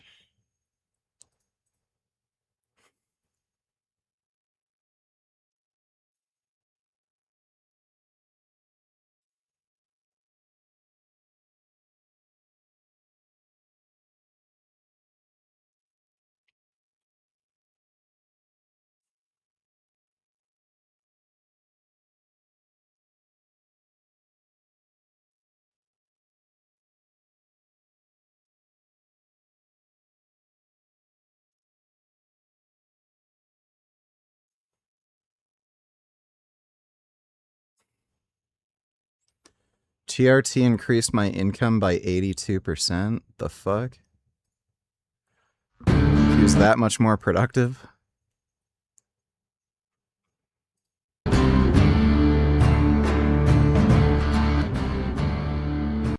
And then you run the Alpha Male 2.0 business, which you've had also for quite some time, which is a lifestyle optimization for men, maximizing freedom, happiness, relationships, etc. Did I describe those correctly? I should hire you to do my marketing. Okay. So that's your niche right now, and you've been extraordinarily successful in it. Okay. Those self-improvement businesses are extraordinarily fucking lucrative. I'm kind of wondering if I should kind of do something like that, just like not something stupid and sleazy. You know, like the worst one is that Hamza fucking Pakistani fucktard. That is just a complete fucking joke. But yeah, just like a good science-based, like mental health, men's TRT kind of thing. That might be something I'd be interested in. I'm still planning on writing a book about men's health and mental health.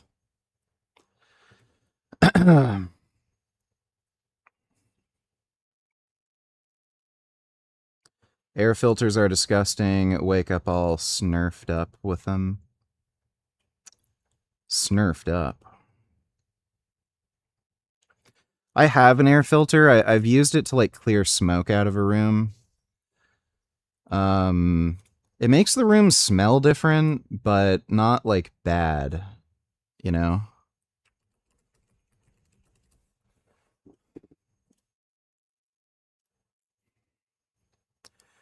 This was stupid. I'm gonna make a video response to this.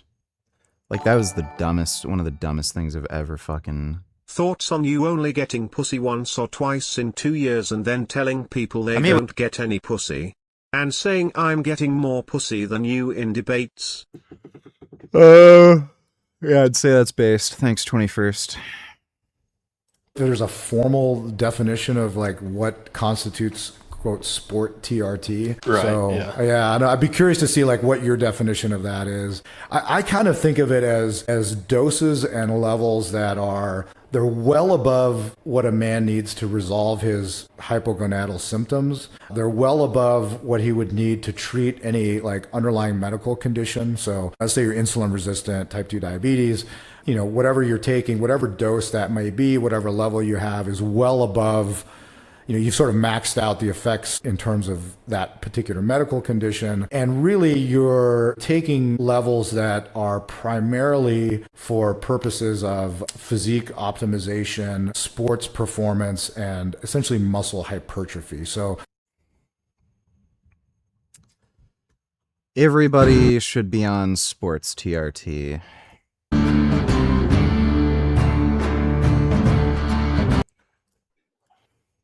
You have to start with a dose, and then you adjust that dose up and down based on symptoms. Yes, you look at levels. I do tell men if their free testosterone comes back really elevated, I mean, they're not getting any more benefit than being in a, in a more appropriate range. I'm trying to be very careful with my words here. So typically the average dose is 2 clicks twice a day. That tends to be the average. Okay. Friday. Dude, the testosterone cream that you put on your scrotum, like that just seems, I don't know why anybody uses it. It just seems like a way bigger fucking pain in the ass. You have to keep your fucking nutsack shaved. Each time you apply it, you have to wash your nuts. And you can't have any sexual activity 5 hours after you apply the cream. So if it's recommended that you apply the cream twice a day, what does that mean? Okay, you get up, take the cream, can't have sex for 5 hours. So if you wake up at, like 8 in the morning, you get to work by like 9:30. Okay, now you're going to be at work, sure. Then what? You get home, like by like 6. You take it when you're at home. Then you can't have sex until like what? Fucking 11 at night? Like it's just so fucking stupid. I don't know how fucking people live like this. Every man that was on that had to come down to 2 clicks in the morning and 1 click in the evening. I mean, because they needed to lower their dosage. They were they're great in their symptoms, but they're kind of wasting a product. You want to save money too. I mean, let's make up. The testosterone cream is also way, way, way more expensive. So like versus just pinning a fucking needle, like all you have to do is swab the area with alcohol versus shaving your fucking nutsack every day and then like cleaning it every fucking time. Just fuck me. That's just way, way dumber. Up a number. A free testosterone of 75 is not going to get you any more benefit than a free testosterone of let's just say 50. So yes, we can come down and follow their symptoms still, and that way they're not spending as much money. It's just working great in them. These tend to be the younger men. When I say younger, since I'm so old now. The others as well. So thanks for joining me, Max. Thanks for having me, Andrew. That's a lovely. I think that's the best introduction I've had, actually. So I'll take that. I mean, it's all true, man. It's all true. It's all true. We've known each other for a while. So Max, you have just written a book about TRT, and it's quite good. It's quite good. Do you want to touch on like what prompted you to write this TRT book? There's a lot of information on TRT, right? You can just go to Reddit and get good information on TRT, right? Yeah, not so much, right? Yeah. But there are other sources of information on testosterone. But you wrote kind of a really unique book and something that you have to have a unique take on testosterone. Yeah, what prompted you to write the book? Well, it was kind of the book that I wish existed like 5 years ago before I went on TRT, essentially. So I basically had a bit of free time, or a bit more time than usual, because my wife was off work with the third baby. And I just literally sat down. I just started typing one day, and I literally remember leaving my office and said to my wife, "I've started writing a book." And she was like, "Okay." And so over the next few months, every sort of in between patients, or if I had a bit of a spare time at home, I just started adding to it. And it was literally ended up being sort of like, I suppose what I would describe as like start to finish. What is testosterone? Why does it matter? How to get it assessed? And then when do you consider TRT? And then it goes into TRT in terms of what it is, how it should be done potentially. And I'm thoroughly convinced now, like just about 99% of dudes should be on testosterone replacement therapy. The only real genuine consideration with it is just fertility, and it like there seems to be a possibility, especially with higher doses of steroids, that you're more likely to have female children while you're on steroids. So if you're going to run HCG along with testosterone to maintain fertility, Jews are the best in every intellectual field despite being a small percentage of the population, so I think it's obvious that Jews are the superior race. Would you agree? Best scientists, best intellectuals and polymaths, best investors. Why is that, Rich? Probably a number of reasons. Very likely has to do with a long history of them needing to be smart. So it's just, like attrition where smarter Jews just lived on in all likelihood. And then there's like some other cultural aspects too, where they, again, because they're kind of persecuted in society, prevented from doing a lot of jobs, they had to just be smarter and get into more specialized fields. Thanks for the donation, though, Ben.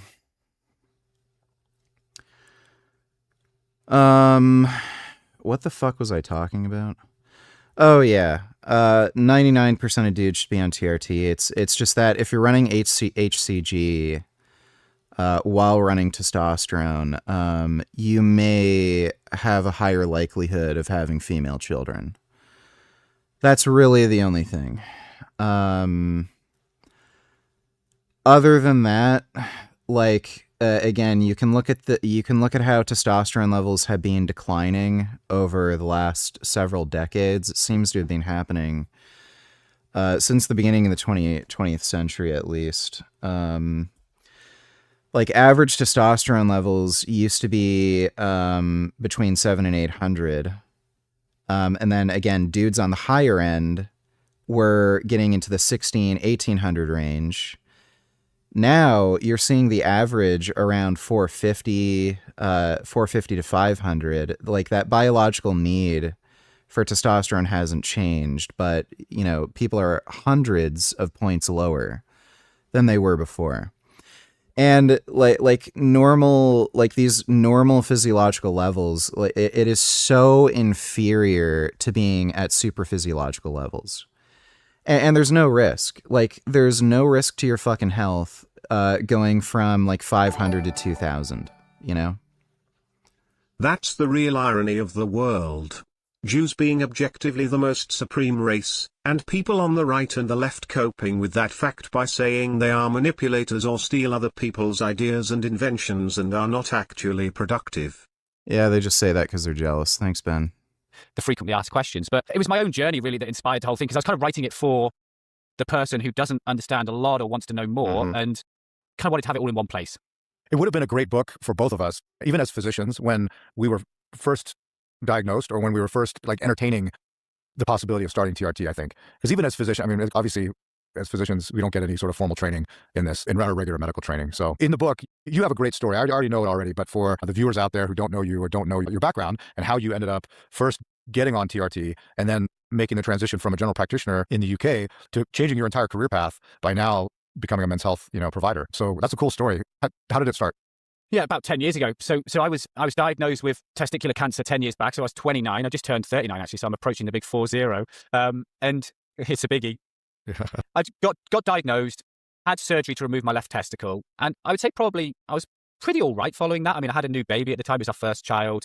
Things seemed to be okay. Maybe a little bit of fatigue and anxiety did creep in a little bit, but nothing you couldn't put down to having a new baby, work stress, that sort of thing. My first child daughter did not sleep well, so there was partly that element to it.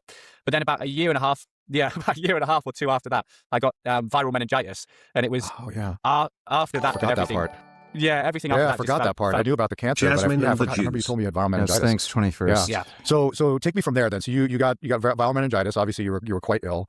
And so what happened? Did you just not return to baseline after that? Yeah, pretty much. It was kind of like, I kind of felt like it was obviously quite like a flu-like illness, viral meningitis, isn't it? And it kind of, a lot of it seemed to get a bit better, but then over the sort of subsequent months, it was just like something's building up here. And then I hit a wall almost, as if sort of just like everything came tumbling down. And what kind of inspired the sort of passion for men's health was that after that sort of hitting a wall and being in a real bad place, I lived there for about 3 years before diagnosis and treatment. And I tried everything to get better. So I tried meditation, exercise, diet, supplements, antidepressants, therapy, sleeping as many hours as I could possibly sleep. But sort of This dude's missing a fucking testicle, and he goes to fucking therapy. Like, Jesus fuck. Main symptoms of fatigue, anxiety, brain fog, just apathy, feeling defeated, they never really got better. And so testosterone replacement, when I eventually went on it, was just like night and day changes. And it wasn't overnight, obviously, but within the 6 months, it was kind of taking me from a really bad place to a really reasonable place. And that from there on, I was hooked in terms of thinking, why don't we know more about this? You know, GP, never had any idea of how testosterone affected men beyond erectile dysfunction. And so it just inspired a complete pursuit of knowledge and more understanding. And then eventually, about 2 years on, well, maybe even a bit sooner than that, after about being on TRT for maybe a year or so, I'd already sort of figured out that this is an area I want to delve into. And so eventually started doing some TRT work with Alphagenics, and it just became too much of a sort of almost like had to perform cognitive dissonance, I suppose is a word, between general practice work and the work I was doing now. And so I ended up having to leave general practice to pursue it more. I kind of just lost passion for that modality of 10-minute appointments, sort of short and sharp. It just didn't fit me anymore. Yeah. It's a terrible model. I mean, I did the same model when I was full-time in family medicine, and you can't do anything well in 10 minutes when it comes to medicine. So, but the funny thing is, so, they tell us obviously as physicians, you're not supposed to diagnose yourself. You're not supposed to treat yourself. But so what did you think was going on? And did you pursue care through the NHS or through your private, like, did you have a GP that you went to and said, hey, I'm not feeling well? Tell me how that went down. Yeah. So I went through a GP for a couple of tests. I saw my nurse oncology specialist who followed me up, and she was actually the one who eventually did the testosterone level. Because to be fair, I didn't suspect testosterone was the problem. So she was the one who eventually did the blood test, and it came back as sort of... This guy's missing a testicle, and he never thought his testosterone might be a fucking problem? This is a doctor. Like, how fucking stupid can you be? Normally low, as in outside of the reference range. Good for her.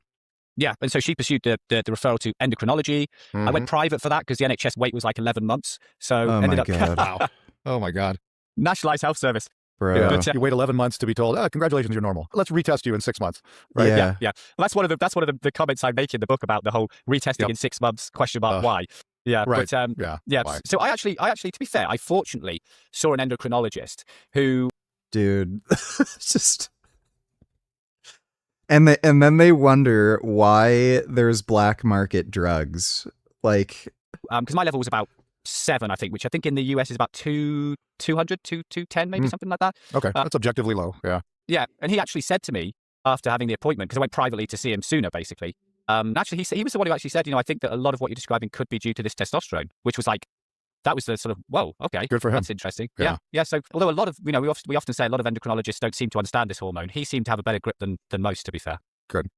That's good. Yeah, so it sounds like you had actually a better experience than a lot of men do, not just in the UK, but in the US.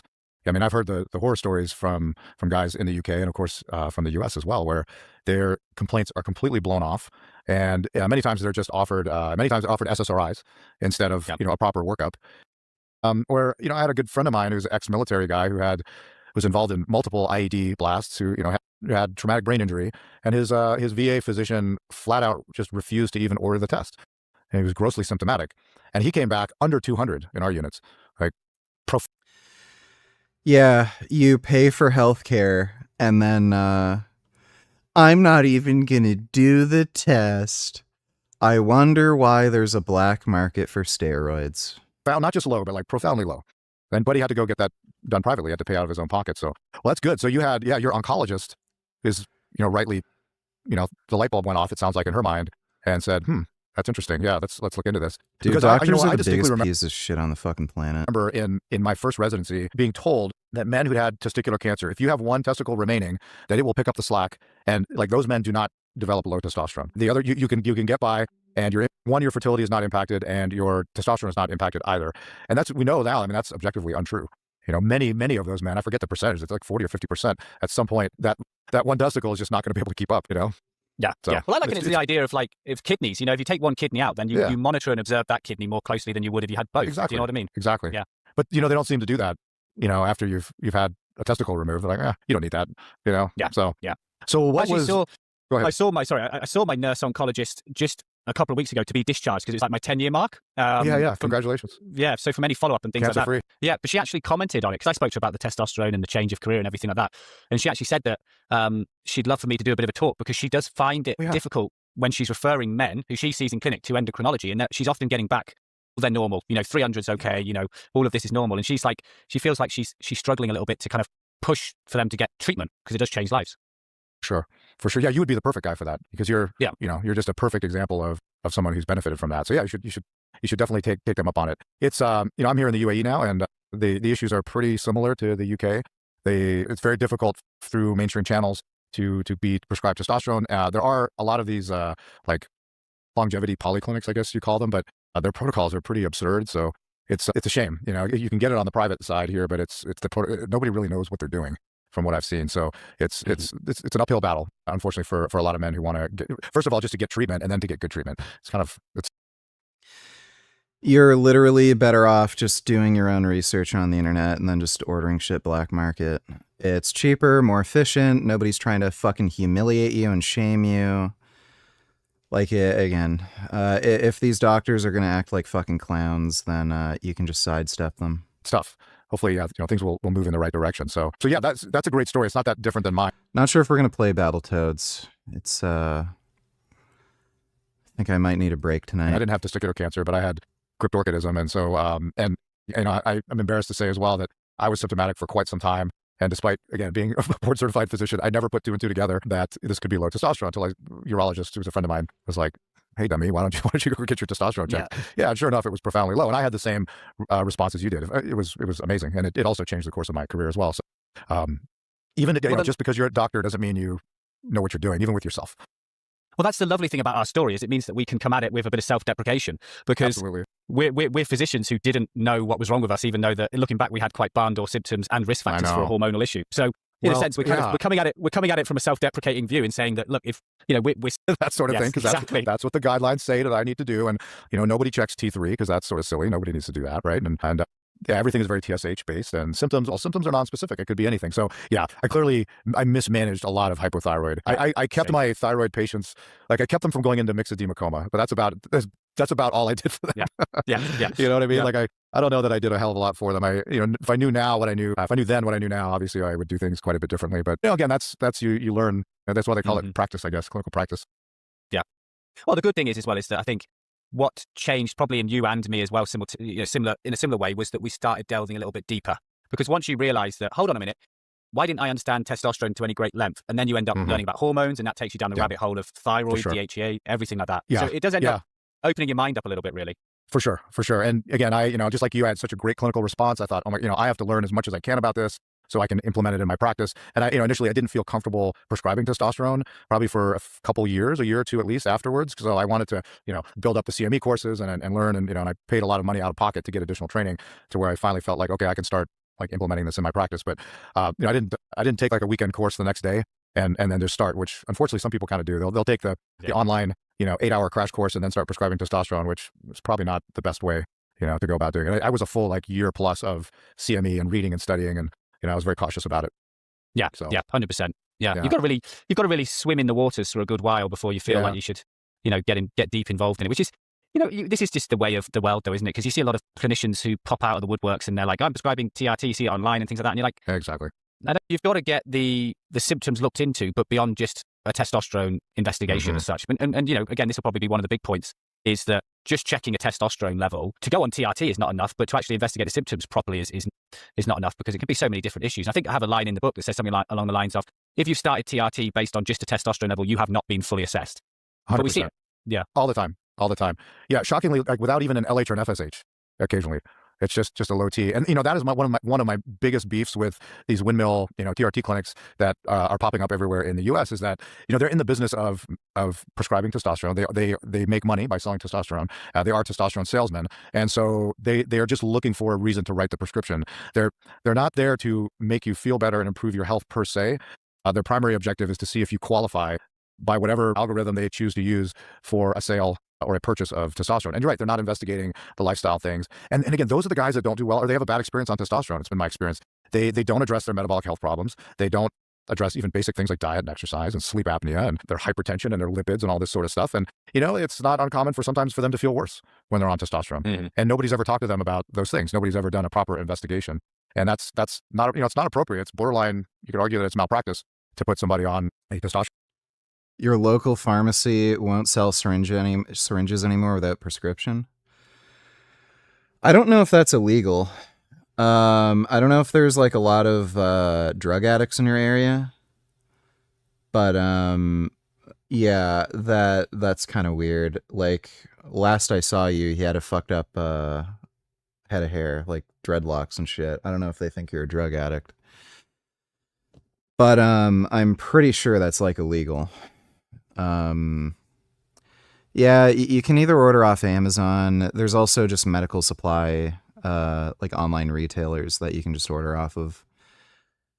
I've never had a problem getting syringes from a pharmacy. The only time, like the only thing that's ever happened when I asked for like insulin syringes is they asked me what I'm using them for, and I just said like B12 shots, and then they gave them to me. So, but yeah, I've never been denied, needles. Testosterone regimen like that with the issues that can come up with testosterone, especially a younger man without doing a proper, medical workup. And yeah, I don't see what I consider to be proper medical workups. Yeah, being good. I was a championship powerlifter and was doing really well athletically, so I'm assuming they were good, but they might not have been. They might have been low, and I did well anyway. I don't know. Yeah. The other thing about it is, like you said, it might generate some anxiety, and that is ultimately the balance between testing and not testing stuff if you're well. And there's always this sort of back and forth you can have about it, test so that there's a problem. But when it comes to testosterone, really, if you haven't got symptoms, then you don't really likely have an issue, to be honest. Yeah, I saw Clavicular did a video with Paul Saladino. I haven't seen like the full video. Nothing will kill erections more than acute anxiety, and obviously libido too. Acute anxiety is that's a killer for libido. So, and there's often not enough testosterone in the world to fix that. So you have to address the underlying psychological conditions that you bring to the table. And of course, no TRT clinic is going to open that can of worms. They're not going to unpack. They're not going to take the time to unpack that. In many cases. So you started your TRT adventure in the mainstream medical world. How were you treated at first? What was it? Injections? Was it gel? How did they? Gel. Your very first experience? It was gel. Okay. Yeah. So like the 2%. Antigel, Yeah. essentially? Yeah. Okay, and how did that go? It was actually, to be fair to me, I think I got my levels up to about nearly 20, which I suppose is about 550 in the US. Mm-hmm. And I did notice that, I noticed a definite change. I definitely noticed positives from it. I mean, by the end of it, I always joke that I was sort of bathing in it twice a day, but it was it definitely did something. But then that's when I switched after about, I don't know, maybe 6 months in, when I'd learned more, do my own research, and that's when I switched to cypionate injections, microdosing those, and then more recently, actually, I think we spoke about it a couple of months ago, I switched to the transscrotal cream, compounded cream, which I'm really enjoying, to be honest. But I switched as well a while back, and I couldn't be happier with it, actually. Yeah. The 2% gel obviously is not sort of. I don't know how people can put up with the scrotal cream. Like not like it's such a bigger pain in the ass than just injecting. Something I reach for initially, but and generally I think it's crap. However, I have run into guys who have done well on it. So it's just a good example of, there's delivery systems that I think are not good, but you can always find somebody out there who's the exception to the rule. I don't like pellets. I've had a handful of guys who love pellets, and they do really well on pellets. So again, who am I to say that you're doing it wrong? If you're feeling well and you're healthy and you're thriving and you're using Androgel 2% once a day or whatever, by all means go for it. I mean, my father, he passed away at 90, was on the 1.5%. It was like a foam dispenser, and he was on that for a number of years. And his levels weren't amazing, but I'm convinced that it kept him around and it kept him from becoming too frail. So he was actually able to, spend, his last days were in our home. He didn't, eventually the last little while he was using a walker, but it was mainly for balance issues. So he never had the sarcopenia. And I think that even the Androgel with the modest levels that he got with that were sufficient in his case, to keep him out of a nursing home and keep him from falling. There's a time and place for every, and a time and place in a person that fits every delivery method, I think. Even though I personally, I don't love gel, I don't love pellets, etc. They can work for some people. Yeah, I think I've only prescribed the gel twice in my career, and both of those were requested rather than me suggesting. Yeah, I have no problem. I've written for it on a handful of occasions as well, and it's always by request. Yeah, it's not not something that I reach to at all. So not to Vegan Gains, are you going to do a testosterone/steroids 101 video? Also, where do you get the testosterone/steroids from? I was thinking about go to a men's health clinic, or are they dumb? I obviously can't tell you on YouTube. It's a black market source. I've literally said that over and over and over again. And yeah, I'm probably gonna make a video just going over testosterone, who should be on it, what doses you should start off on, symptoms, stuff like that. Men's health clinics aren't necessarily dumb. I think if you're a stupid person and you're too lazy to learn anything about testosterone, and you're fine with paying extra money from a bunch of fucking scammers who are basically just going to charge you extra for services you don't need, then it's fine. It's just the best route is to just get a good black market source and just manage everything yourself, because it's cheaper. Again, you're not having anybody roadblock you for any stupid reason. You're not getting stupid advice. Nobody's gonna tell you that you can't take a certain dose or whatever. So it's better in that sense. But again, if you're stupid, you have no idea what you're doing, and you need advice from somebody, then yeah, Men's Health Clinic can be good if you go to a right one. Thanks for the donation though, dude. Deviate too much, but I want to let's talk about your experience with cream, because I had a great experience with it. And so what prompted you to change from injectable cypionate to, I'm assuming you're doing twice a day, 20% compounded, yeah? Yeah. Yeah, what prompted the switch? Curiosity, to be honest. I mean, yeah, me too. Yeah, it was just, there was nothing wrong with the injections per se. I mean, I thought, well, people like Dave Lee are big fans of the cream. I think you'd already switched to the cream before me as well. I think you'd given me a sort of a positive feedback about your experience. So I was like, well, everyone else is doing it. Sort of like, I don't want to miss out. Yeah, peer pressure. But, I mean, to be fair as well, I know you used to inject less frequently than me, but I was always a daily or every other day guy. And I thought, well, actually, if I'm doing it this frequently, I might as well try the cream, because I'm already doing something mostly daily. So so I might as well try it. And I love the fact that now my delts aren't sore and scarred, or so I think I've never had sore delts or scarring. He was probably using a large needle. It's been pleasant in that way in terms of reducing, not doing any injections anymore. But also, I think, I don't know if there's been a subtle positivity in terms of mentally and maybe libido or something. I'm not sure. I don't like to read too much into these things, but if anything, it's been better, is how I would say. I noticed the exact same thing. And, a lot of people do note higher libido increases on the cream.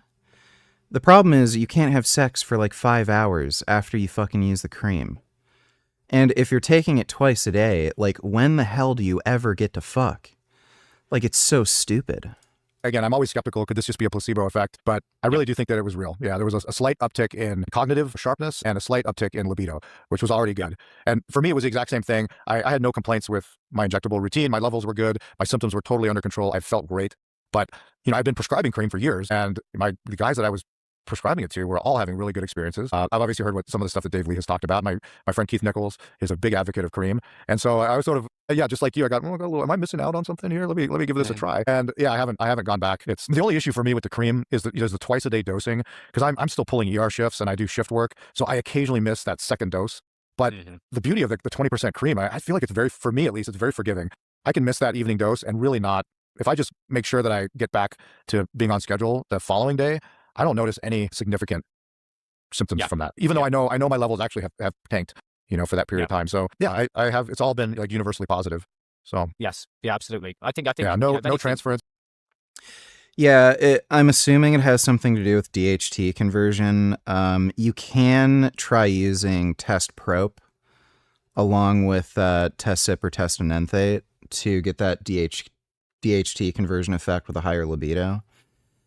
A lot of people get really bad post-injection pain with test prop, though. If you mix it with an enanthate or cypionate, it might not be as bad. But from what I've seen, a lot of people get a similar effect from test prop. It's issues. For the libido. Yeah. My wife doesn't have a mustache, so it's all good. Yeah, I spoke to my wife the other day and I said, if I put the cream on here, will it fill in my beard at all, do you think, over time? Yeah, that's worth a try. I thought about go for it. Yeah. It's worth a try. Why not? Yeah. Yeah. Cool. Well, let's, getting back to your book and just your experience with TRT, you said, like I said, you had a fairly smooth and a positive interaction with, the mainstream medical system, but a lot of guys don't. So we see a lot of stuff, we hear a lot of stories, obviously, from our patients that have been in the mainstream medical system, but what do you think, what do providers get wrong about testosterone? I know we could be here for a couple hours on that question, but just 10,000 foot view, what are the things that you see over and over again? And what are the areas of improvement do you think that our primary care colleagues and internal medicine, even endocrinology colleagues who are following, if they're even dabbling in testosterone, are following, these endocrine and urological society guidelines? What do you think they're getting wrong? What are they missing? What's your opinion? I think, yeah, from the sort of bird's eye view, I think there's just an innate fear and misunderstanding of the hormone, and There is a fear of masculinity. People will be fine with you drinking alcohol, smoking cigarettes, getting fat as shit, eating junk food, which again will just turn you into a fat, dumb, bloated piece of shit with low T. But as soon as you want to get in shape, exercise, eat well, take testosterone, like just tons and tons and tons of shame. So all it is this fear and hatred of fucking masculinity. And there's like, again, your doctor will just fucking bullshit you. They will literally lie about side effects. They know it's not true. And they'll just fucking lie to you and do everything they fucking can. Like, a lot of doctors won't even let you take a testosterone test. So that's all it fucking is. They're just fucking moralizing assholes. really treat it as almost like a separate entity to the rest of the kind of hormonal, I've never areas. tried And obviously ketamine. it is different, but when you kind of liken it, let's say a thyroid problem. So if you said to an endocrinologist and you said, this person's got an underactive thyroid, they've got symptoms, what do you want to do about it? And then they would say, well, I think I'll recheck it in 6 months. Or they say, Yeah. well, I can't put them on thyroid medication because it's dangerous. Or they might say, Dude, that's one of the big things too. Thyroid meds like do fucking nothing. You'll hear from doctors that if you take too much thyroid medication, you'll get like hyperthyroid disease. Like, no. The symptoms you get from hyperthyroid disease are from the fucking disease, not the elevated thyroid. So if you take a shitload of thyroid meds, yeah, your heart rate can increase. You might get some palpitations, especially at first. When you first hop on, usually your body just metabolically adapts and you don't get that anymore.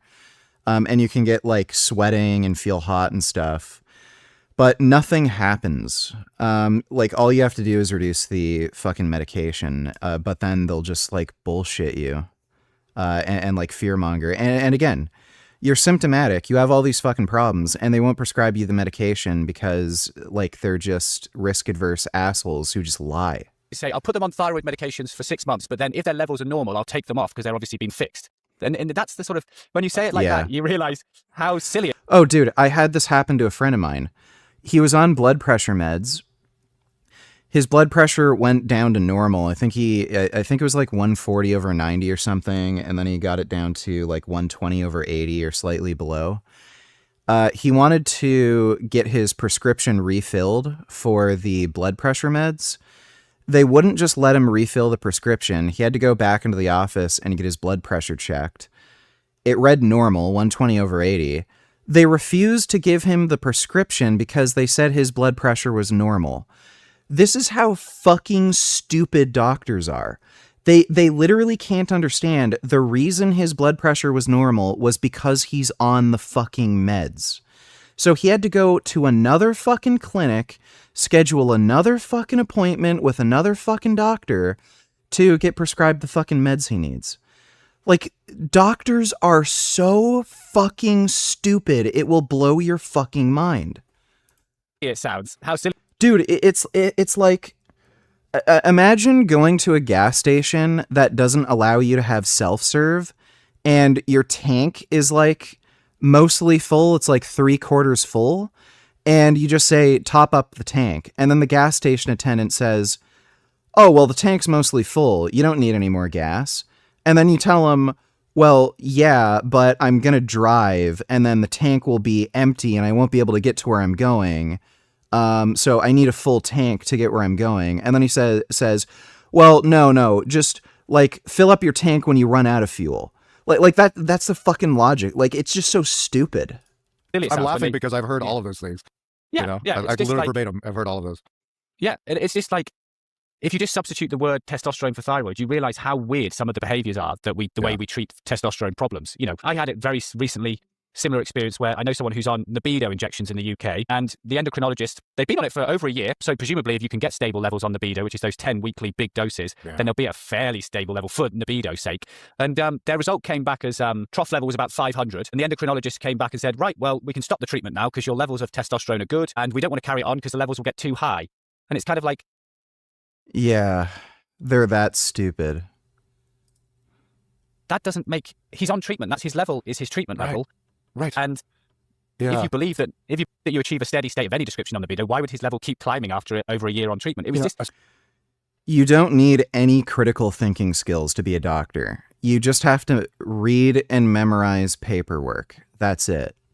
So a lot of these doctors who are able to pass medical school, a lot of them pass with a C. They have no critical thinking skills. They're fucking stupid and they'll do shit like this. A statement, it just makes no sense. Yeah. Yes. I would expect something like that. I would expect something like that, maybe from a very inexperienced GP, family medicine doctor who doesn't really doesn't know anything about hormones. I think it's almost... Dude, I wouldn't have thought of something so stupid when I was 3 years old. Like, this isn't just inexperience. This is somebody who's fucking stupid. It's forgivable. But for God's sakes, endocrinologists, like, they are supposed to be the experts in the hypothalamic pituitary axis, right? Yeah. It doesn't magically sprout back to life. In fact, quite the opposite. So yeah, some of that stuff is shocking. It's, what I think is that, the vast majority of primary care physicians they're just like you and I were, right? Just before we were diagnosed. So you know a lot about general medicine, but the amount of training that you've gotten in, first of all, just endocrinology in general, but testosterone specifically is next to nothing. So they all seem to have the same misconceptions that the general public does about testosterone, which is still tainted by its use in bodybuilding and as a performance enhancing drug in the Olympics. Are there any drugs that should only be available over prescription, in your opinion? Not really. Regardless, like, there's going to be a black market for things, and you're just going to, like, it just increases cost. So rather than smart people being able to just go to the pharmacy, ask for whatever drug they want, and just medicate themselves, you're creating all this extra fucking cost for, like the medical services in order to be prescribed. And again, these doctors are fucking idiots, and then they won't even prescribe you the drugs they need. So you just cost the medical system or just the private individual a ton of money, and then they don't even get anything out of it. So I don't think so. I think all drugs should just be available. And again, just have like an informed public, like give warnings, obviously, for potential side effects and stuff. But dude, the amount of, like, I've been through this. Like, I wanted to go on blood pressure meds to as a prophylactic to prevent left ventricular hypertrophy. I spent like several hours in the waiting room. I ended up seeing the doctor, and then they wouldn't give me the meds that I need. So like, who knows how much that cost the medical system? Like probably a few $100 or whatever. Like we have socialized healthcare, but it still costs the system, right? So that's a few $100 down the fucking toilet when I needed to get the meds. So now I just get them black market, And NFL and all kinds of other things like that. So it's like there's 40 years of propaganda programmed into their brain, and just because you're a doctor doesn't mean that you're immune to that. They have the same notions that testosterone is dangerous. If I give this could be abused. It's dangerous. It's dangerous. It's dangerous. Thank God now, like with Traverse and a few of these other studies, I mean, I do think like the pendulum is shifting a little bit in the newer generations of doctors. Like we've got urologists now that are clearly okay with men with prostate cancer being treated with testosterone, because the literature there is pretty clear. But it's still, that hasn't disseminated into the primary care world like it has in urology. And so they still suffer from these same misconceptions to asking questions about, it's okay to refer them, to somebody who's an expert. But yet a lot of physicians, they just can't resist opening their mouth and trying to say something like that makes them sound intelligent, but really it just makes them sound idiotic and completely ignorant. So it's sort of that, like, you have to stay in your lane. I tell the residents this all the time, like, just stay in your lane. It's okay to not know something. I refer patients all the time for things that are outside of my area of expertise. But when looking at that, it's a stupid question rather than being actually, I don't really understand that hormone. That's true. Yeah, exactly. Some doctors don't like to be challenged. And these days, especially with AI, patients will show up with a lot of background knowledge, oftentimes way more background knowledge. Maybe they've read your book, in which case they will definitely know more than the average GP about testosterone just walking in the door. And some providers, they get intimidated by that, and they throw the walls up, and they don't like it. They don't like being questioned. Yeah, I like it when people, I tell guys, you can bring me studies, you can, if it's something I don't know anything about, educate me, send me the information, and I'll look at it. I learn a lot from my patients. So they're always sending me stuff. So a lot of doctors they're just not okay with that. Yeah, I've absolutely. never really understood. I suppose you could get deeply philosophical. Dude, it was so funny. I got a blood work checkup a while ago. My testosterone was over 4,000. And the doctor that I was talking to over the phone was freaking out, saying, "Oh my God, your testosterone's so high. What are you doing?" And then I'm like, "What's the problem with that?" And then he was saying, "Oh well, it'll raise your red blood cell count. You'll get like a fucking stroke or something." And I told him, "Okay, well, I also tested my hematocrit. What did it say? Everything's in the normal range." And he's like, "Well, it can affect your cholesterol." And then I told him, "Well, it normally testosterone lowers cholesterol, and you can look at my cholesterol numbers; they're low. So, am I in a high risk category based on my cholesterol?" And he said no. And then I think he mentioned one other thing. And then, I think it was the kidney function or something. And then I said, I got my cystatin C checked on my blood test. What did it say? Yeah, it's normal. So I told him, what do I have to worry about? I'm jacked, big, strong, fit, healthy. There's nothing on my blood work. So what are you worrying about? And then he was like, "Oh, okay, if you have any problems, check back." It's like, it's hilarious. Philosophical about it, but maybe if your ego is tied in with your job, maybe that might be the issue. I don't know. Yeah. I like thinking about these things. Yeah. Maybe take a year off. Travel. Take a year off. Travel the world. Yeah, exactly. Well, listen, Max, you're a big proponent of TRT. It's changed your life. You've obviously treated thousands of guys, and you've seen the positive outcomes from testosterone. I've done the same over the years, but TRT is not for everybody, right? There are men who should probably think twice about starting testosterone, either at all or maybe at that specific time in their life. So what are your thoughts about that? Who do you think really should maybe steer clear of testosterone? Well, I mean, you could go down it in different avenues in terms of potential. Nobody should steer clear of testosterone. The only thing I can really think of is people with primary polycythemia vera, that blood clotting disorder. There is a clear indication that having increased hematocrit will increase the risk of clotting, because polycythemia vera, they do use blood drawing or bloodletting to lower their clotting risk. They try to get their hematocrit below 45. So they do have lower clotting risk when their hematocrit's lower. So yeah, if you have polycythemia vera to begin with, you may not want to be on testosterone because it could increase clotting risk. There's clear evidence that increased hematocrit in that population increases the risk for that. And maybe people with sickle cell anemia, especially if you're homozygous for it, you actually have full sickle cell anemia, not just sickle cell trait. Maybe. Robbie Robinson had sickle cell anemia, and he still did bodybuilding, never had any issues with it. But other than that, yeah, there's not really any fucking population of people who should be worried about it. Fertility implications for young guys, Yeah, and that's a big although one. it's a big consideration. But I look at it sort of Nobody's even having kids anymore anyway, so who fucking cares? broke it down at the very beginning of the TRT. There's not even any evidence that it affects fertility long term. So coming off, fertility goes back to normal, and there's also fertility drugs. So I don't know. I don't see why that's a worry. Chapter or introduction chapter in the book, and said there's three people that TRT is indicated in, and two of the three categories is quite complicated. Number one is that if someone has a irreversible cause of low testosterone which is causing symptoms, then TRT it is, basically. Number two is if they have tried to correct low testosterone via lifestyle or treating like a thyroid issue or taking, correcting micronutrient deficiencies, X, Y, and Z, and it's not worked, then you might consider TRT. And then the third one is the kind of even more vague category, difficult to diagnose, which is if someone has low testosterone, you think it might be reversible, but they feel so rubbish, it's not possible for them. They've lost that foundation. Yeah. There's an argument there as well. But other than the first category, the other two require quite a lot of detailed assessment and work. There's to work nuance out what there. the There's a best lot is. of nuance. Yeah, absolutely. Yeah, exactly. Yeah. That's how I like to You break it touched on- down. I mean, Go ahead.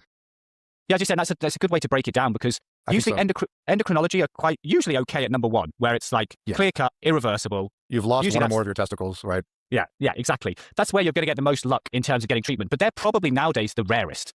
Yeah. Usually it's either category 2 or 3, where it's probably a mix of why the testosterone is low, and it's working out, can we get better without TRT, or do we Gonna need it? rain And that's tomorrow? kind of much more where people are being let down, I think, both in the sort of mainstream medical terms, but also in these cookie cutter clinics, because people are going in and saying, right, your level is this, you need TRT or not, through the sort of these cookie windmill Yay, clinics. 'Cause sunny. that's not really how it should be done. And on the other end of it, those men don't always get, It's gonna be a nice, bright, sunny day tomorrow. I think I'll try to spend a good amount of time outside. option through the mainstream medical system to possibly get treatment. And sometimes it is appropriate. So those take time, and they're a bit more nuanced and complicated to assess, really. And that's where the key of our job is, really, I think, because the clear-cut cases are the clear-cut cases. A lot of Those people are easy, do right? those. Yeah, those are easy. Yeah. Yeah. Well, you brought up the Exactly. fertility thing. That's always a big one. I spend a lot of time counseling younger guys about that. But you are a perfect example of somebody who fathered more than one child on TRT and with one testicle. It's quite impressive. Yeah, the TRT affecting fertility thing, it's just bullshit. You can come off if you need to, and fertility just goes back to normal. But there's also fertility drugs that you can use alongside it. Yeah. So, the textbooks will tell you, and even current up-to-date textbooks, is that you have to discontinue testosterone therapy if fertility is in the picture, or, if it's acutely imminent, if you're actively wanting to conceive a child, you absolutely positively cannot start TRT. And, you're a good example of, so that's a great example of the fact that there's actually nuance in that. And that is not a black and white issue, right? Yeah. Yeah. I've got 2 boys. I never came off of testosterone. I never came off of Yeah, still don't have depression. testosterone. Yeah. And neither did you. Yeah, I've had a complete recession of depression since the mushroom trip. But again, that's another thing that the mainstream medical world hasn't really caught up with. I think the very high level, like andrologists out there, they understand the role of HCG and recombinant FSH, et cetera. But in general, yeah, if you come in and you have low T and you mentioned, my wife and I might want to have another baby this year, that's like.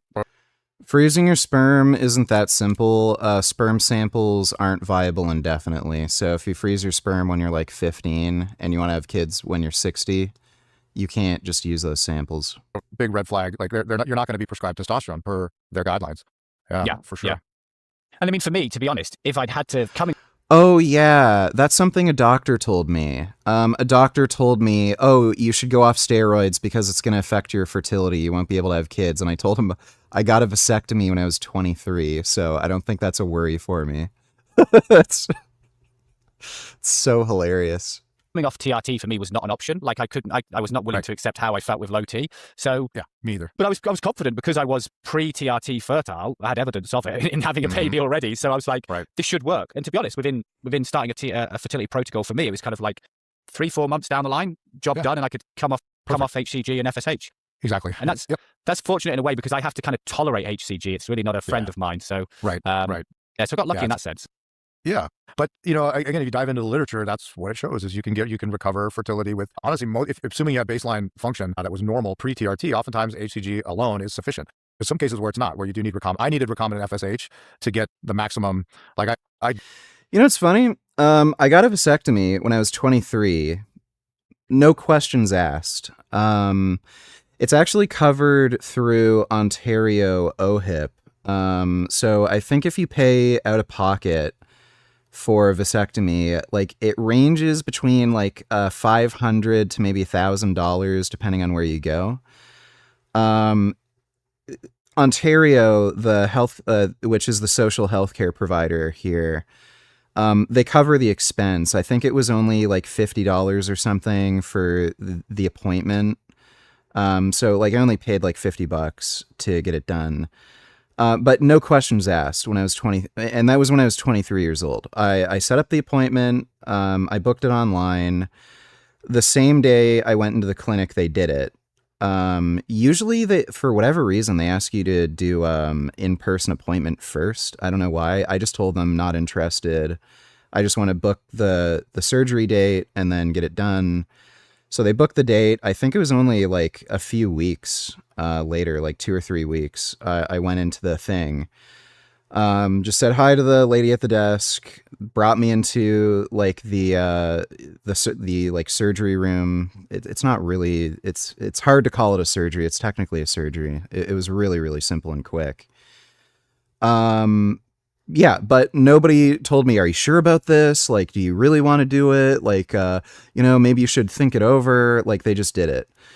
I met a guy at a Veg Fest who was a fan of my channel. He actually wanted to book a vasectomy at that same clinic. He was the same age as me, and they refused to do it for him because they said he was too young. I have no idea. I have no idea why they were fine with doing it for me, but not him. And like when I was 23, I looked pretty young at the time. Like I was a lot more slender, just the way I cut my hair and everything. I just think I looked a bit younger than 23. A lot of people still thought I was in my teens. So it was really weird that they did it for me, no questions asked. But a guy the same fucking age, they're like, you're too young. Doubled my counts when I added recombinant FSH for whatever reason. And, but not all guys need recombinant FSH. And, thank goodness for that, because it's insanely expensive. Mm-hmm. It's absolutely outrageous. Why are you asking me, why do you want to get a vasectomy? What do you think it does? It's like asking somebody, why are you having sex with a condom? What the fuck do you think they do? Yeah. So, yeah. Yeah, and for me, I took the FSH side of it again because I don't want to take much HCG, so I'm trying to minimize my HCG because it's all well and good trying for a baby, but if you end up getting divorced because you turn into an insufferable on HCG, then it's no good. Yeah. Well, that's a good point. It's many of these clinics they will throw in HCG from day. No, he was like an Indian dude. Yeah. So the guy that they refused to get the vasectomy, he was an Indian dude. I don't know if they have some kind of weird racial bias where they're fine with sterilizing blacks, but not Indians. Like, I doubt it. A1, and they'll do it in men who are not. When I was at the clinic, it was kind of weird. It was mostly older dudes who already had kids. Pretty much everyone there was like at least 40. But there was one dude there who was like this fucking weirdo. He looked younger than me, and he had his mom there, and he like was acting retarded. Like he couldn't think for himself. So that was weird. I don't know. Maybe he was just a retard and his parents just wanted to sterilize him to not have any retard kids. Seeking fertility and who don't care about testicular atrophy. It's just part of their protocol. And, of course, I think they do that for financial reasons. But yeah, many men don't have a good time with HCG. They really do not have a good experience with it. I was lucky. I was on HCG for 10 years at least, and it was for fertility. But I didn't have any negative side effects, but I also had really zero positive ones either. So when I came off of it, I didn't feel any different. But yeah, there's a substantial number of guys like yourself that whether it's mood swings or I've seen it like 1 or 2 cases of really severe cystic acne and libido issues, and it just doesn't go well for them at all. Yeah. And then the other side there's that other part of the equation where there's some men that feel like remarkably better. Their libido's better, their sensitivity's better, orgasms are better. So good, good for them. They're the lucky ones. Medical textbook, but it's written in a really. All right. It is late. I'm gonna go to bed. I'm gonna try to have a productive day tomorrow. Spend some time outside. Get some sun. I was just fucked today. I've been dieting and I haven't had a single diet break since late June, and I think it just caught up with me. I was just fucking dead. I couldn't train. I couldn't get out of bed or do anything. I just fucking slept all day.